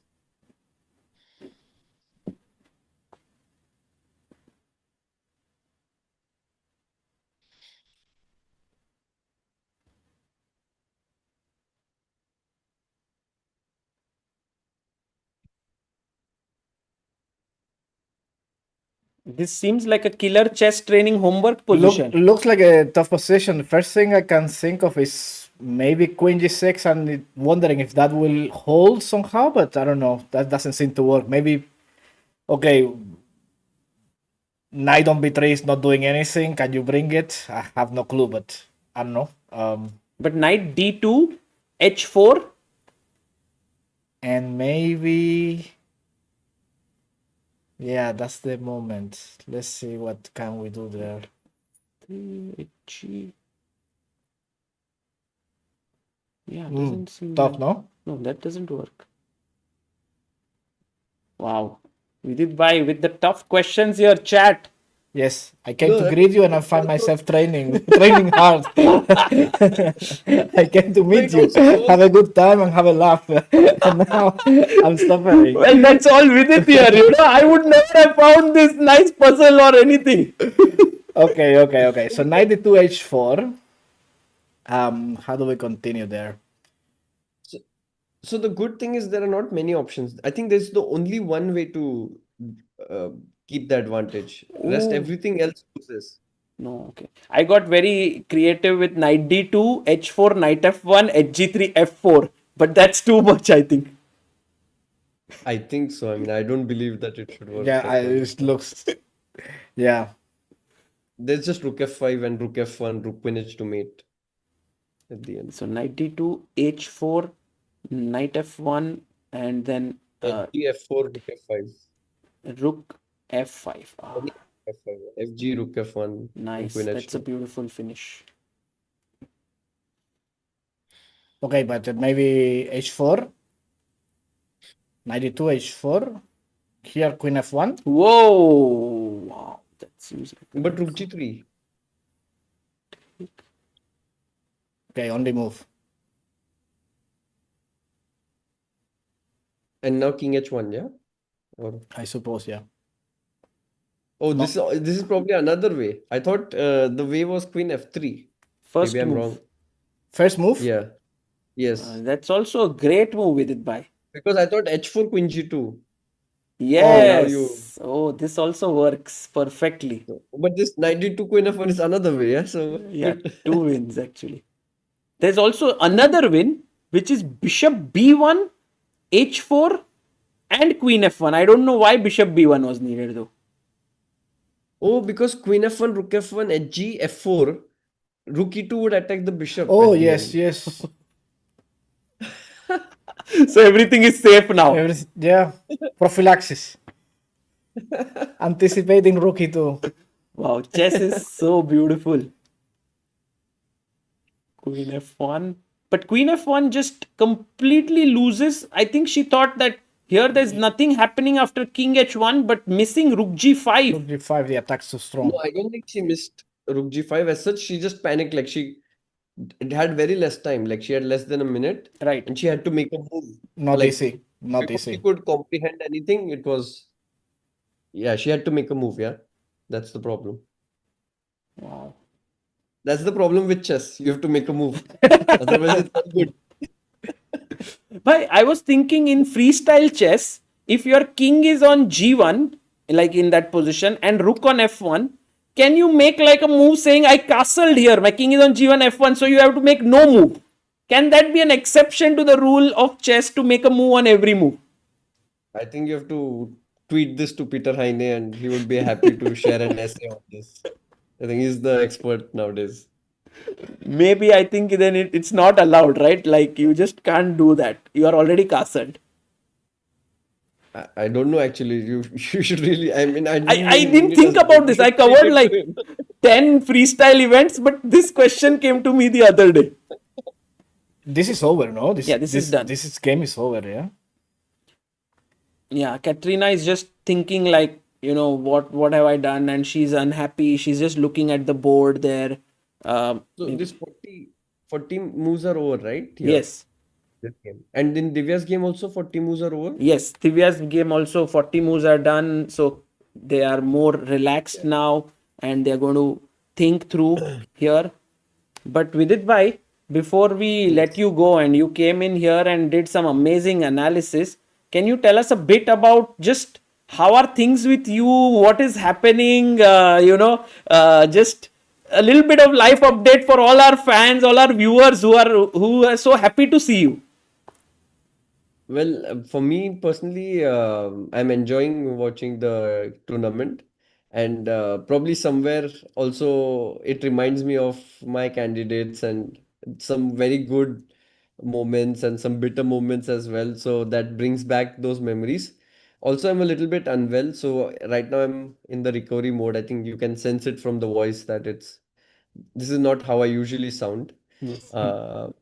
It's not AI. It's just I'm not doing well. Maybe by using so much of AI, you are now getting close. Today, when I switched on your video, suddenly AI voice came, and I was like, "Oh, maybe Vidit has now learned how to speak like an AI."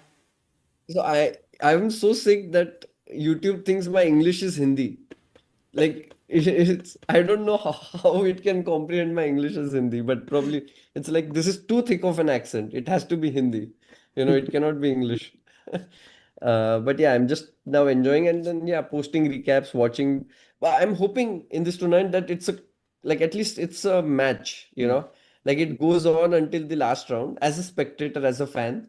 So I'm hoping Fabi or some other players also catch up to Sindarov, and we get to see an exciting finale like how it was last time, where the last game of Nepo and Fabi, which went for 8 hours, and everything was hanging by a thread. Something like that would be a spectacle to watch. True. But it might not reach there, yeah? Like, I think it's too difficult now with 1.5 point lead. Anything can happen. Like I was leading in Prague Masters. I had 5.5 out of 6, and I lost the next 2 games. So it can happen, and then just a bad streak. Although I was in good form, I just over pushed and I lost. And some mistakes can happen, and then there is a avalanche effect. So anything can happen. If let's But say I'm you not were hoping for anything. I'm just hoping for a close finish. I'm not rooting for anyone. Vidit bhai, imagine that Sindarov is right now on this form, right? And Anish today somehow manages to convert this game. Okay, we're just talking about like very tough, but he does it after 3 hours. Then tomorrow Anish faces Sindarov. And you have to call him as your good friend tonight to Anish, a call. What would you tell him? Yeah, I would tell him that Sindarov is playing well in dynamic positions. Like he got this position against Pragg, and even yesterday against Hikaru. In double edged position, dynamic positions, he's feeling it much better. Whereas if you see his game against Bluebaum, where he had small static advantage, he was hesitating a bit. Also in the game against Esipenko, he was slowly getting outplayed in a strategic positional battle. So I would say that, that's your best bet. I mean, he's of course a very strong player, but you can at least try to aim for such a game. And his opening preparation is fantastic in this tournament, like really one of the best opening preps shown so far. So would be like focus on what kind of position you can take and try to deviate early on, like how Wei Yi tried today. Unfortunately, it didn't work, but I still feel it was the right approach by Wei Yi. Hmm. Very interesting. Bhai, maybe it's a good idea you call him tonight. Regardless He of what doesn't happens. Yeah, regardless of it. The problem is he doesn't pick up my phone calls ever. So Okay, maybe if I meet him, I will tell I him have here. to first I have to first send him money on Chess Monitor, and then he's like, "Oh, someone bought my product. Oh, who is it? Oh, with it. Okay, now I'll pick up his phone. That's how it will work." Yeah, amazing. Thank you, Vidit, for joining in. It was such a pleasure to have you, and just so that we could analyze for a bit. And I hope that maybe one of the days you will join again. Thank you, bhai. Yeah. Thank you. Bye bye. Nice to meet you. Likewise. Bye. Bye bye. Guys, Vidit Gujarati, all the way from Mumbai, joining us. And meanwhile, Renier, thank you for coming in here and, just joining us and joining this party that we are having. We are watching these games. First of all, how are you feeling in Cyprus? You are here for what are you doing here? Well, yeah, we just rented a place nearby, and Jacob and Jakob friends. Agard, yes. We came and spent. Jacob isn't staying for the whole tournament. We are only staying for a week. We are leaving tomorrow. But here, just a little bit of work, study, chill. Nice weather. Coming here and visit the big tournament and watch the games. And then I saw you were here, and I said, okay, I have to meet this now because Yeah, we've never met I actually. never met before. Yeah. Yes, and guys, I must tell you, you must check out his interview on ChessBase India. We've done it was it a year ago or so? Maybe one, Uh, maybe 1 year. 1 year ago. Yes, and so Renier has a very inspiring story because he was very strong when he was young. Around in his 20s, he crossed 2500 ELO as well. But then at some point, he left chess and he came back. And at the age of 40, he achieved his GM title. I think this makes it maybe a very rare story in the world of chess. I think so. And now it's very difficult these days. Everybody's doing it with 15, 14, 13. Exactly. But no, you don't hear the stories of old guys like me. It's like very rare. It's like the people in the chat are going to get so inspired by your story that that you managed to achieve it. Yes, I hope to inspire a lot of chess fans to play, regardless the age, and keep on training and keep on trying. That's enjoying the game as much as possible. But I have a question for you, Sam. Yes. So, you're obviously a Gukesh fan. Yes, 100%. 100%. I mean, I like him a lot, not just as a player, but as a person as well. Okay, so based on how you are seeing this tournament, if a tournament ends like this, like it is now, are you happy with the opponent that Gukesh is going to face? You mean Sindarov? Yes, I I mean mean, Sindarov. I would be so excited for this match because Sindarov is this guy who has never just plays aggressive chess all the time, and so is Gukesh. So the match is going to be crazy, So for the fans, it would be so much fun to have this match, and also with India and Uzbekistan, both these countries having this kind of chess rivalry, it would really be a very exciting battle. Tough. Yeah, that would be like the top nations in chess these days, I think. Yes, I think India is doing really well, and so is Uzbekistan. In fact, Nodirbek and Sindarov are now world number 4 and 5. So it's like Magnus, Fabi, Hikaru, and then these two guys. So Uzbek chess is on the rise here. So it looks like a potentially. We don't know yet. We Yes. cannot rule out Caruana's chances or any other. Well, maybe some other already doesn't have any chances. But I would say Fabi will be there fighting until the end. Yes, I think for Fabi it's a huge dream. Like I saw that on day 1, he was given this slate here in FIDE. There was a social media day, and they were asked like, what do you like, what do you dislike? And there was one question in it was like, how would you like 2026 to be?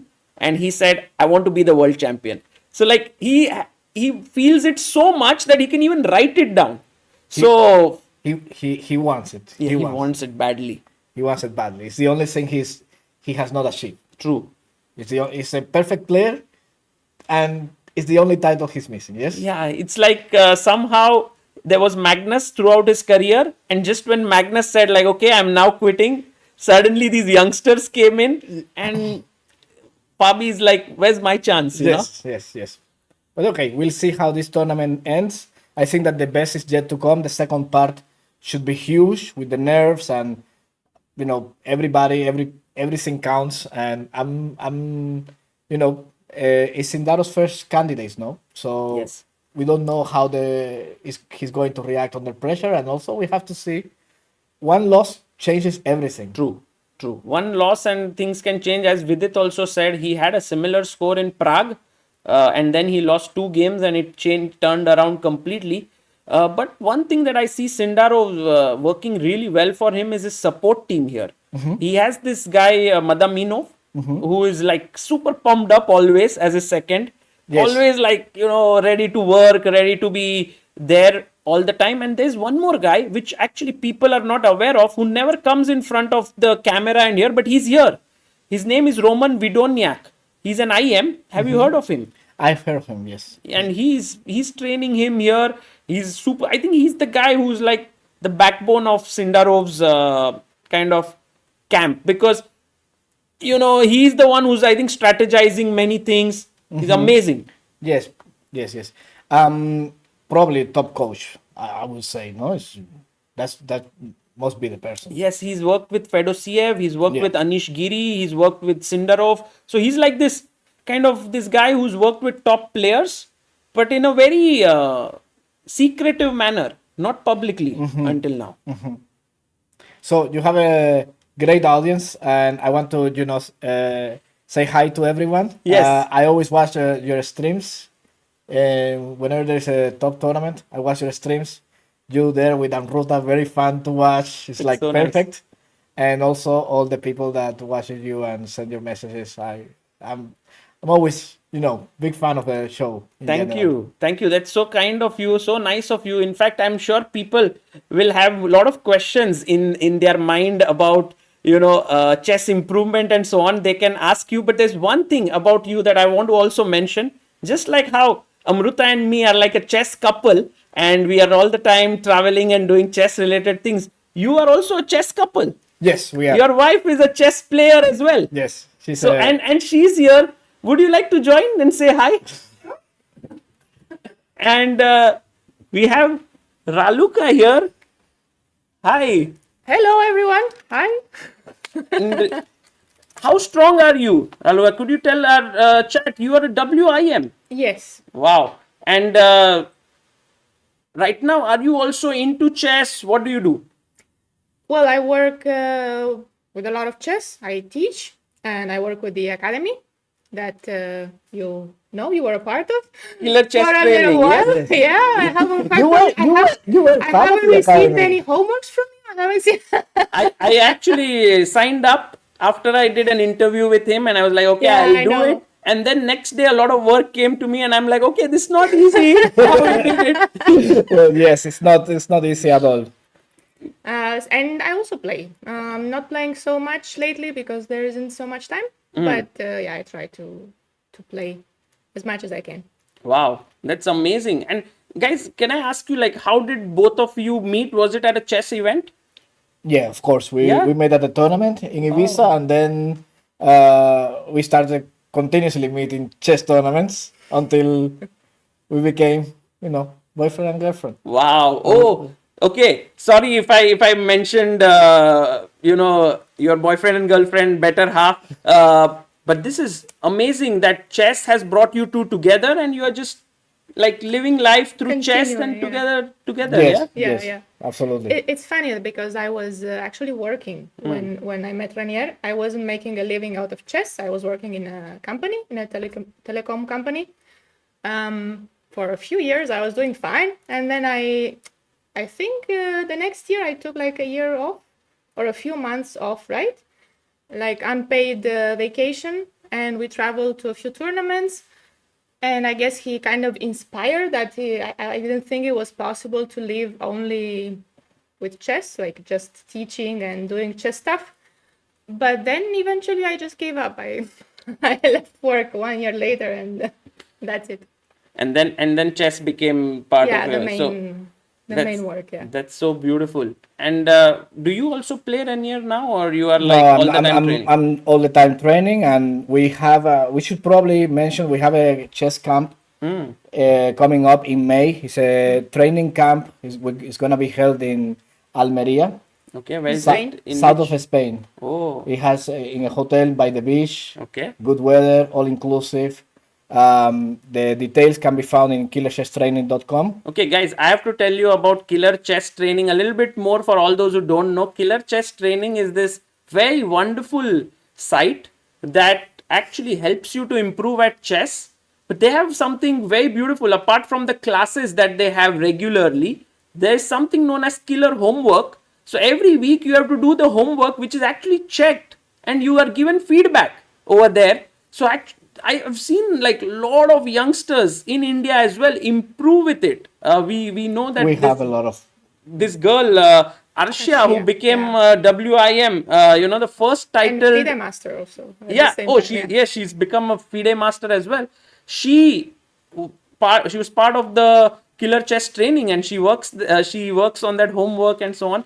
So I'm sure that there are a lot of young kids, even Mayank, who became a GM recently, was part of the Killer Chess Training. Yes.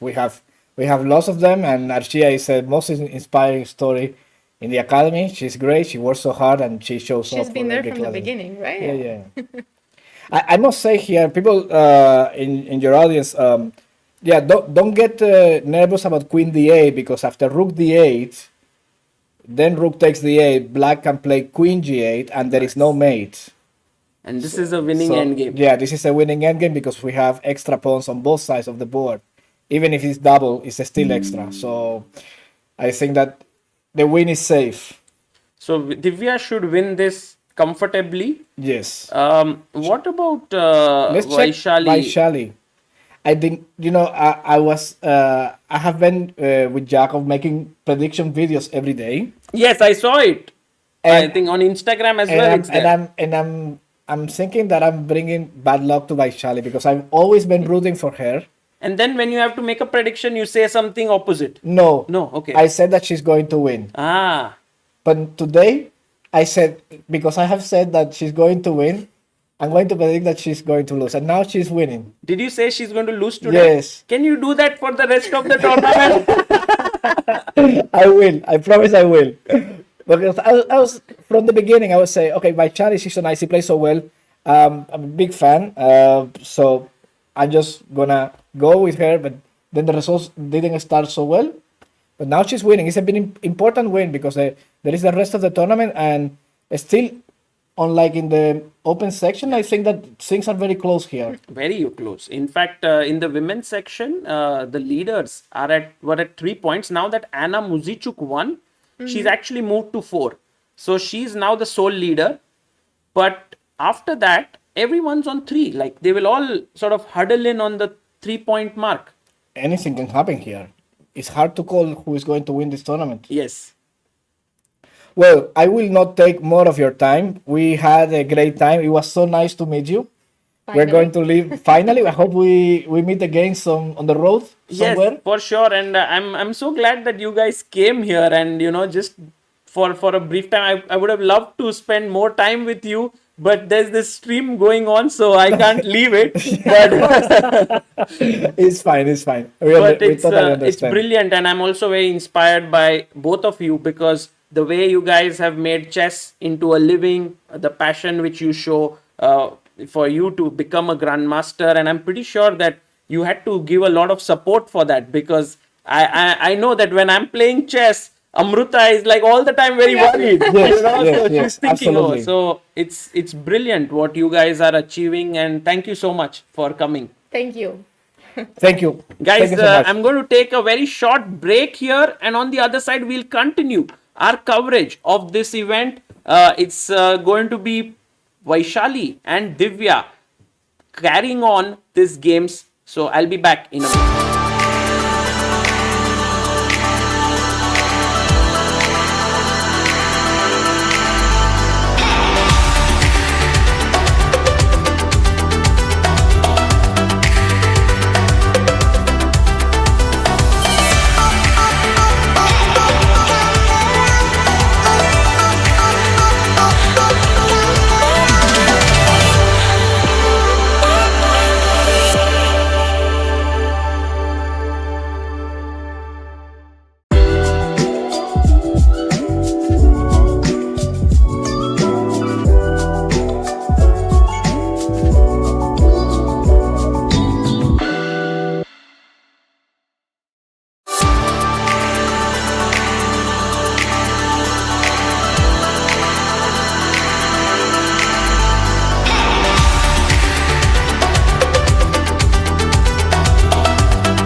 Welcome back, everyone, and we are back now. And guys, today we have had an incredible day at the tournament. We've had so much of action that has happened here, and we have had so many guests joining us. We had I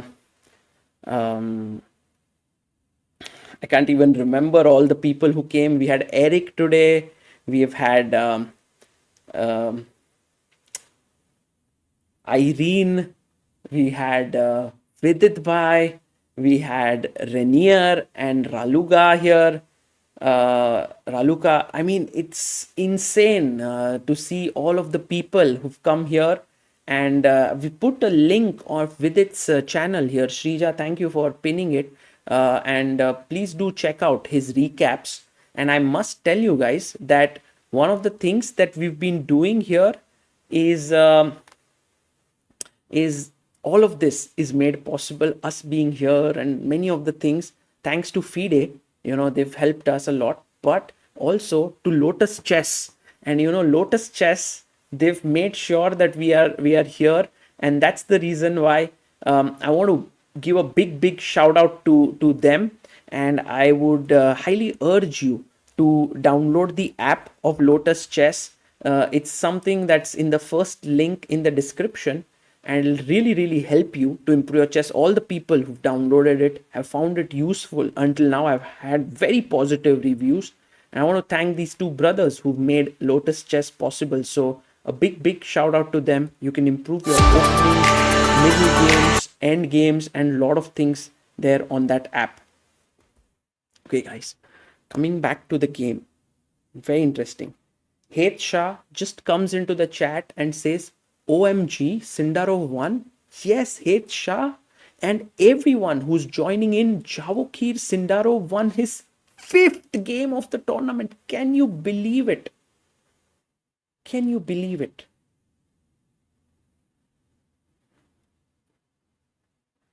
He's won his 5th game of the tournament. Guys, sorry, thoda, I just changed the scene and the ad came, so just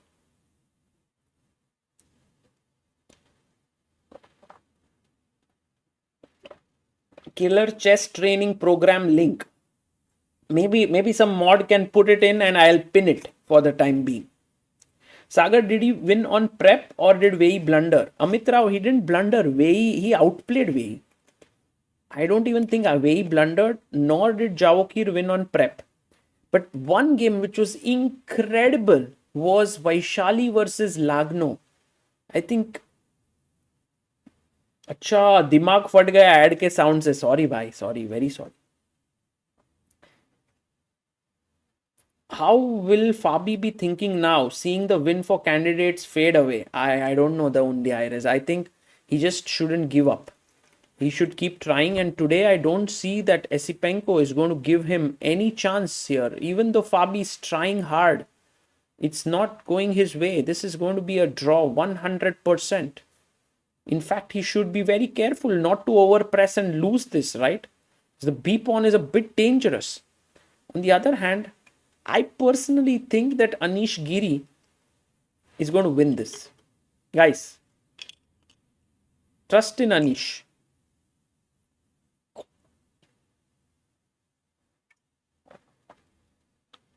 Trust in Anish to convert these long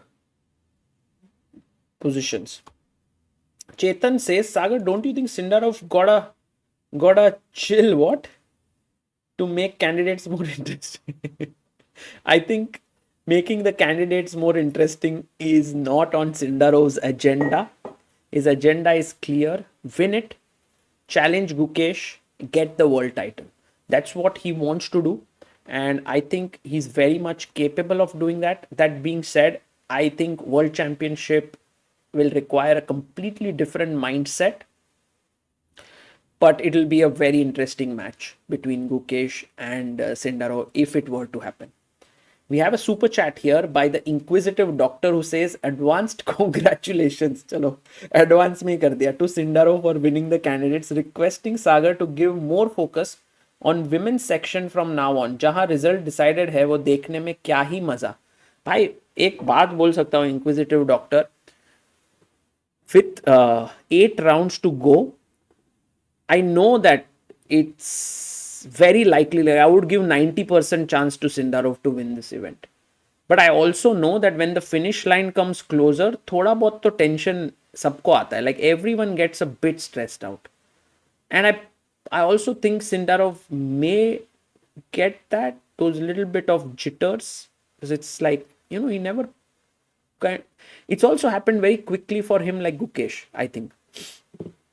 And so while Gukesh did it, you also saw how Gukesh's end was very close with Fabi and Nepo and so on. So my feeling is, this is my feeling, that it may not be so simple. Meanwhile, guys, Vaishali is totally winning. And what is very beautiful about Vaishali's win here is that even though she's a piece down, she's completely ripped apart the white king. So even though it doesn't seem like very easy to win, check cannot come because the queen is holding this. I'm wondering how to checkmate this king. But it requires a little bit of... this is what Vaishali is so good at. She goes rook g5. And you see what she's done very smartly is queen h4. She just blocked this diagonal. And now if queen f8, you simply chop off the queen. If bishop g2, which is like the only move that Katerina has here, I think the finishing stroke is check, king here. And guys, what's the winning move for black? Let's see if we can get 100 of you to answer this. Little tough, but let's go for it, guys. Black to play and win.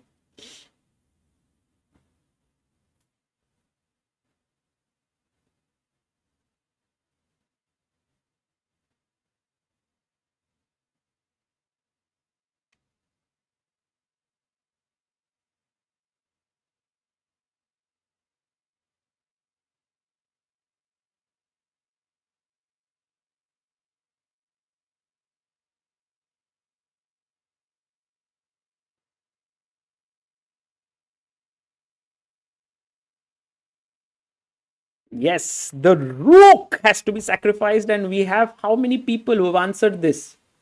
Crazy! We have 82. Keshav Singhal, Anonymous, Tanmay Raj Bongshi, Gajanan Futane, Sanidhya, Pallavi AK, Sharon Rachel, Pristine, Shrija Chaudhary, Harini Kavi Arsu. Well done, guys. You are all brilliant. And the move is rook takes g2, boom, and you lose the queen. So, oh, this has happened. Queen h4 is on the board. And I think, guys, we're going to see a handshake very soon. Oops. And handshake! Vaishali wins her first win of the candidates 2026. Vaishali does it. Let's go, Vaishali. What a beautiful win for her. And truly, today's game was very, very exciting, I must say. She was winning, then losing, then she won it in the end. And she moves to 50% score. Let's go. Guys, Vaishali OP ho jaye chat mein. If Vaishali can start firing now. Tomorrow, let's see who her opponent is. Vaishali will play next. Tan Zhongyi. Ooh, tough opponent. Tough opponent. But it'll be fun to see Vaishali scores her first win. She's always very calm, cool. But what a fiery game, guys. And Vidit showed us some incredible tactics in this game. तो मजा ही आ गया क्योंकि यहाँ पे she was winning, then she blundered, then she managed to find this crazy move, and then the win for white was this very nice queen f3, queen g2 maneuver, but she missed it, and like boom, takes. It seems like everything is safe, but not really. The rook and the queen are just too strong.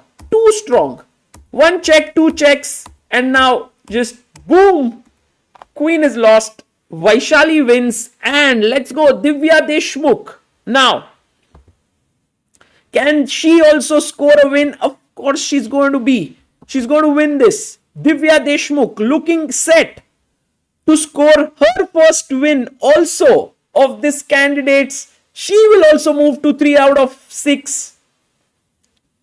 मजा तो आ रहा है दोस्तों. Vaishali 5 win in a row last time. Let's go. Yes, guys. Open में तो एक ही नाम है सबके जुबान पर. Sindarov.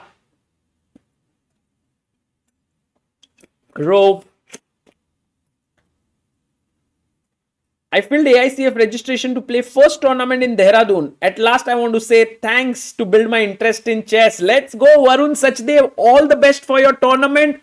Give your best. Give your all. We are going to root for you. Go for it. Women standings, please. Chetan says. Chetan bhai, और एक गेम हो जाने दो दिव्या का, then we will put up the standings. But just so that you get a very quick idea, let me just do it in a very unprofessional way. This is the standings that you can see here. थोड़ा मेरा alignment भी बिगाड़ रहा हूँ, but चलेगा.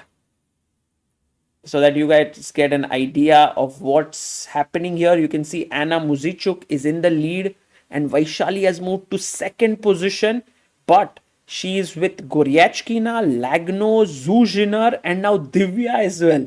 So there will be a total of 5 players who will reach 3 points, and then Bibisara and Tan Zhongyi on 2.5. तो ऐसा होने वाला है. I think Anna Muzychuk right now looks like really strong favorite, but you never know, one loss there. So I do see women's tournament to be much closer than the open as of now. Oops, sorry.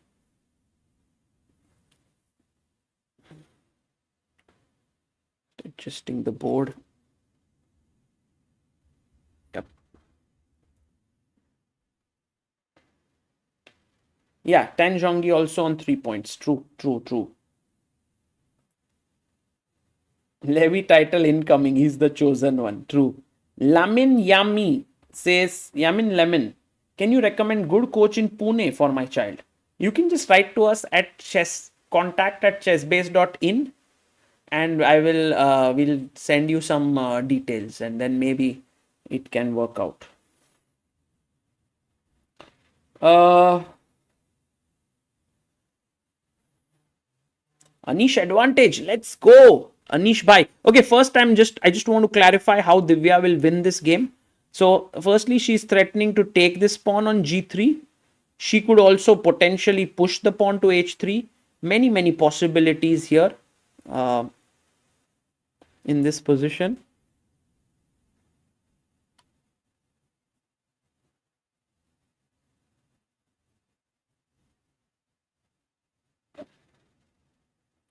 And how many points do you think Sindarov will end on?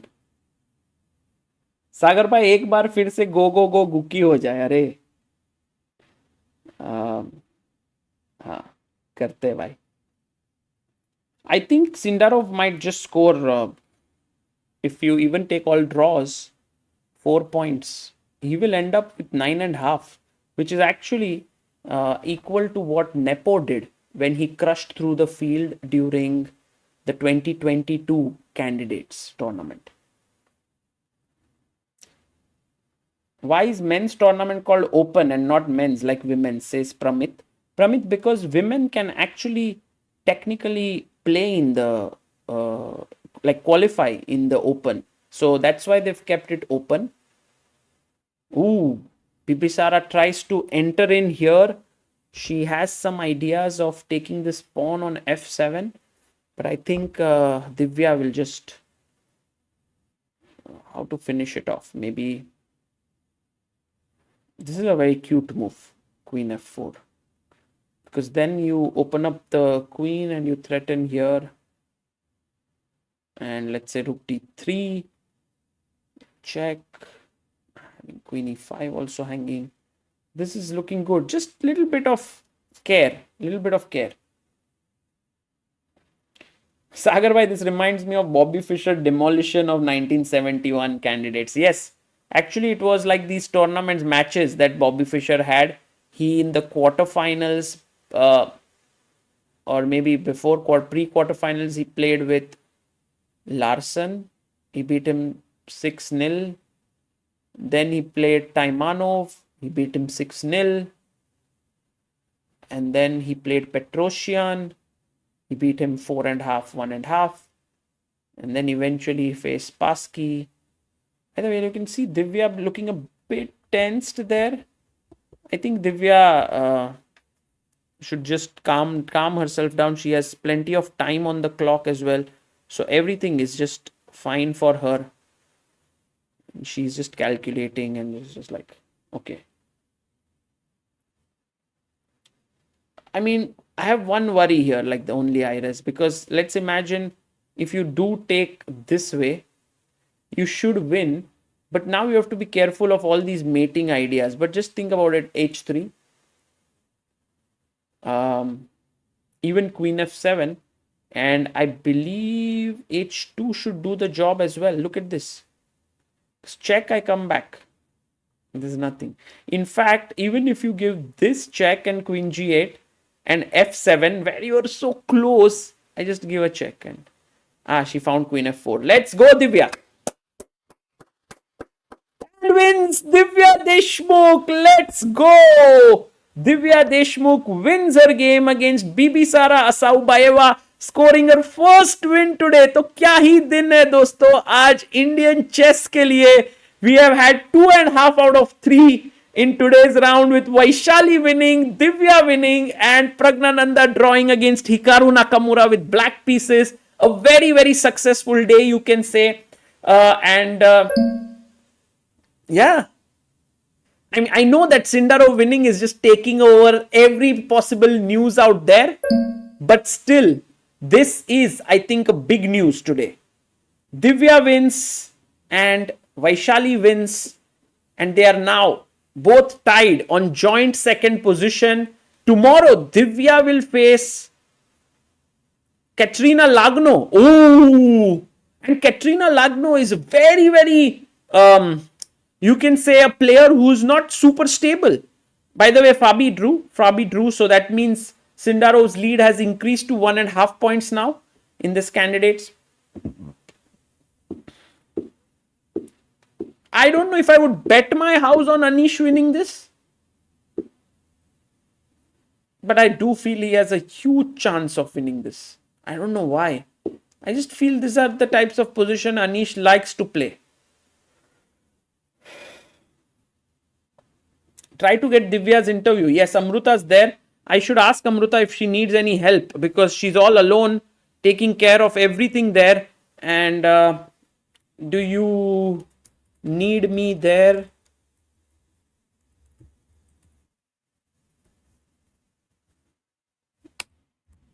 Okay, I've asked her, and if she needs me there, then I'll go there, guys. Because yeah, Anish's board is here. Sorry, I wanted to show. I think Fabi drew, and now Anish is the only game going on. Please show other games. बस यही game है अभी बचा हुआ. All everything else ended. Esipenko Caruana ended here with all trades and all.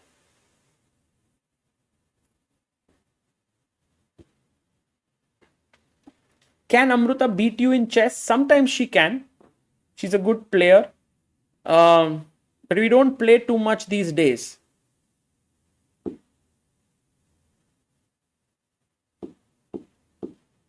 Come on, Grenke stream if this finishes. Oh, yes.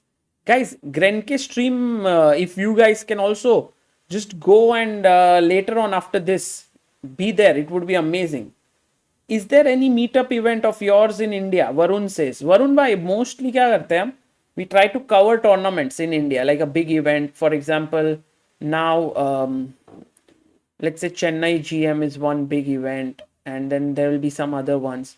So at that point, people can come and watch a big event and also meet us. That would be the best way, I think.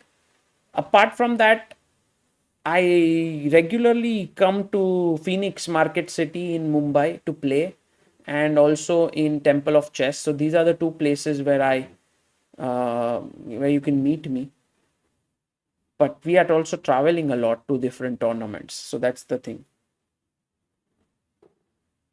Fabi has to win candidate, says Cherry. True.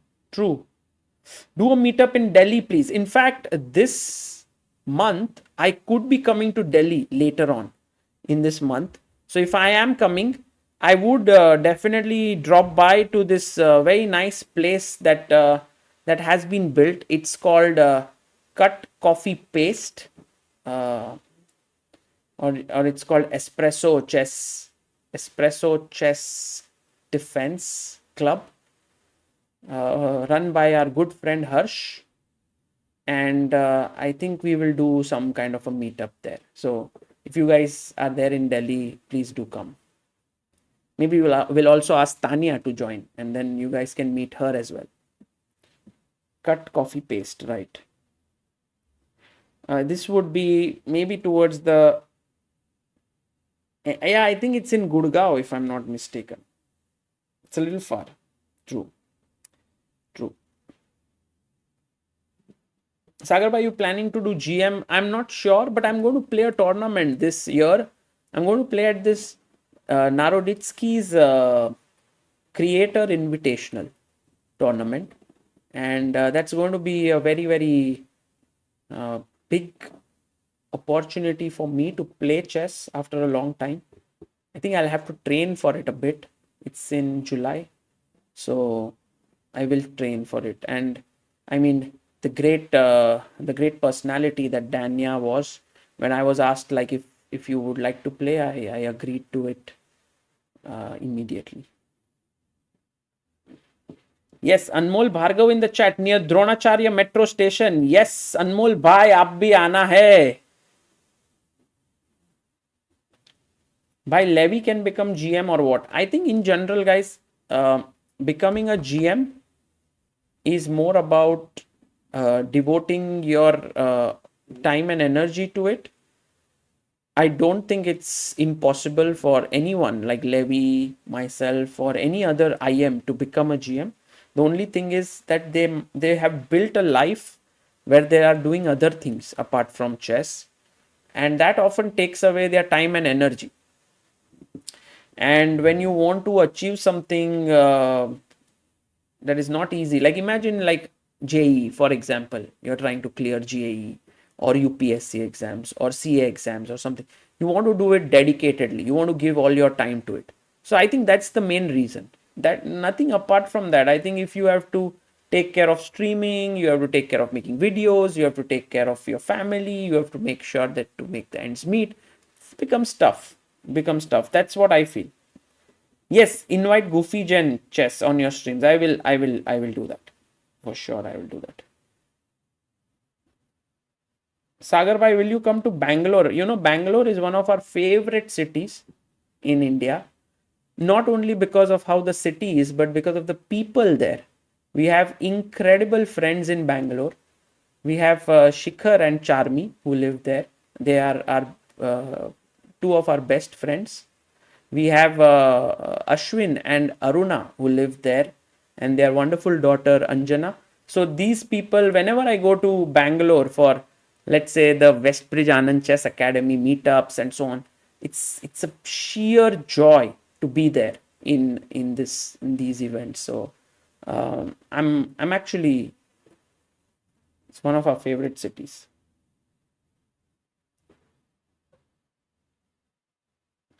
सागर भाई, रोज विदित को बुलाना India के लिए lucky है. हाँ भाई, विदित भाई को अगर बुलाएंगे तो क्रेजी हो जाएगा. True. Sagar bhai, when are you coming to Gurgaon? Maybe 24, 25, 26 April, any one of those dates, but we'll announce whenever I come there.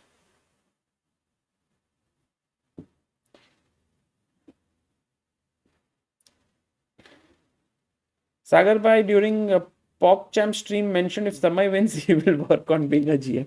Yeah, I've not given up, guys. I've not given up, nor have I taken it up seriously. Like, it's there somewhere. होना है तो होगा भाई. I think it will happen at some point. देखते हैं. Is Bluebaum asking for a draw? I'm pretty sure if Bluebaum is the moment Anish says draw, Bluebaum would take it with both his hands. But actually, it's not easy. Yeah, Anish won't do that. By the way, today we have had on Help Chess many contributors. We have had Nikita Patel, who contributed 101, Pigu, who contributed 201, Sarthak, who contributed 1000, and Shriram, who contributed 1000. Thank you all for contributing. And if anyone would like to contribute to helpchess.org, please do so. And if you haven't subscribed to ChessBase India, guys, 29 people left to hit 29,12,600. Please do subscribe. Bhai, why you so badly want Sindarov to lose? I don't want him to lose, actually. I actually like him a lot. I'll tell you, of all the youngsters who are right now at the top, Sindarov is perhaps the only youngster with whom I've played. I lost. It was a blitz game. It was Abu Dhabi blitz over the board. I think I got a good position out of the opening. I have the game as well. I put it in. And then he checkmated me. He was 10 years old at that point, or 10 or 11. I think 10, 2015. And he just could sense his strength. Then we have interviews with him when he was 12 years old at the World Juniors in 2018. Been following him for a very long time. And he's been always very, very kind, very modest, very humble. You know, there's this thing about Uzbek kids, especially Sindarov. Whenever they meet you, they not only shake hands, but they shake hands and then do this as a gesture, like from the heart.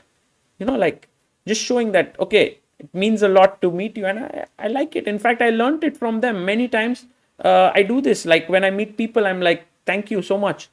I just liked what they were doing. It's a very heartfelt way to greet people. Just Move Chess sends $5. Thank you. World Championship prediction. Sindarov versus Gukesh. Result. Gukesh retains title. Women's section. Divya versus Wenjun. Divya snatches title. Arey! Just Move Chess. Kya hi? Deadly. 8 more games to go. Sagar Chess. Yes.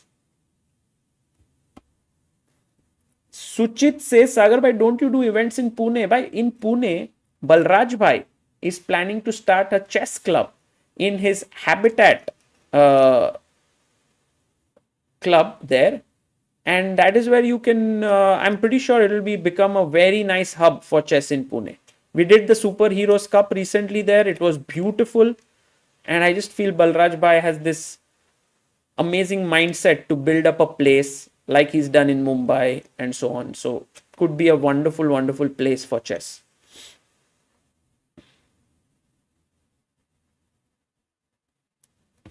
Is there no cam for Anish games? Unfortunately not. We have only cams for Indian games, and then if you want to see cams, you should go to FIDE channel. They have those cameras there.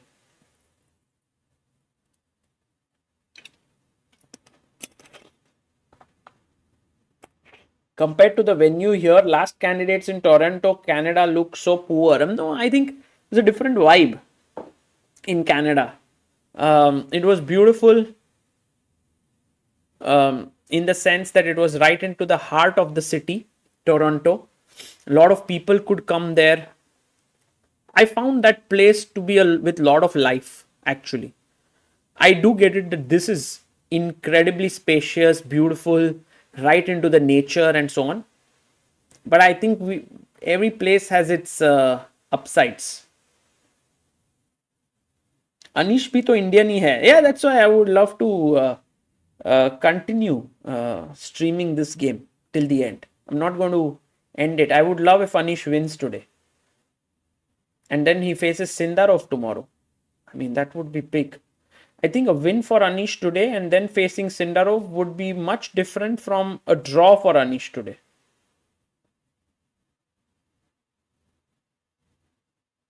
Sagar bhai calls Samay. Okay, let me try and send him a link. I pretty much think he's busy.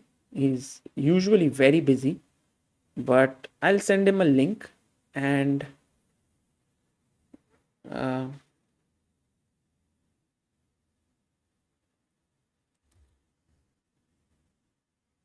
I've been sending him a lot of Zoom links. Maybe someday he will join in.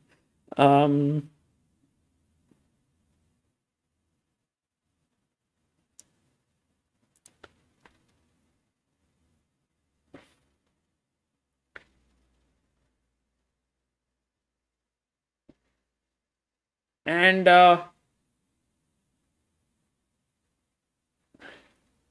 Bluebaum is playing the same move again and again. Actually, I'll tell you the winning plan here that I can see for Anish is very difficult to execute. Just imagine at some point, okay, Bluebaum plays King G7 and I managed to get Rook B2. Okay, by the way, this pawn is hanging. This is the big problem. But imagine he does this. B4 and already I would say Anish is huge advantage because take and B5 and this is called as the, guys, anyone in the chat who can tell me what is this called? I am pretty sure many of you know.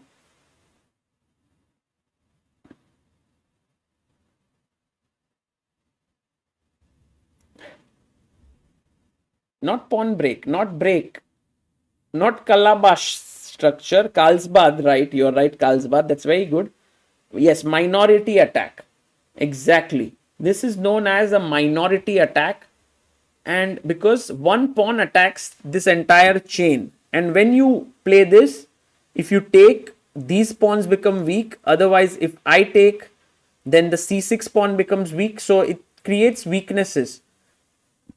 The only question is, how do I engineer the B4 break? Because if I move the rook away from here, then bishop takes A3 comes. And if I keep the rook and play B4, then take and my rooks get traded. So the only way that I foresee something like this happening is if I can get my knight to B1 to defend this. If I can get my knight to B1, then rook B2 and then B4, it could make sense, but then it's very passive as well. Like, think about it. If I do this, let's say you go back just for the sake of argument, and then you come back, and then I play knight B1, and then you go back, and then I play rook B1, and then you come back, and now I play B4, then AB, and now all of a sudden, because I got it, but my knight and all become passive. You go rook a2 and then you try to get play here. तो वो जम नहीं रहा है somehow. Everyone who's joining in and is like, Sindarov won again. Sindarov won again. It's such a nice feeling to see that.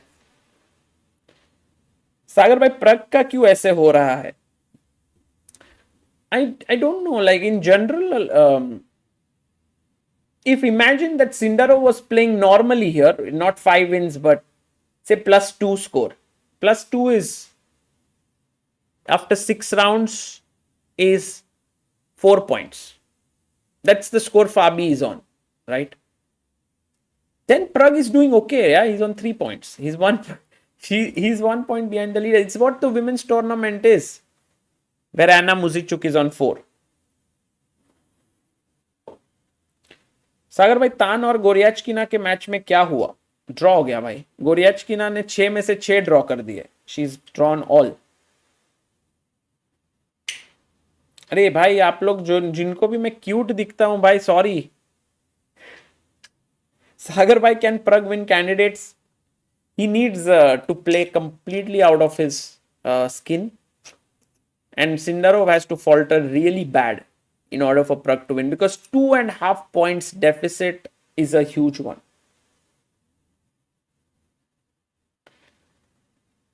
It's not Bluebaum's peep, it's Sindarov's storm. I agree.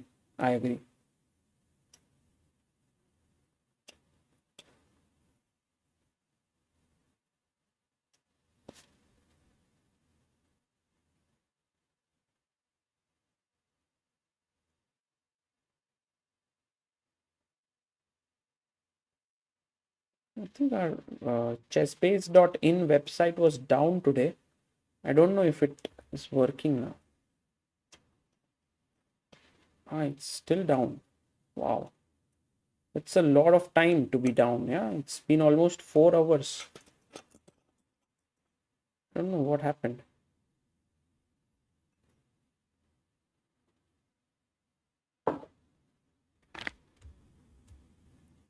Our team has sent a voice note. It's actually first time in my entire 10 years of running ChessBase India that the website has been down for so long.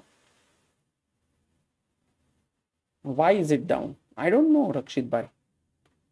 So I have an audio note from Adarsh Bhai, but I haven't heard it yet.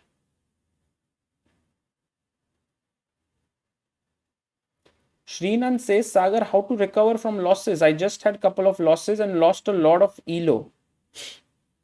It's tough, Srinand. I wouldn't lie to you about it. It's tough, but maybe you can just think of it as, we have a quote, rating पैसे के तरह होता है, आते जाते रहता है. So it's like you can earn it back. So when someone loses money, often people say like, okay, don't worry, you will earn it back. You got experience in return for it. And so maybe you can think in this way, that losing your ELO was part of gaining an experience. And now you can just go there to your game and give your all. लेकिन पैसा तो बस जाते रहते हैं. नहीं भाई. रक्षित भाई, the man behind Chess Zero app, bhai, you also would be having people who are subscribing to Chess Zero, and then paisa aa raha hai, nahi? Guys, have you checked Rakshit's website, Chess Zero? Rakshit bhai, you can put the link of your website. We can pin it and ask some people to go there and see what you've built. It's an incredible website that Rakshit and his friend Arya are making together, 2 of them, just working around the clock to build something beautiful. Yeah, I mean, last candidates, Samay was very, very active. He is someone who loves chess, but he also was in that zone. Vidit was playing, and I think it was really different for him at that point. This year, I'm pretty sure that when things will get closer to the finish line, he will join in if he has time. But right now, we'll see. Oh, by the way, Anish has gotten a better way to support b4 break. He's going knight c2. Ooh, I think Amruta is here. Let's see what Amruta brings us.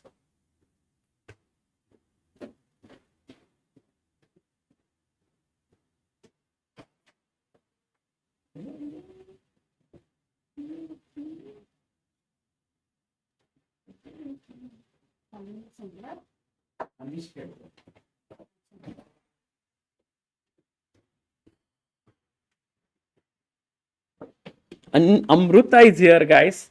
She had Amruta, would you say you had a good time there or a tough time? A lot of people or good interviews? I got Sindarov interview. Yes. I Amruta got Sindarov's interview, Vaishali's interview. Vaishali's interview, and But I think the problem was that the game wasn't it's delayed, you know. So oh, you couldn't follow the game.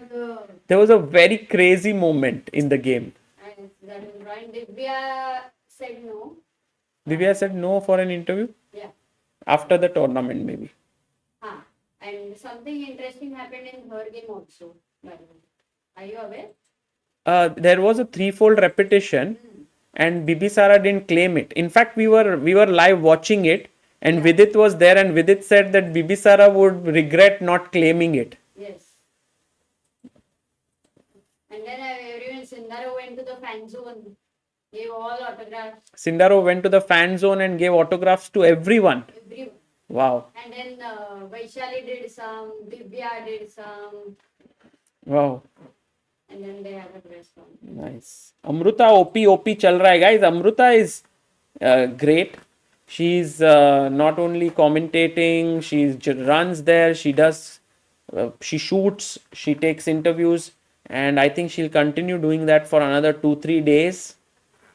And then we will have Abhyudaya here, who is right now in Grenke, and Harshit Bhai is going to come here.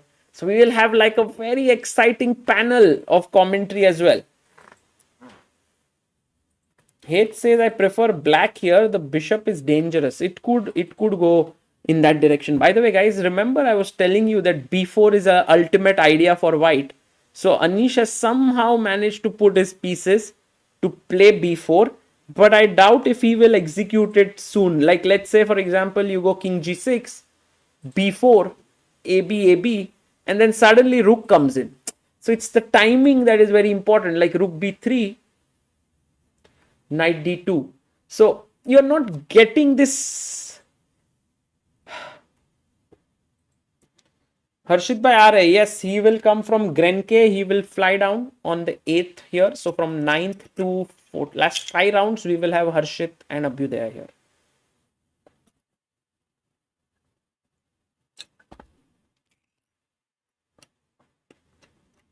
Sindarov bhai, humble yet lethal. Kya rare combo hai. True. Actually, Sindarov maybe also thinks Amruta that going to the fan zone and just interacting with the fans is giving him good vibes. So he's doing it every day. In general, I think they understand that people are coming from far to watch. Yeah, actually, I saw that in Cyprus, where this tournament is happening in Paphos, is a little bit far away from the cities of Limassol and Larnaca. And so it almost takes 1.5 hours to come here. And many people are coming. In fact, I met someone from Indian origin who came today. They live in Limassol. And they said, if you need any food, if you need anything. Yes. Oh, they are Maharashtrian. Okay. Right. It's very cool. Sagar bhai, when is the next tournament in India? I really want those autographs. I think in India, there is going to be the Chennai Grandmasters that will happen in Chennai. This hopefully should happen this year. They do it in the second half of the year. So that would be very nice. Divya's game is done, guys. If you want to see how Divya won, I can show you quickly.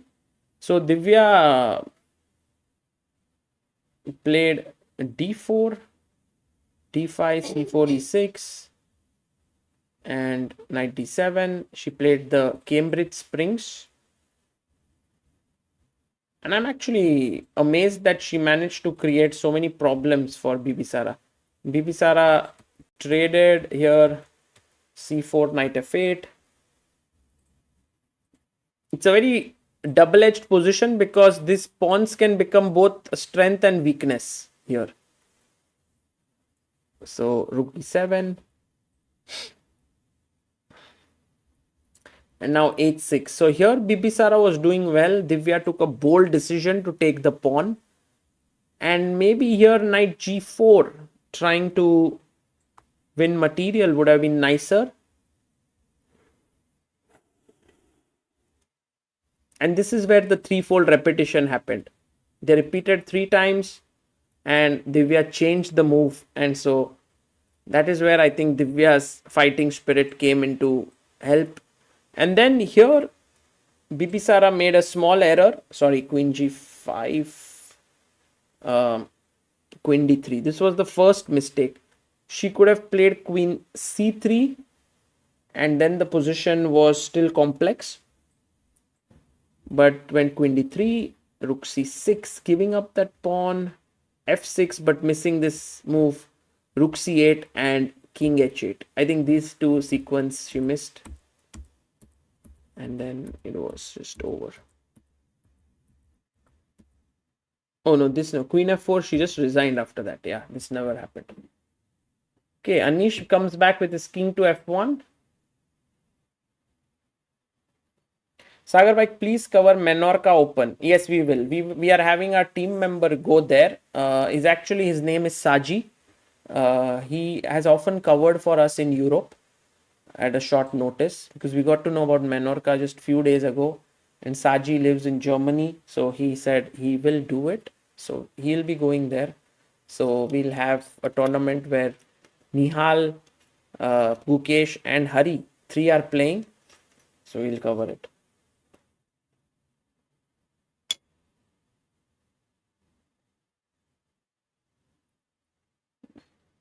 Mr. 3605 says, Sagar bhai, do you get enough income through chess streaming and content?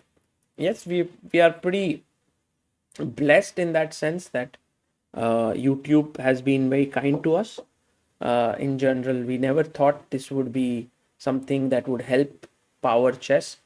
But we also have an e-commerce shop, shop.chessbase.in, that you can go to and you can check out. We have links in the description. We have ChessBase softwares, t-shirts, chess boards, clocks, everything. So that helps.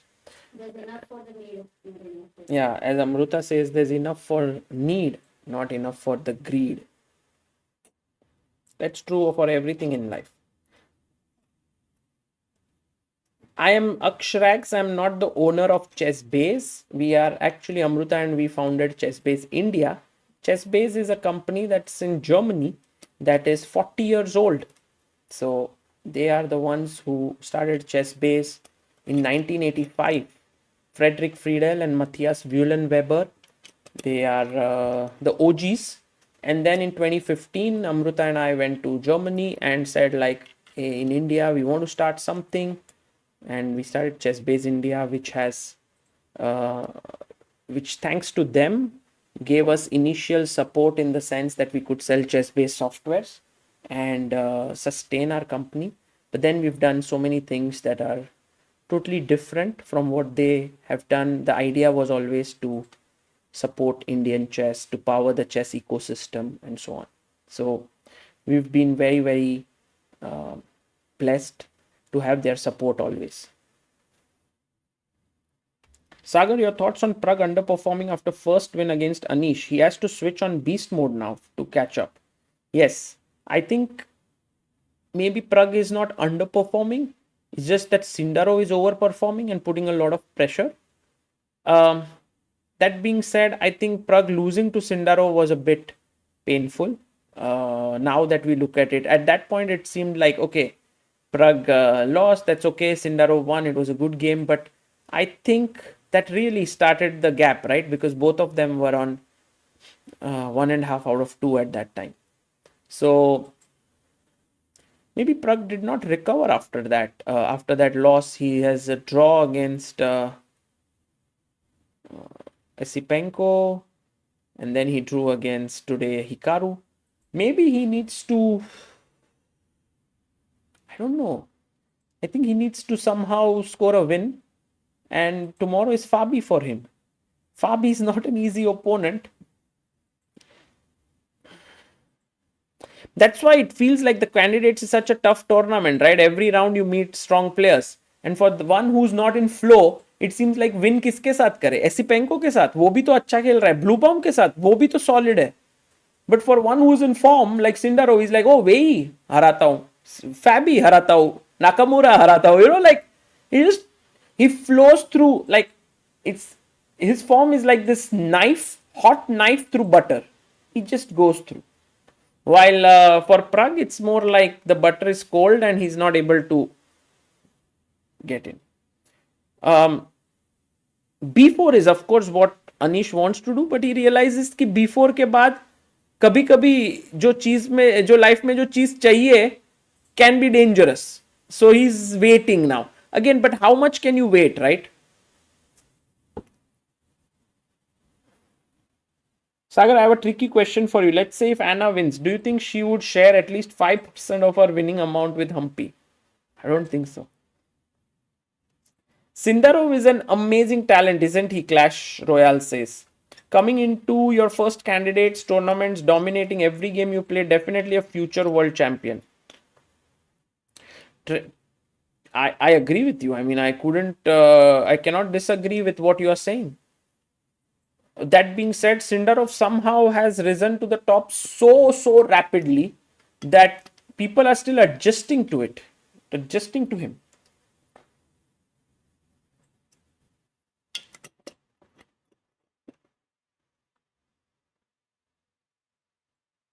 Sagar bhai, salute to Arey bhai, salute. Thank you.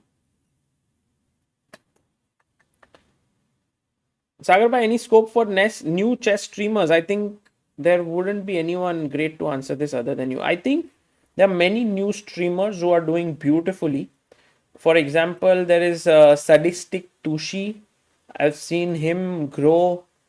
Great collabs happening. There's Witty Alien who does great streams. There's, I mean, I see many good streamers who are doing great work. So I think what is very important for a new streamer is to love chess, because a chess loving streamer is very infectious. His streams are very infectious. You feel it. You feel the love through the way he's talking or she's talking. And then you can collaborate with the right people. I think those two things, if you do well, should be scope. Hypothetical question. If Sindarov wins candidates, will Fabi and Hikaru still play candidates once more? I think Fabi will. I think Hikaru may not. It's my feeling that Hikaru, for him, this might be like enough from classical chess.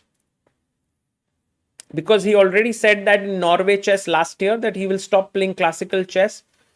And the only tournament that makes sense for him is candidates. And now with candidates going this way, maybe Hikaru will stop. But I think Fabi will go on. Fabi is this guy who will continue, I think. If Magnus was in the candidates, do you think Sindarov would have won against him? Don't know. It's a good question. I think right now Sindarov is in that form that he could even give Magnus a tough run for, like a run for his money. But Magnus है यार. मतलब क्या ही बताऊँ आपको. He's so good. Sagar bhai, with its upcoming tournaments, I think he might play in this World Rapid and Blitz Team Championship. I should have asked him. But there's this tournament in Hong Kong, World Rapid and Blitz teams. And last year, this team of Hexamind, Vidit, Anish, Divya, Lanier, they played. Maybe they have the same team or similar team this year, so they might play. I don't know if Vidit is there, but maybe. Sagar, please comment on Gukesh's form and his chances. Abhi to Gukesh ka form, I feel in Menorca Open we have to see. He's going to play a rapid tournament that's really tough with Nihal, Harikrishna, Ponomaryov, Ivanchuk. Matlab, it may not be world-class players, but they are hungry players. They want to beat him. So I think firstly we see that event because Pragg didn't end well for him. He finished last. So that one, and then we see from there what happens next. He might play in those rapid and blitz events of Grand Chess Tour. He's going to play in Norway Chess. So quite a bit of chess coming up for Gukesh this year before the World Championship. And step by step, let's see if he manages to make a comeback. Sagar, are you playing in USA versus India team? By second edition हो नहीं रहा है अभी तक तो. When it will happen, hopefully I'll play. सागर भाई मैं chess देखने का इतना फैन हूं कि मुझे क्रिकेट से ज्यादा चेस प्लेयर के नाम पता है. Let's go नयन भाई.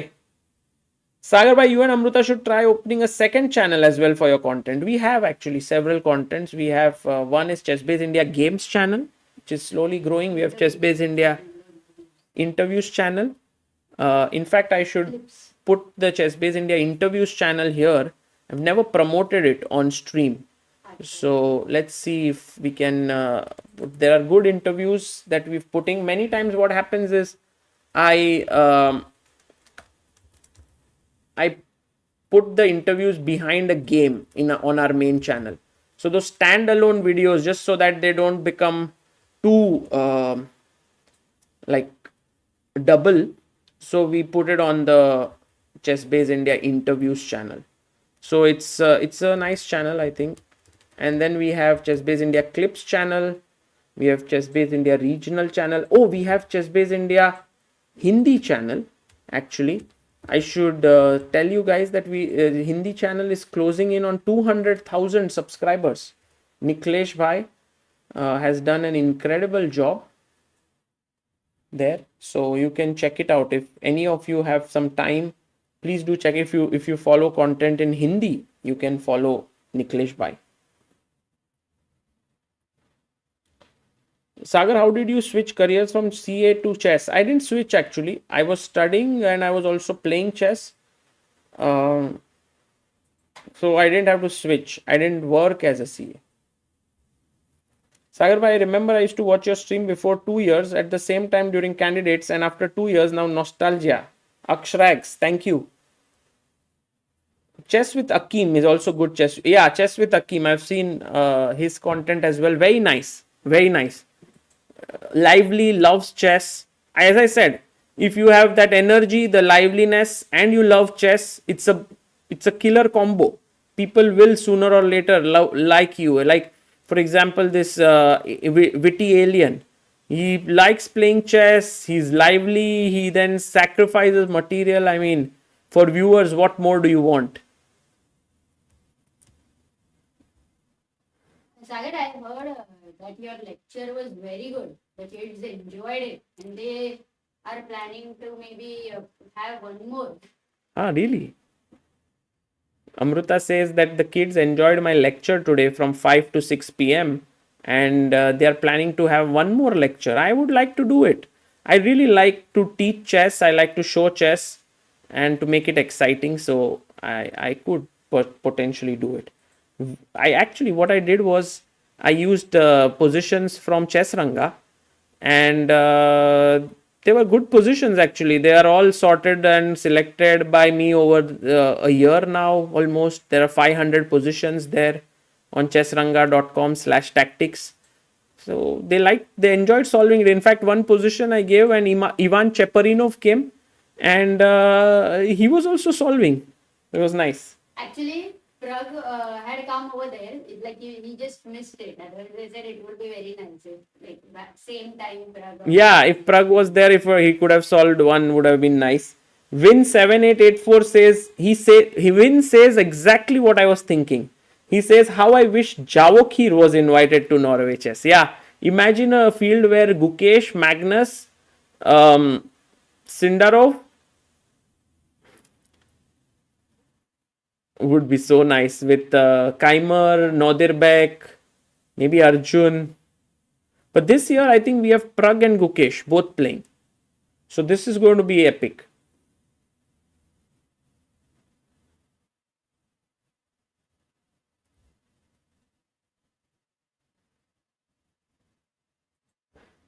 Sagar bhai, will we get offline coverages for Gukesh's matches in the World Chess Championship like last year once candidates wraps up?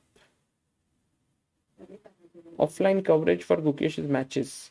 Yeah, I hope it happens in India, no? Then it would be great. Otherwise, yeah, we'll see what to do.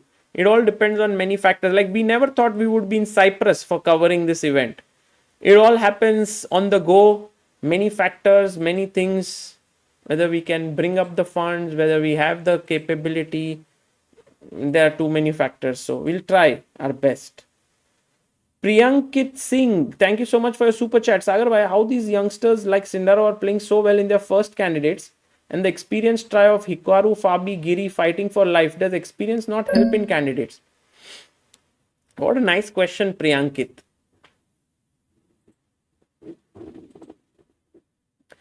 What I have started to feel is that the value of experience is diminishing a bit in chess with technology becoming better, with engines, with all of the things. So like, yes, experience matters, but it's lesser than before. Yeah. And maybe the experience counts in more of emotional things than chess things. I think now with Sindarov getting such a huge lead, if Fabi was at this point, I think no one would have doubted that he would not win this tournament if Fabi was on 5.5 out of 6, because there you have now experience also on your side. But with Sindarov on 5.5 out of 6, there are still some thoughts that, whether he would start to worry about his lead and all of that, and that comes from a little bit of lack of experience perhaps. Yeah, I don't know. Like I always felt like when World Championship, if you are the world champion, you definitely have an edge because you have the experience of playing a World Championship match, of building a team, of doing many different things. But now with, let's say for example, for Gukesh, he very quickly could surmount the experience of Ding by having Vishy Anand as his mentor, who could guide him there, by having Gaevsky as a great coach, by having Vincent Keimer in his team, by having Hari Krishna in his team. So you see, like, you can bridge inexperience through resources, I think. Somehow. Maybe, I don't know if it makes sense, this answer. Sagar bhai, F3 makes it easier for Giri to play B4, says Tanvi. I think F3 is a very responsible move, Tanvi. I like your question, but think about it. Firstly, you lose this pawn. So, they drew already. Anish finished? Anish drew. Eric had mentioned it will be the longest game. Yeah, he was right. 84 moves, but draw. I am a bit upset that Anish drew because I really felt like he was on to something. But maybe Anish also felt that it's not worth trying. Like he could go F3 here and he could play potentially this, because once you play this, now you have created a weakness here and you are playing with fire, because suddenly black can shift with his rooks here and try to put pressure, and Anish said it could get risky for me. So he didn't take the risk.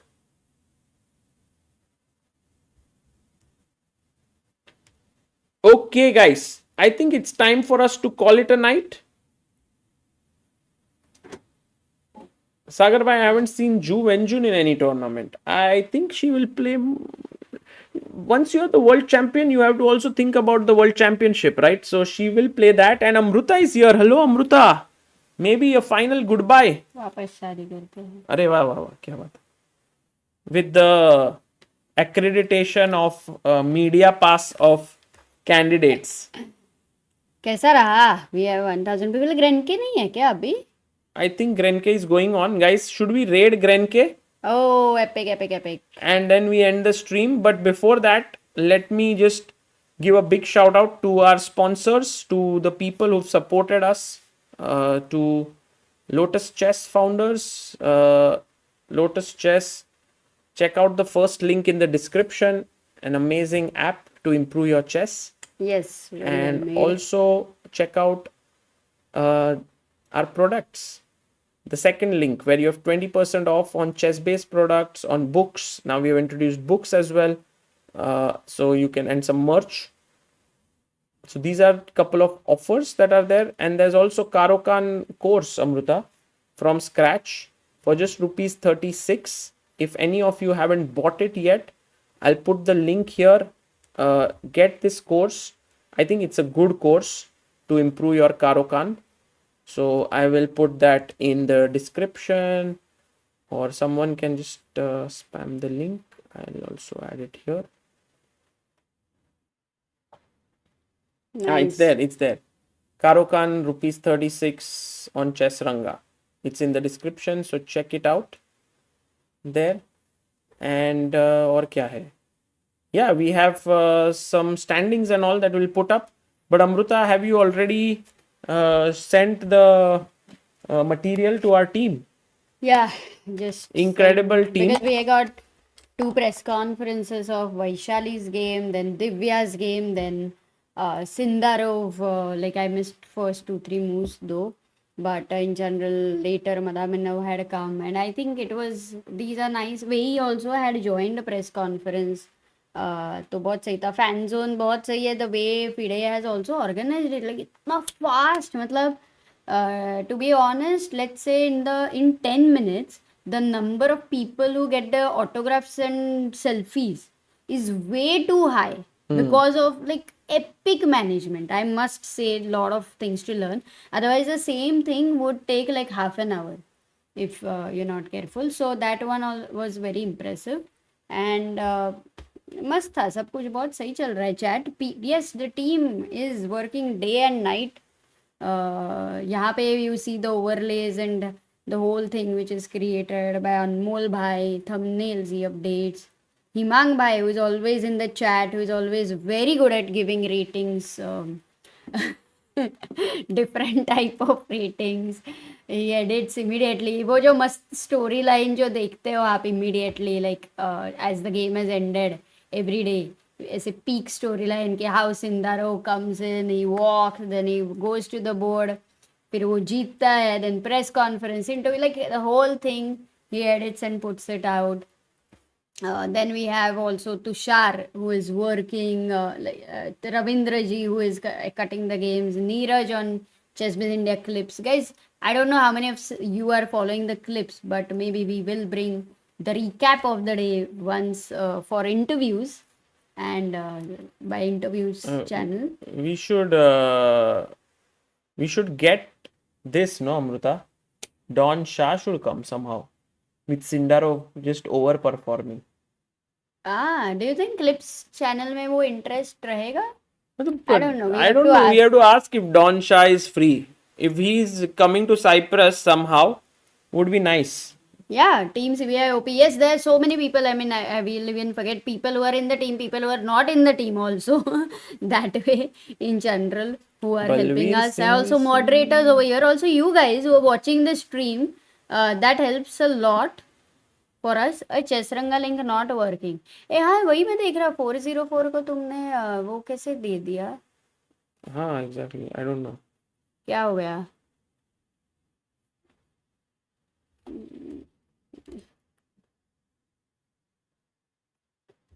Future Shah please call him. उसको future Shah चाहिए. So 2.5 out of 3 for Indians. Good day, fantastic. ChessBase India says H Shah. Yes, maybe even 3 out of 4. हाँ मुझे भी लगा that Anish can actually slow and steady convert that. But also players would be getting tired. It doesn't matter if the tournament is just half over or not. It's the level of preparation which is needed is way too high. It's too much that way. So इसके लिए we'll see there are more rest days. Like on 7th there will be a rest day. No, 6th, sorry. Then there is a rest day on 10th. Then there is another rest day on 13th. So there are 3 rest days, you know, and in fact one of the rest day which is on 13th is only after 2 rounds. So last 4 rounds will have like 2 rounds ka break because they have planned it well. You understand कि भाई थक गए हैं लोग भी. It's like imagine 14 papers देने हैं which are like back to back. I don't know JEE exam and बाकी exams में whether it is back to back and how many are there. But यहाँ पे you have to give exam but you don't even know the syllabus after a certain point. You know, it's all kind of on the go, whatever it is. Maybe exams will not be able to be compared over here that way. Oh, but I did hear there's going to be on rest day this time, there is going to be a paddle tournament. Oh, really? And maybe more, what is paddle? मतलब It's, pedal बोलते हैं तो मेरे को वो kayaking वाला paddling ही याद आता है. Paddle is little bit like tennis. तो pickleball and paddle are new games. Yeah, I think pickleball is a little bit. I don't know how to compare. I haven't seen paddle so well, but pickleball I've played. I love it. Paddle I will try. I wanted to try. Maybe I will. Okay, Amruta.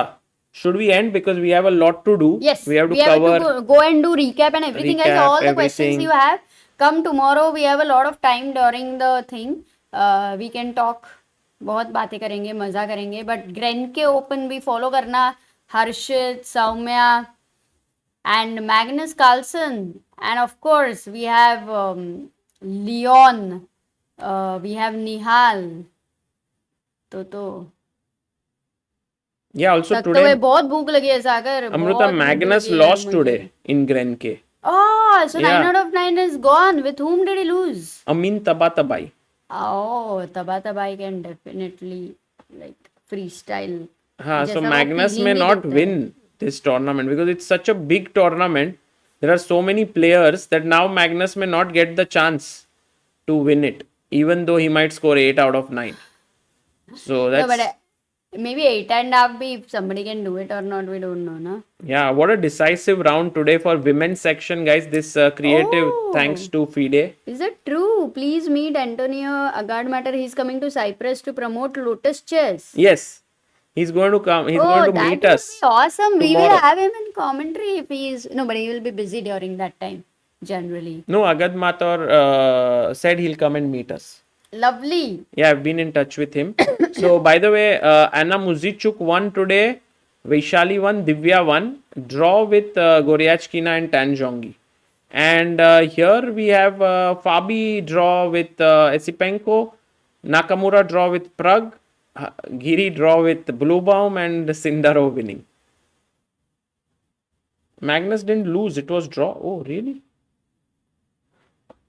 I was told by someone, I saw a ChessBase India video saying he lost. Maybe he holds him. Okay, he stopped him, Amruta. Maybe he didn't lose, sorry. So Magnus won with Shamshidin Wakhidov and he drew. Okay, he's on... ChessBase India पे information. नहीं उसने उधर लिखा था hold इसके लिए. Sorry. मैं ही clickbait हो गया भाई. Srirang says Chessranga में courses page is not working. बाकी सब चल रहा है. Yeah, I think I just told Did it our crash team. because too many people went there? नहीं. Adarsh said he's इतना भी fixing it in 2 minutes. So maybe. इतना भी complicated नहीं guys. Life simple है. थोड़े लोग आते हैं, थोड़े लोग जाते हैं, वैसा. Okay. चलो. Tomorrow Anish versus Sindarov is the big one and Pragg versus Caruana. I am gonna root for Anish Giri. मजा आएगा. Let's go. Okay, see you guys. Take care. Good night and see you all tomorrow. And jate we will play a couple of ads of FIDE who have and in that you have freedom and you also have the venue here.